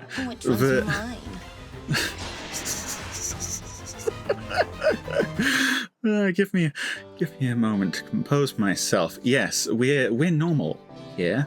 This is a normal YouTube channel, and we are so normal. We're also so not getting demonetized because of the safety fog that they are covering her bosom with. I'm not sure that Nintendo has learned the lesson yet that sometimes censoring things makes them look more lewd than they actually are. Like, I'm pretty sure we've had art that's worse than this, just presented flat in Fae and nobody... Well, I mean, people did care, but it's not like Nintendo suddenly exploded or anything because of it. But covering it up like this kind of implies that it's way worse than it's actually going to be. Yeah. Well, in any case, 4 is a dark mythic. Yep, she sure is. It's actually kind of funny that 4 has been around for so long in this game, and we are finally getting a version of her that is actually special in some way, because she's been just a kind of normal staff unit for forever, really. No, here finally is the full power version of 4, I guess. She's armed with the Supreme Fuck. I don't give a fuck. Enables Canto 1, calculates damage from staff like other weapons, accelerates special trigger, cooldown count -1, max cooldown count cannot be reduced below 1. The Slaying Staff returns with the funny Slaying Staff effect because staffs have 1 cooldown specials available to them. At the start of turn, if unit's HP is greater than or equal to 25%, grant special cooldown count -1 to unit. I like that. And at the start of don't ask where my mouth was going with that. At the start of combat, if unit's HP was greater than or equal to 25%, now stack res plus X to unit, where X is equal to 6, plus 20% of unit's res at start of combat. Unit makes a guaranteed follow-up attack, and unit deals damage equal to 20% of unit's res during combat, excluding area of effect specials. Staffs can't run area of effect specials. I guess that's just a little bit of future-proofing in case they decide to print an area of effect special for staff units, which I wouldn't mind, honestly. I wouldn't mind. Give me that. That'd be fun. In any case, the big news here is that since you're getting 20% of units res on your attack and res, and you're also getting 20% of units res as damage, you're effectively getting 40% of units res as actual damage during combat. That is not negligible at all. That is like a significant amount of res. The special, the assist first is Return Plus. That is the healing skill. That is also Reposition. It's a very handy little skill to have, although admittedly I'd probably take healing skills off my staff units on Aether Rage defense, unless of course I was planning to do some kind of return trap, which, I mean, return traps haven't been the rage for a little while, but you could definitely surprise someone with them, I think. That's a possibility. The special is Glitter of Light. It's a free cooldown one, so effectively a Luna. But this is the staff special that flashes people, which is kind of fitting given her art. That it applies for flash status, the status that prevents you from counterattacking. It's a good status to apply, although again, the big threats at the moment don't really care about that because of their built-in NCD. I'm hoping we can go back to a metagame soon enough where built-in NCD is less of an issue, so that my units that have flash built into their kits can cause more of a problem. As is the norm these days, we fully expect to see a second page, and indeed a second page there is. In the A slot, attack res catch 4. I mean, res is a good stat for her to stack, so go ahead and stack that res. In the B slot, dazzling discord. That's me every time I log on to Discord in the morning, and actually it isn't because I use dark mode, but if I was running light mode it would for certain dazzle me. It's 4 AM, I'm not built to make puns at 4 AM. At start of turn, the closest foes within 5 spaces and foes within 2 spaces of foes, if any foe's res is less than unit's res, inflicts discord on that foe. Okay, it literally is just a Discord applicator, or following the sabotage. No, not the sabotage rules. It applies Discord, basically, on a res check, which hopefully for her a res check should be a non-issue given how much things have been revolving around res. Also inflicts attack res -4 on foe during combat, and foe cannot counterattack. That's neat. Yep. Yeah. I mean, there's a variety of dazzling options out there already. Like, you could be running, is it Dazzling Shift? But I think given what her role is, this is probably a pretty good option for her. And in the C slot, Divine Deceit. Start player phase or enemy phase. If any foes in cardinal directions have res less than units res plus 5, inflicts gravity on those foes. That's kind of similar to what the original Fok did, so I'm glad that they're kind of keeping 4's identity through that. And by 4 I mean Loki, because they're different people. At start of player phase or enemy phase, if any foes within 3 rows or 3 columns centered on a unit have a res less than units res plus 5, inflicts ploy and exposure on those foes through their next actions. Okay, so gravity in 1 column, ploy and exposure in 3 columns. Those are some pretty good statuses to apply. And after start of turn effects trigger on player phase or enemy phase, if any foes within 3 rows or 3 columns have greater than or equal to 3 bonus effect active, excluding stat bonuses, neutralizes those effects, excludes bonus effects being applied at the same time. What's applied at the same time? Because this is after start of turn effects trigger. Is that just Citrine? Is that just Citrine? Well, I mean, the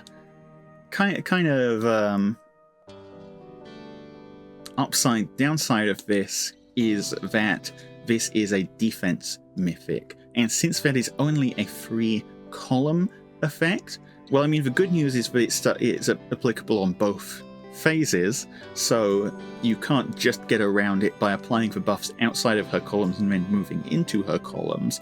But still, just like Embla, one of the big ways around this effect is going to be because she can't move until the team actually starts doing things, right? So if you can just wake up the team from an angle which is outside of those 3 columns, and 3 columns is only half the map, so you've got a whole other half of the map to do this in, then you can fully dodge this effect. Lastly, if foe has any penalty effects active, grants attack res plus 5 to unit during combat.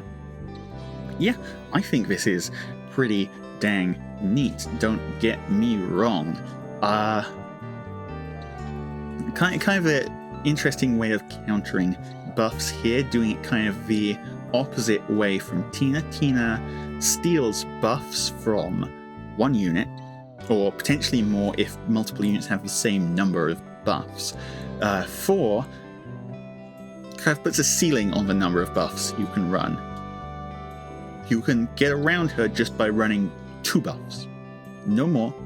Potentially less, but no more. The one thing that I think is holding her back is that positional requirement, because she is a defense mythic. If she was an offense mythic, things would be horrible, actually. If she was an offense mythic, you could, for instance, use her to completely nullify whatever Medeus is doing and bolt tower people to death anyway. I'm very glad she's not an offense mythic, but because of that positional requirement, she would be way stronger as an offense mythic than a defense mythic. By the way, this is going to be yet another unit who is a defense mythic that's going to be an absolute nuisance on Chaos Season offense. As usual, if you're able to win defense on Chaos Season at all, you should thank your lucky stars. But that's not what's happening here today. She's a Dark Mythic most of the time. I mean, I expect people are going to be running her anyway, right? Because that's a pretty big area of buff denial, and buffs are huge in the current meta game. Like, pretty much every unit out there that's been printed recently is throwing around just random buffs for no real reason other than because it's cool to have buffs. It's cool and it's hip and it's wonderful. So I think she definitely has a use there. I probably am not going to run her because she kind of overlaps with Tina, and because I kind of am running 2 staffs on my dark defense already. Running 3 staffs would be kind of cute, but I think that's overkill.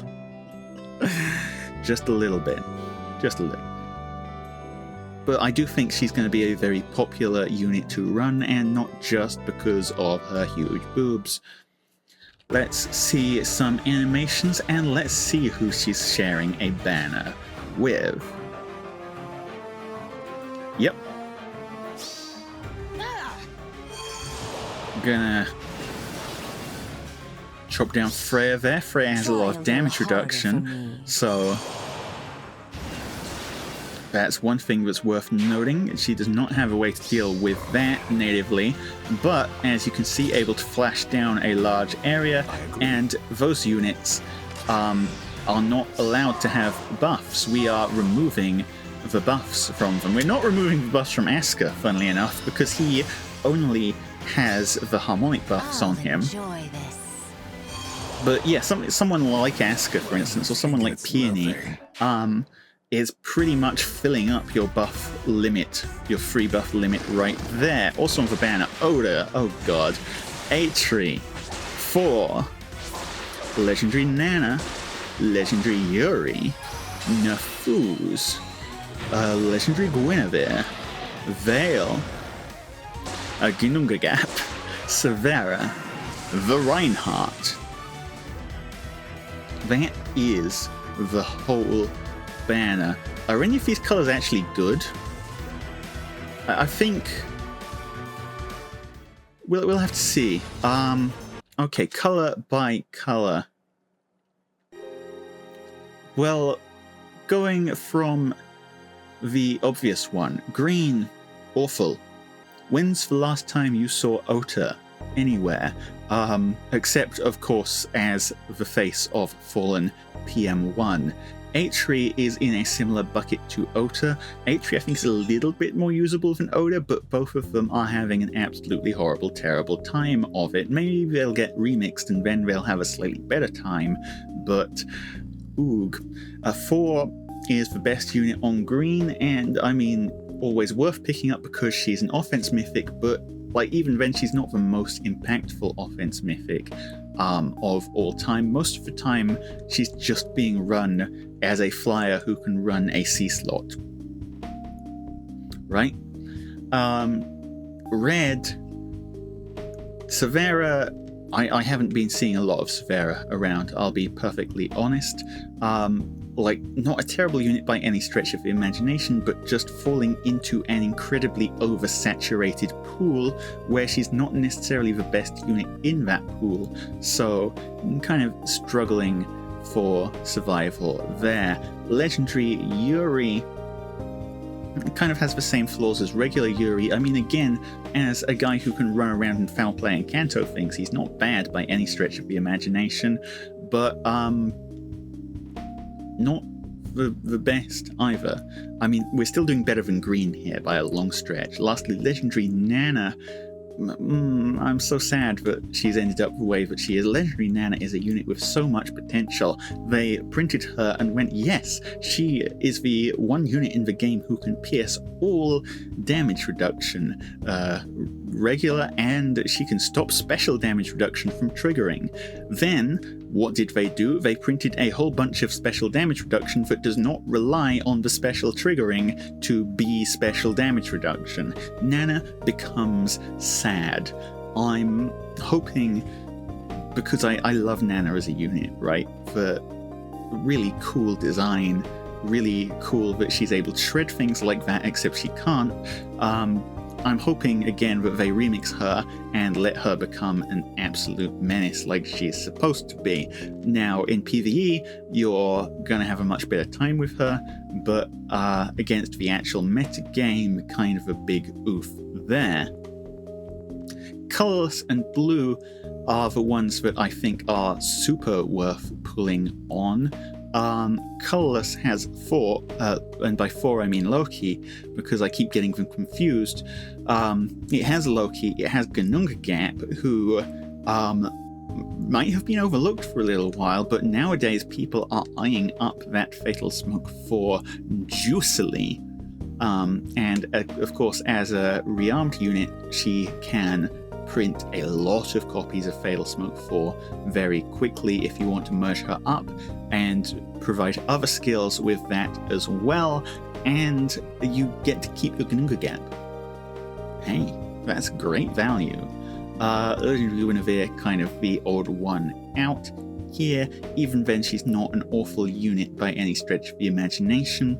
Decent fodder as well. Blue might actually be the best color here, just by value of not having Guinevere on it. Veil is still absolutely huge. Being able to offload Scowl onto a support unit, really good stuff. Nerfooz has been holding on surprisingly well. Like, I still use Nerfooz on light season offense. She just works nicely, kind of doing Freya, the whole Freya thing, but better than Freya, because sucks to be Freya, I guess. Just hit and run cav nonsense. Not really super useful for breaking open teams because she struggles a bit against most near savers, but once a team has been engaged upon, being able to hit things, being able to run from things, being able to apply gravity, being able to gale force very consistently, make cleaning up very straightforward.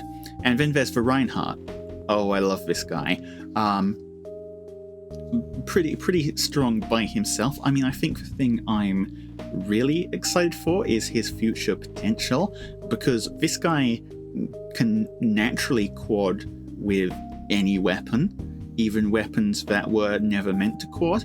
And by himself, that's kind of alright, but I am waiting for the day when they print another blue tome that becomes just absolutely ridiculously busted on Reinhardt. It's gonna happen. I believe it will. And in the meantime, he's the Reinhardt. You've got to honor him as the face of FaZe metagame for pretty much all of recorded history. Anyway, that's what I think. I'm gonna hold out on this one, I think, but it pains me. It pains me. But I'm pretty convinced that something big is going to show up soon that I'm absolutely going to need, and I'm probably not running Mythic Loki on my defense, at least not while Tina is an option for me. I might regret this. I'm probably going to regret this. I'm almost certainly going to regret this, but that's where I'm at. And, well, I'd like to hear what your thoughts. You can really tell what time of day it is when I record these, can't you? I'd like to hear what your thinks are on this banner, and who or what you're summoning, and if it goes well. Yeah, that's more or less it. Hello, you are faced with the magnificent Penrost 776 here for one of the most exciting banners of the year, probably. And it is the Fallen banner, starting out with Fallen Veil. You have a good eye. Ooh, Colorless Tome Infantry. And yep, she's even sounding a little bit evil, which is good because it's that banner. Oh, I saw something interesting there on the skills. I mean, we're going to see it again in a second when we look at the skills. Here they are, the skills. She is Colorless Tome Infantry, I already said that, but I've said it again. Armed with the Fell Child's Might. Accelerate special trigger, cooldown count -1. For allies within 2 spaces of unit, reduces damage from attacks by 30% during allies' combat, excluding AoE. If unit initiates combat or foe's range is equal to 2, inflicts attack res -6 on foe, inflicts penalty on foe's attack res equals 20% of unit's res at start of combat, reduces damage from attacks by 30%, excluding AoEs, and grants special cooldown charge +1 to unit per attack during combat. And also, if unit's res is greater than or equal to foe's res +10 during combat, unit attacks twice. So it has a bit of Veil's original supportive effect there in the form of the 30% damage reduction being applied to allies within 2 spaces of her, as well as to herself. and it looks like otherwise quite an aggressive kit here. If she wins res check, she goes brave on you, and she hits pretty dang hard. Reducing your res by 20% of her res is basically the same as hitting you for 20% of her res as ouchies. So that's big, especially when applied to brave attacks, which by the looks of things she's gonna have a lot of res, so you've got a decent chance of doing that. Also, if she's brave attacking you and she's got special acceleration, which guess what, she's got special acceleration and slaying, there's a high chance that a free cooldown special, for instance Iceberg, that she has Iceberg, she's going to be able to trigger very reliably before you get a counterattack. In the A slot we have Crystalline Water. Grants attack res plus 8, inflicts defense minus 8. At the start of player phase or enemy phase, neutralizes panic and any penalties to units' attack and res that take effect on unit at this time. So, about Stillwater. This is Stillwater 5? I guess? Was Stillwater 4 not good enough? Well, I guess it was not good enough because they've printed a straight upgrade to it. But I guess technically also a tier 4 skill because we're not doing tier 5 skills yet, but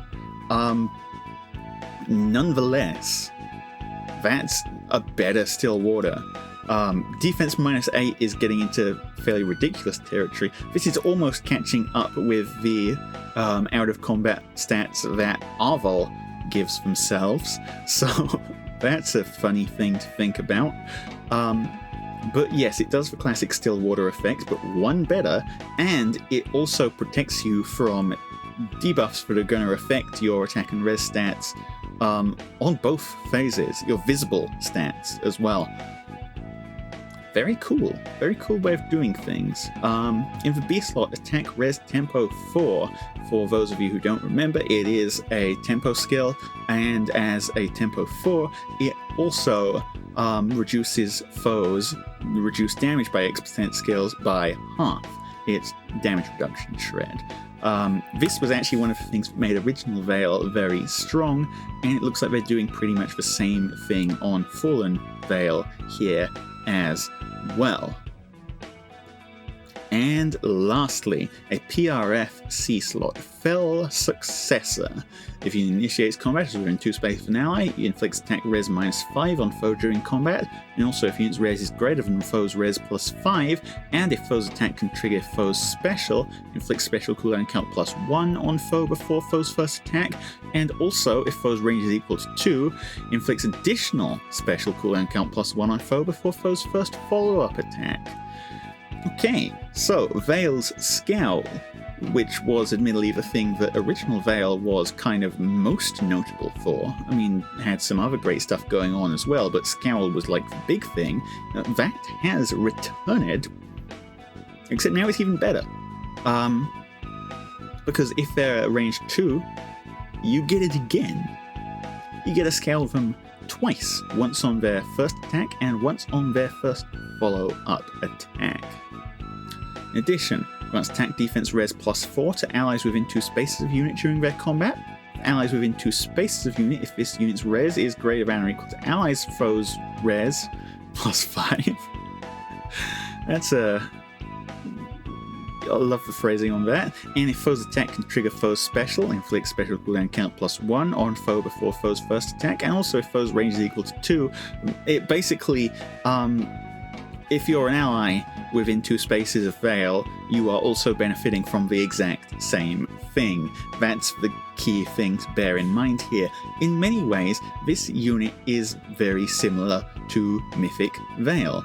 This unit is a slightly upgraded Mythic Veil who is not Mythic locked, which is in many ways a bonus because it means that she can do things outside of the Mythic role. On the other hand, kind of not a bonus if you actually wanted to run her on Astro Anima season, because she's not providing the whole mythic extra score and things. But I mean, you win some, you lose some. They've unlocked Veil from the mythic slot, and I think this unit's going to be very strong.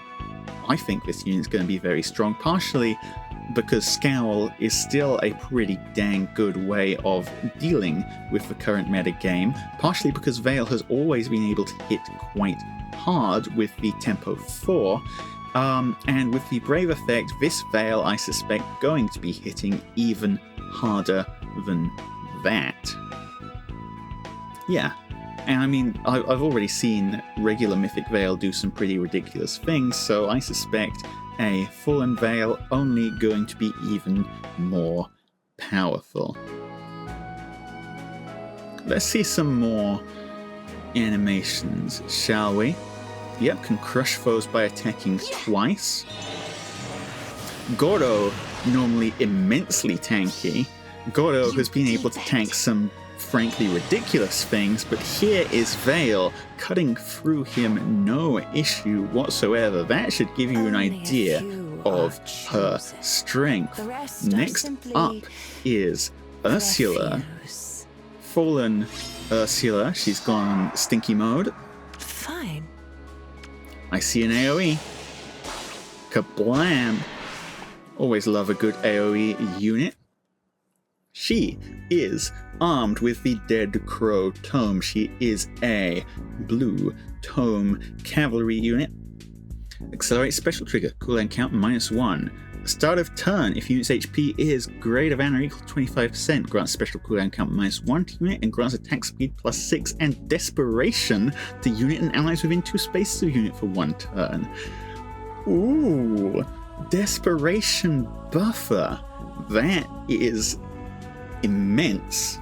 And also, if unit's HP is equal to 100% at start of turn, grants additional special cooldown count -1 to unit.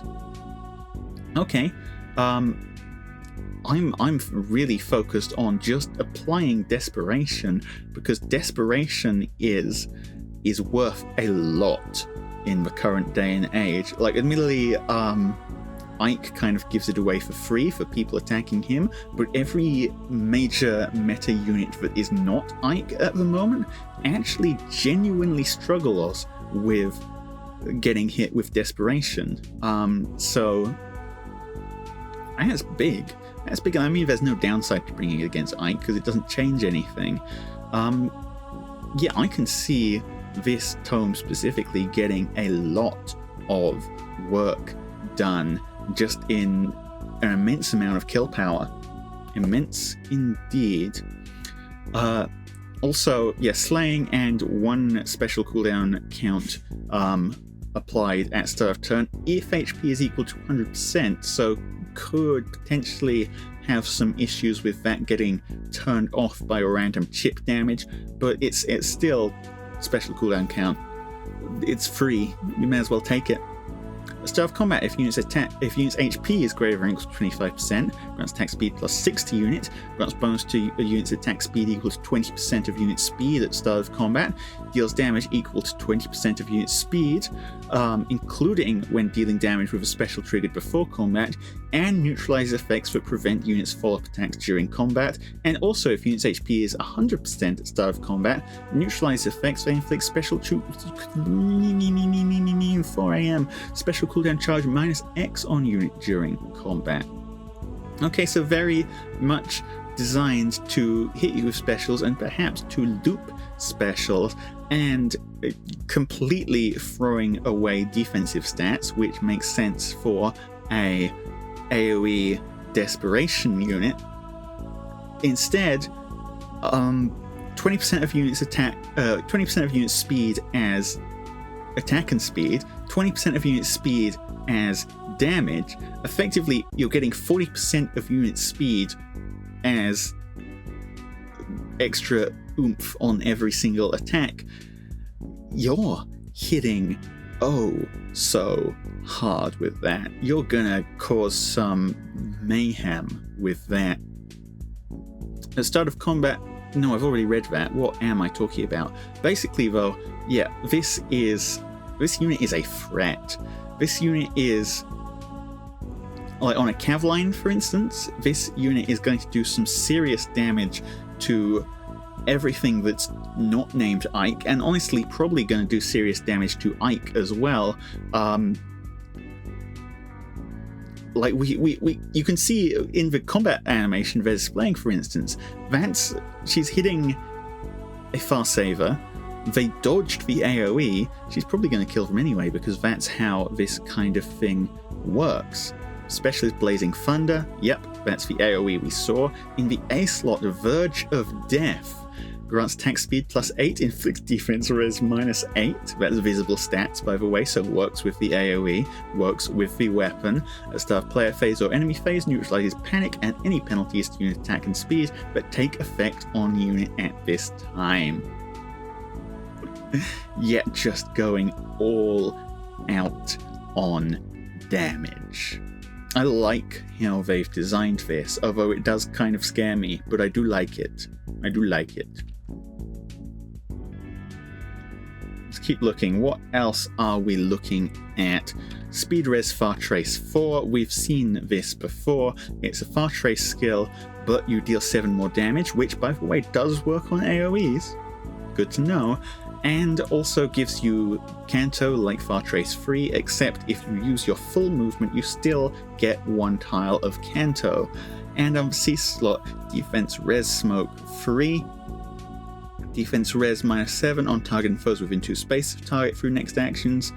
Attacks +16 now as within spaces of unit 1 turn, but the big thing is it grants Pathfinder, so after she's attacked, your allies have a very spicy route to keep attacking through her tile. It kind of doesn't always work out great in practice, but I really like this skill nonetheless. Ursula definitely has a place in terrorizing people on cav lines, and you can probably work her into any team that can just obtain big damage with desperation, because she hands it out for free. You gotta love it.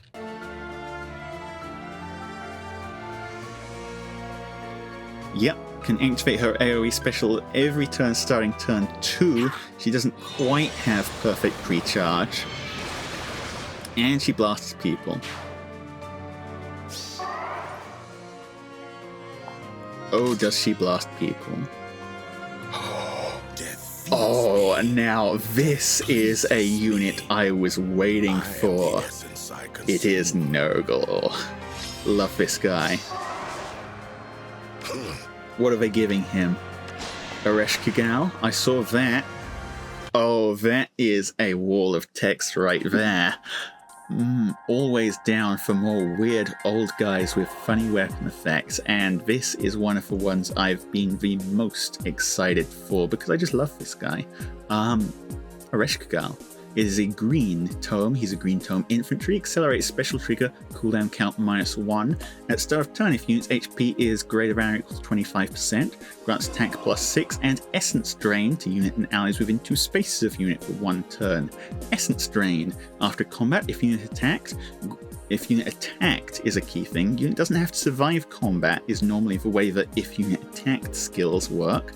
Grants any bonus effects active on target and foes within 2 spaces of target to unit and allies with the essence drain effect, and neutralizes any bonus active on target and foes within 2 spaces of target, excluding bonus effects being applied at the same time. After combat, if foe was defeated in combat, restores 10 HP to unit and allies with the essence drain effect. Ooh. Now, admittedly, I would be more impressed by this skill if Tina did not already exist, but the thing is, this and Tina are kind of doing complementary things, right? Tina is kind of spot removal for buffs and steals them immediately. Essence Drain removes buffs a bit more comprehensively because it isn't just targeting the highest buffed up unit, it's targeting the unit that you hit and any foes that are near them, removing all their buffs, stealing all their buffs.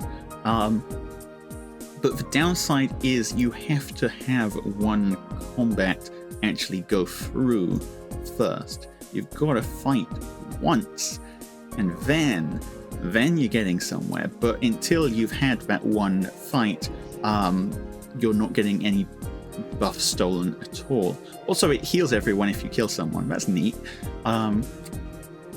So yeah, kind of different in terms of the timing there.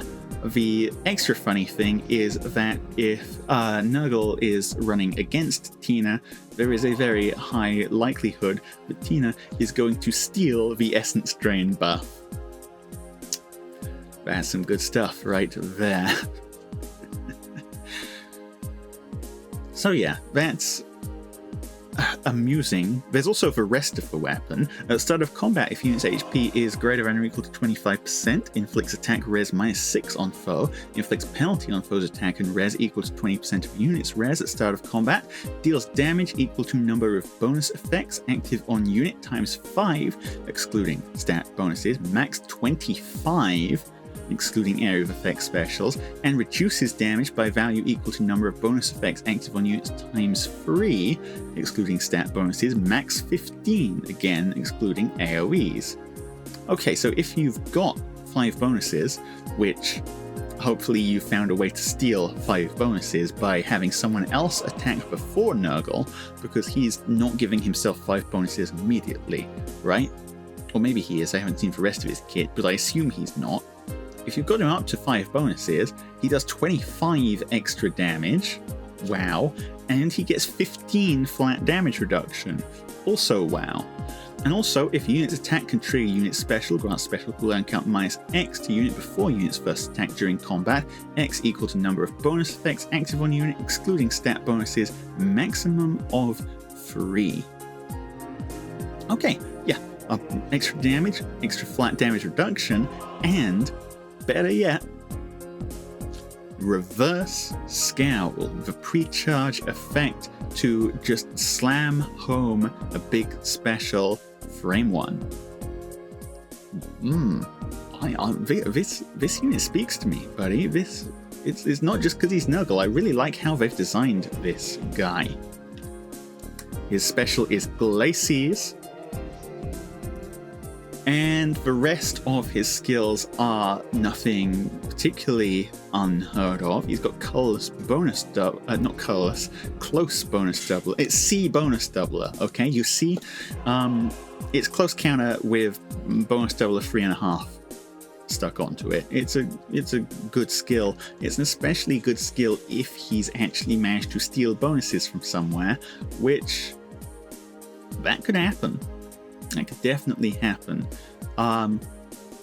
He's got Special Spiral 4, which is a skill that definitely correlates well with his wanting to insta-trigger specials.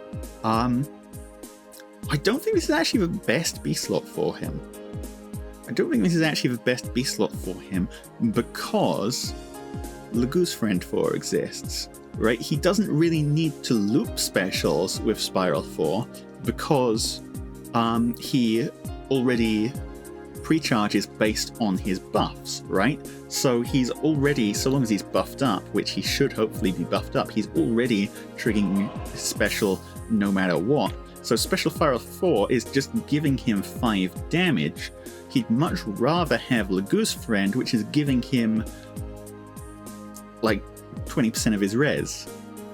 Probably res, might be defense, as damage, and also flat damage reduction on top of that, and it's not even cutting his percentage damage reduction in half because he doesn't have any.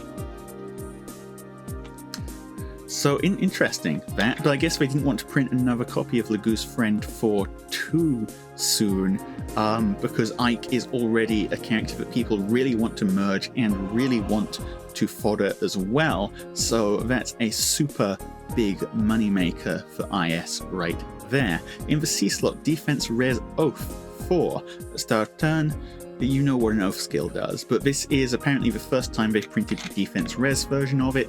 It's good. And it means that combined with Essence Drain, he is naturally running around with 2 buffs, so he only needs 1 more buff from somewhere to be instant Glacies people. Right? I'm pretty sure that's right. Yeah, Nurgle, very interesting unit. Again, I would be more excited if Tina didn't already exist, but a very nice compliment to Tina in terms of giving us ways to make things happen. Additionally, one other bonus Nurgle has that Tina doesn't have, he's not going to break rally traps in the same way that Tina does. Yeah, so definitely going to be playing around with this unit, no doubt about it. Let's see some animations again. Let's see what Arish Kagal is actually doing. Because yeah, he is stealing bonuses for your entire team. And he's giving your entire team the ability to steal bonuses for him and for each other. And yeah, he's just blasting Arvel to tiny little pieces there. So, pretty solid. And lastly, a rearmed hero. Who is it going to be? Obsession. It's Lumera. A mother who loves her child. Oh, she's mothering. How is that obsession? No, buddy, you Yes. sound pretty dang obsessed. Not gonna lie.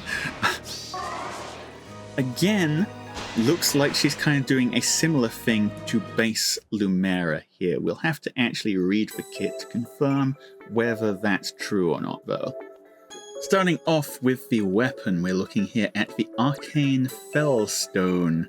Going to be an alternative to Arcane Grima, which you've seen on every single dragon who doesn't have a PRF that's worth it, because people want to build their favourites, and you've got to put the best weapon on them. Well, now you've got an option as to what the best weapon is. Arcane Fellstone. Accelerates special trigger. Cooldown count -1. At the start of combat, if a unit's HP is greater than or equal to 25%, grants bonus to units' attack speed, defense, and res equals 25% of foe's attack. At the start of combat, max 14, min 5. Reduces damage from foe's first attack by 40%. It works on brave effects, and grants special cooldown charge +1 to unit per attack during combat. And also, if unit's speed is greater than foe's speed, null follow-up. Lastly, if foe's range is equal to 2, adaptive damage because it's a dragon weapon. They all do that. Okay, like all arcane weapons, kind of a generic kit that works on more or less everyone. Compared to the Arcane Grima, though, this one has built-in null follow-up. It seems a lot more catered just in general to fast dragon units. You've got damage reduction on first attack, right? First attack. So ideally you want to outspeed. You only want to be taking one first attack. You don't want to be taking a follow-up attack. You've got special cooldown acceleration, which again implies that you want to follow up. Charge up your special and then kill with it on follow-up. That's kind of the game plan, yeah. Solid game plan all around, but nothing groundbreaking. There's already a lot of units that do this. Special is Iceberg. In the A slot we have Speed Res Scowl 4. Not sure how to feel about that. I mean, Scowl skills we do know are just all around very strong skills for survivability primarily. Preventing getting hit with a big murder special at start of combat is worth so much to so many people. But speed and res is kind of the worst stat combination for it, even though it might work kind of well for this unit specifically. I mean, they're both good stats, don't get me wrong, but you kind of just want to have attack on these A slots no matter what. Otherwise, you're kind of worried about how you're going to kill things, unless you've got a whole bunch of damage baked into your kit somewhere else. Attack is you always want more of it. You always do. That was pretty quick. Let's see what else she's running. Alright. B-slot, Counter Roar 4. Good to finally have another source of that. It's been just Brave what's-her-face for a while. Brave Corin, that's her name. Nope. Here's someone else giving us Counter Roar 4. It is a really interesting skill. reduces damage from first attack by 30%, and then deals damage equal to 30% of foe's attack damage. So it's not a complete Hans effect where it reflects all reduced damage, it just reflects that one 30% reduction.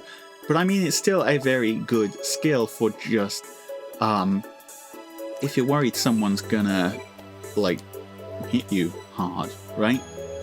You're guaranteeing that your next attack is gonna hit them back even harder. It helps you survive and it helps you counterpunch. It's not really necessarily a skill for Omni tanks, because Omni tanks don't want to be taking big hits. Unless, of course, they've got a way to heal themselves completely, but they don't really want to be... I mean, it's still good for Omni tanks, don't get me wrong, because it's 30% damage reduction, but you don't really want to be taking a hit that's big enough that the reflected damage is, like, making a difference, because you want to keep your HP up. There's only so many big hits an Omni tank can take in one turn. But for more of a bruisery type of unit who's expecting to take 1 or 2 combats, it's big. And, well, I expect it's going to be big, is my suspicion. And in the C slot, we have Corrupted Dragon. After unit attacks, if Canto triggers, after Canto applies Divine Vein Stone to spaces within 5 rows and 5 columns centered on unit for 1 turn. Grants attack speed, defense, res +4 to allies within 5 rows and 5 columns centered on unit, and neutralizes effects that inflict special cooldown charge -X on those allies during combat. Okay, offloading, tempo, big. Divine Vein Stone, big. And let me guess, this last bit is going to be if there's an ally within 5 rows and 5 columns centered on unit, grants attack speed, defense, res +4 to unit, and neutralizes effects that inflict special cooldown charge -X on unit during combat, and also when unit special triggers, neutralizes foes reduced damage by X% effects from your foes' non-special skills. Okay, so yeah, to allies, she's giving a bunch of stats. She's giving offensive half tempo. She's giving Divine Vein Stone, which is great, honestly. I've been using Brave Corrin for quite a while with the save skill removed on offense, Ephraim's offense, just as a little neat little trick for preventing my units getting murderized by AoE skills. This is a much more sensible way of doing that. Rather than running around with an armor who, again, has the save skill literally removed from her kit, because this way you're actually getting other supportive effects as well, and those supportive effects are big, especially the tempo. It's kind of hard to offload tempo. Legendary female Byleth can do it, but it's still a pretty rare skill to be just handing out like that.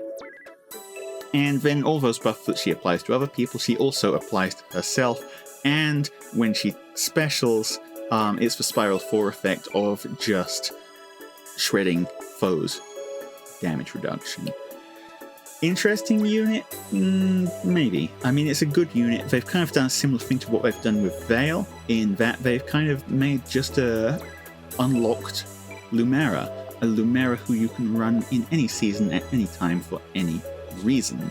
And I mean, that's a good thing to have. I'm not a huge fan of when these Fallen Banner units are too close to their regular versions, you know? Also, it's very funny that we've got a third Lumera. Did I mention that already? I can never remember what I said before. It's 4 AM.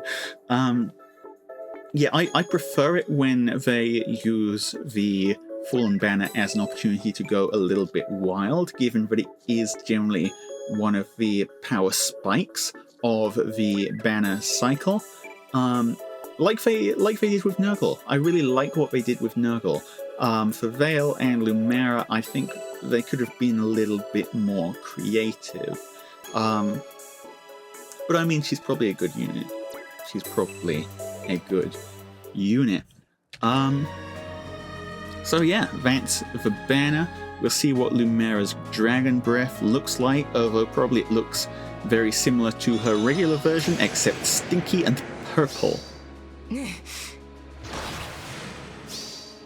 You You dare oppose me? How did I frickin' guess?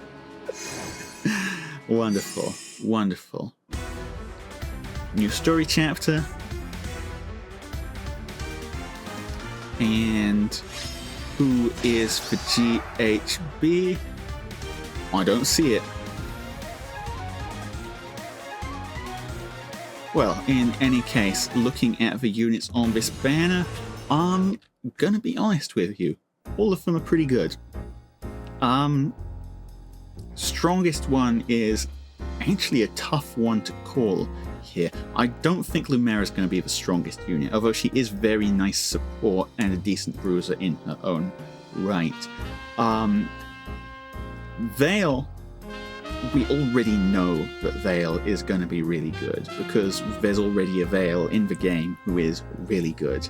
And Vale hits hard and provides really strong support. Ursula also hits hard and provides really strong support though, so it's just it's gonna boil down to which is more important in the metagame, Desperation or Scowl, and that's a really hard ask because both of those are effects that are so valuable. My best guess is that Ursula's going to be stronger on defense, Vale stronger on offense, but I mean, I could see this swinging in any direction. Also, you see that? You see that right there?